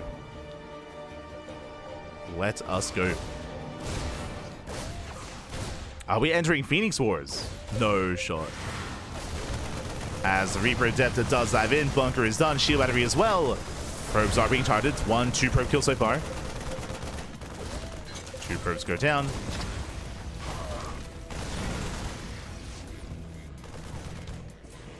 You see MaxPax, he was pinging the depot. He was like, Spirit, you didn't raise your depot. Ah. And with that, how many probe kills? 5. Oh my god, 5 probes going down. Very strong start here from the blue team. And we are indeed massing Phoenix. And that's a very fast second Stargate. Bold move out of Trigger. He's going to try to meet and then raise MaxPax with that Phoenix count and try to overwhelm. Going to try to beat MaxPax at his own game. Going Mass Phoenix. MaxPax going for a delayed second Stargate. Delayed because of all that economic damage. And so on MaxPax, he knows. Does confirm. Force to recall. Quick response. Quick response out of MaxPax. Does pull away. And Trigger, he will have the slight Phoenix lead. Have a slight advantage. I say slight, he's got 4-1. Not bad. But we spoke about it. Unlike in 1v1s, where Phoenix Wars can very quickly be decided with one big fight, here it's that much more different because of the supporting Terran army, right? Whether it's for Spirit or Clem, that is going to be a factor as well. Spirit, he's getting into Marines, into Stim, into Bio. What do we see out of Clem? We see Viking production. And this could be the beginning of mech again. Could be. First starport on the way for Spirit, going into a much earlier third CC, so very greedy play out of Spirit. Rushing into a third. Clem likewise going for his own fast third base as well. MaxPax, he's getting called out. The Oracle will fall. Does not scout the main. Nice catch. And we have a third Stargate now for Trigger. Again, just committing to Mass Phoenix. Meanwhile, MaxPax going for a faster fleet beacon into Phoenix range. And the scan reveals. Scan does reveal the, of course, commitment here into the upgrade. Into Phoenix range. Checking the armies here. Trigger, he's up 3 Phoenixes.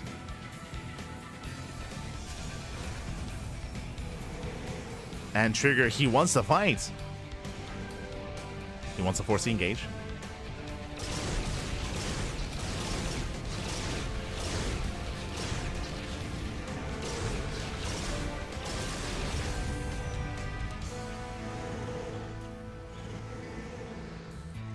Vikings coming in as well.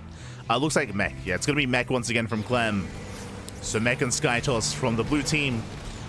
One Viking gets caught off guard. Ooh, oh my god, the tank volley though. Okay, nice positioning. Base the Marines in. So soul play here by Clem. Trigger as well, looking for any kind of stray units.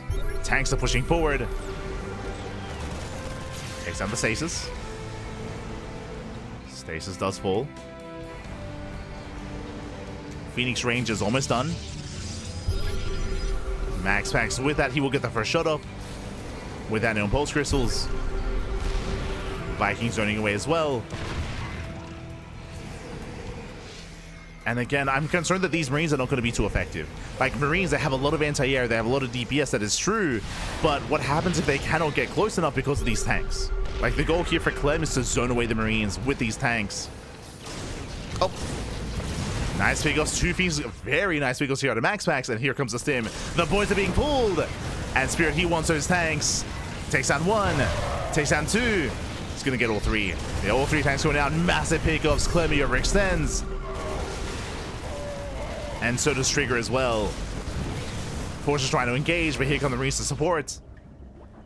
And the red team, they take the better fight. They take the better trades, and they back off. Whew, okay, oh my god. As it all settles, looking at the units tab here. Now Trigger, he still maintains a Phoenix lead. He still up 2 Phoenixes. Tank count was reset. Down to 2 tanks for Clem, bearing in mind that Clem is playing mech, so making 2 tanks at a time. Into double armory, into double upgrades.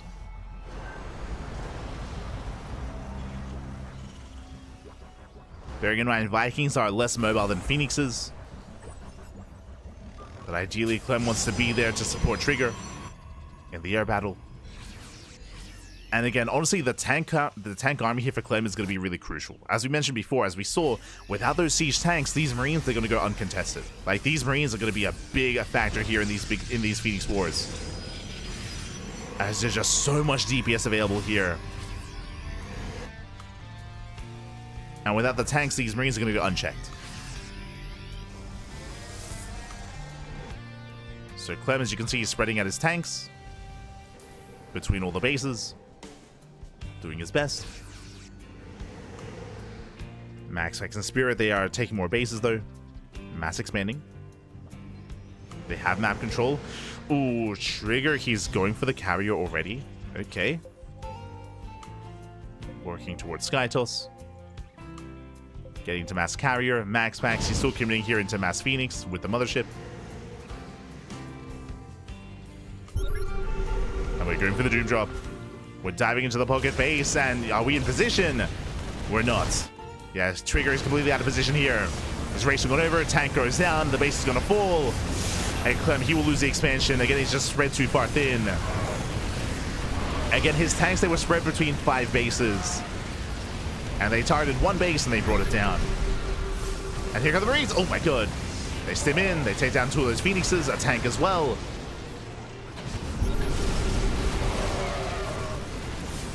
The army does pull away. And massive tank shot going up. But this was a better trade for the red team. As they are crippling Clem's economy. Bring down an expansion. And Spirit and MaxPax, they're rotating. They're rotating towards the top side. You can see the ping. They want that expansion. Trigger and Clem, they're racing over. And the Sky units will get there in time, but what about the tanks? Yeah, you can see the tanks, they're trying to reposition, but they're so slow. Oh, the Mothership! Mothership gets caught out. Carrier as well. And more Marines, they stim in. Tanks are keeping up. The tanks have arrived. Mothership falls for MaxPax as well. Mothership does fall. And the tanks are set up on the high ground. What about the base? What about the expansion? It's completely isolated. It's abandoned. Nexus is going to go down. Once again, a massive pickup. East a trade. Tanks, they zone away some of the Marines. Yeah, they're saving the expansion. Do you see another ping? Max has cashing out a tank. Picking up more Phoenixes as well. Very nice pickups. Phoenixes going down one after the other. But Clem, he does save the base. They are down in workers. Trigger is down almost 20 workers compared to his opponent. With the MaxPax. His counterpart, I should say. And MaxPax is catching out Vikings, catching out Phoenixes. Some very nice pickups here. Fighting barely out of range of these carriers. Dancing with the army, rotates over. No turrets here to defend. Nothing in position. Oh, the Vikings are there. They try to be. Oh no. As the mineral line, it goes down. Clem just getting pulled apart. Team just fighting the Vikings head on. And here comes a stim. Spirit, he dives in, takes down 2 of those tanks. No tanks left. Going for the counter, the carriers! Oh, there are tanks on the high ground, thankfully. There are tanks on the high ground that will protect the ramp. They will protect the carriers. But what about the base? What about the expansion? The Nexus goes down. Marines are heavily overstimmed. But they still have the DPS they need. And this is just very similar to the previous game. Except in a longer game state, I should say. Where earlier they were able to bring down Clem and Trigger in the early to mid game. Here they're still being pulled apart.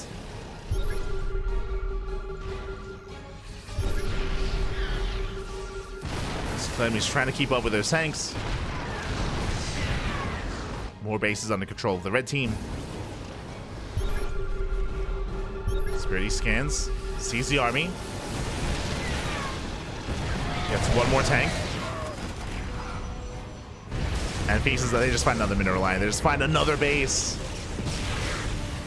Likewise, they catch reinforcements. Phoenixes and Vikings. Oof. Once again, just very efficient pickups here by MaxPax. And he gets another mineral line. Oh my god. And Clem has no economy left. He's down to how many SCVs? 37. 37 SCVs left for Clem. 2.5 base economy. Sorry, 1.5 base economy. And so far, MaxPax and Spirit doing a great job here, hitting 2 bases at once. Knocking down 2 expansions. And then Mass Marine, the man with gun. He stims, he wins, takes out every single tank. Clem, he was late to siege, not in position, another base falls. GG gets called. And MaxPax and Spirit, they do it again. 2 months in a row. The best 2v2 team in the world. Oh my god, GG gets called. They will take it 3-2, becoming this month's uThermal 2v2 circuit champions. GG.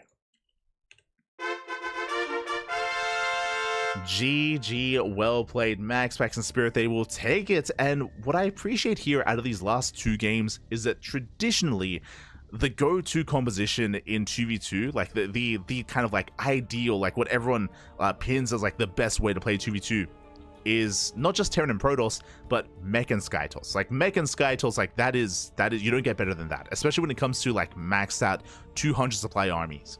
That is true. Like it is a terrifying composition where the Mech player controls the ground and the Skytoss player controls the air, and they work in unison and they snowball out of control. Like it's a very intimidating army. But despite that, we see Spirit and MaxPax making really good use of not Mech and Skytoss, but Bio and Skytoss, both in the previous map and this one as well, Game 4 and Game 5. Whereas they were able to really stop and hinder Clem and Trigger before they could get going, right? They never maxed, right? Like Clem and Trigger, they never maxed out. They never had a secure 4-base economy either. They were just torn apart left and right time and time again. MaxPax and Spirit really abusing their, or taking advantage of their mobility and yeah, just being able to pull both Clem and Trigger apart. Part of that is also the maps, right? Like the maps themselves are a little bit larger. I mean, actually, Game 4 less so. Game 5, the map is larger and the bases are spread out, so it is difficult to spread between the bases. It shows just how important map vision and map awareness is to be able to preemptively set up and be in position by reading the movements of your opponents. Otherwise, like there's no way you can defend. Meanwhile, we saw in Game 4 it was a little bit different because the map was smaller in Game 4. Despite that, earlier aggression was more favored, and GG, well played. MaxPax and Spirit, they will claim it. It was close though, went all the way to the ace match. You know, we had a back and forth, we had a full series here. It's what we wanted between these two teams.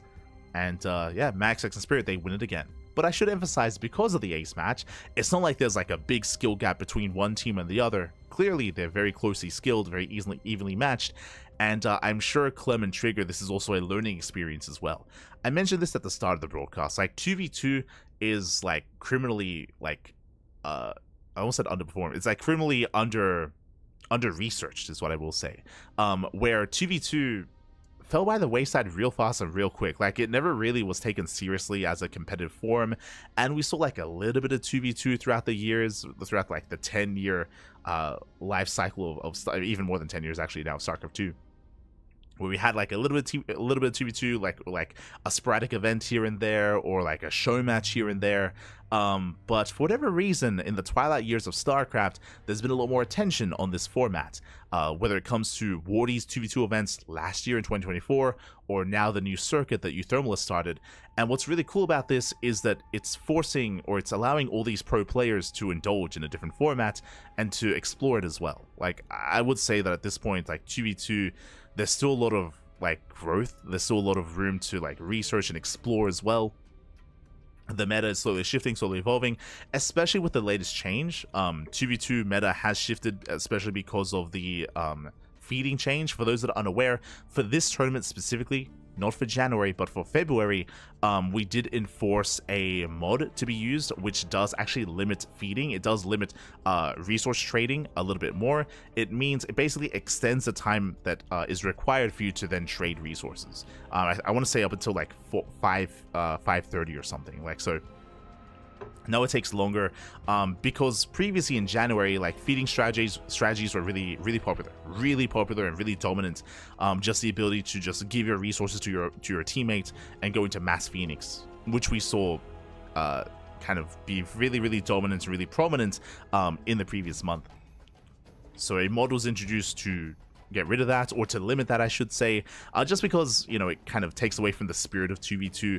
2v2, you want it to be like two armies against each other, not one like buffed army against two other players. Like that's not what we want. So again, it goes against the kind of like the spirit of what we're looking for in this tournament, and in 2v2 in general. And because of that, we could see more changes, right? We could see even that time increase even further. We could see other limitations as well, or maybe not, right? We'll see. We'll see what's done in the future. We'll see how the 2v2 meta does shift, does change, how it's modded as well. And with that, GG. GG, well played. Congratulations here to MaxPax and Spirit. It's great to see more 2v2 here, and I look forward to seeing more of them and more of all these players and all these teams next month in March. As a reminder, this is a monthly tournament, not a weekly or a bi-weekly. It is a monthly event.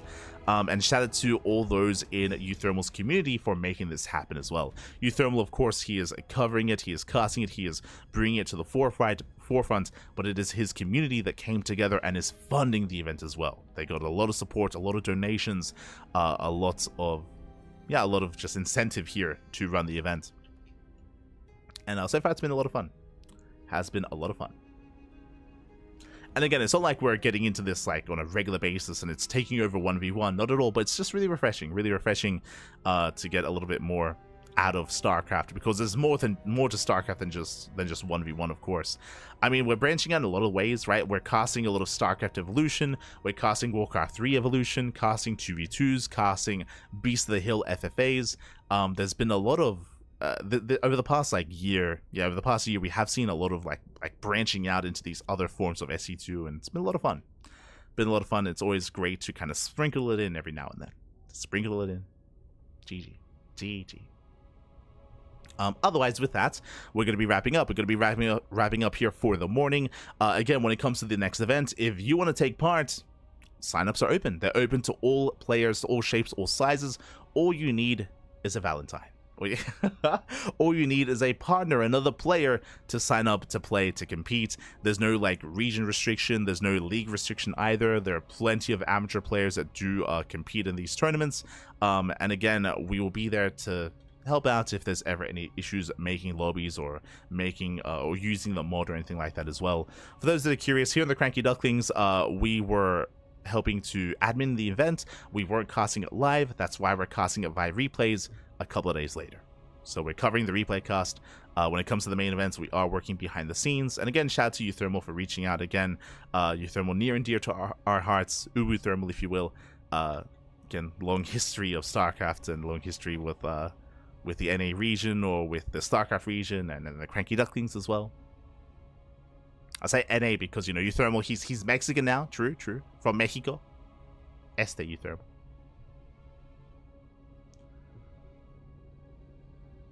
Otherwise wrapping up. Otherwise, GG, well played. We are going to be wrapping up here for the time being. If you want some more StarCraft, if you are not satiated, then we got you covered, bam, with our weekly schedule. You can see here, Friday, we just wrapped up with the uThermal 2v2 tournament, and we're going to be live later on tonight at 8 p.m. KST with the OSC King of the Hill, with a very special edition, with the 200th edition of King of the Hill. Oh boy, I'm not ready. I need to sleep. Yesterday, I wasn't able to get any rest before the cast. Tonight, I'm going to get some work done, of course, and then I'm going to try and sleep as much as possible, because this 200th edition is 30 best of ones. 30 best of ones, back to back in a King of the Hill format. For those that are curious, what is King of the Hill? It's best of ones, pure best of ones. The winner stays on and earns more money. The loser is eliminated. So we have 30 best of ones, 30 players rising up, and we can see big win streaks. We can see win streaks broken as well. Because these are best of ones, you can see upsets. We've seen players like Spirit, MaxPax, Beyond, Solar. We've seen the most unlikely of players cheese the hell out of them and knock them out in best of ones as well. So it's a great format, and we're going to be covering it all here on the channel at later on tonight at 8 p.m. KST. Oh boy, that's gonna be in 6.5 hours. So again, I'm gonna go get some food, gonna go get some breakfast, and get ready for the night of StarCraft to come. Likewise, over the weekend we have KSL, we have the Korean StarCraft League Saturday afternoon. We also have the Firegrow Cup over the course of the weekend as well. Firegrow Cup is going to be over the course of Saturday and Sunday. Oh, sorry, I should say Sunday and Monday. We have Sparkling Tuna Cup, and I believe we have another cast over the weekend. Let me just double check here. But yes, we have a StarCraft Evolution PTR tournament as well. Jeez, we have some show matches. It's not on the schedule, but it's after KSL. So after KSL, we have another cast there as well. We do have to add that. We do have to update that. So my apologies. We'll get there. We'll add that event. Otherwise, GG. Well played. We are going to be raiding another StarCraft 2 streamer. Who's live? Who is live? Who is live at the moment? Who can we raid? Who can we send everyone over to? Let's have a look. Sal is asleep. Sal is sleeping. Vibe is playing World of Warcraft. Florencio's online. Let's go. Yeah, Florencio. Oh my god, thank you so much. Thank you so much, Pony Dance. Thank you. Gah, baby, gah. Do appreciate it. Thanks for streaming. Love the content. Oh, thank you so much. We do appreciate the support always. For 14 months, over a year of support. Thank you, as always. Again, we're always here to bring you all the content, all the casting, all the StarCraft as much as we can. Kind of busy schedule, busy. All right, before we raid, if you want to help support us, you can do so via subscribing, of course. You can subscribe on Twitch. You can become a member on YouTube. You can check out our Patreon as well. Or if you can't support us monetarily, you can support us in another way, of course, by following us on Twitter, Facebook, Instagram, YouTube, and Discord. All things CranKy Ducklings. We're all over the place here, bringing you as much content as we can. We actually recently started making graphics as well for the weekly Open Cups. I posted it on Reddit yesterday, basically just a way to kind of like spread the news and spread the word. And I know that there's just so much StarCraft happening on a weekly basis, and it's hard to ask for viewers to watch everything. We know that you can't, so we're making like these weekly graphics with all these updates, with the results, I should say, with the scores, to help kind of keep people informed as to what's going on. So we're going to be doing that on a weekly basis as well. Otherwise, thank you so much. We're going to be heading off for the time being. I don't see many people live at the moment, but we'll find someone to raid. Maybe Florencia, maybe someone else. We'll find someone. Otherwise, we'll see you guys next time. Until then, hasta luego. Ciao. Bye. Ciao. Hasta luego.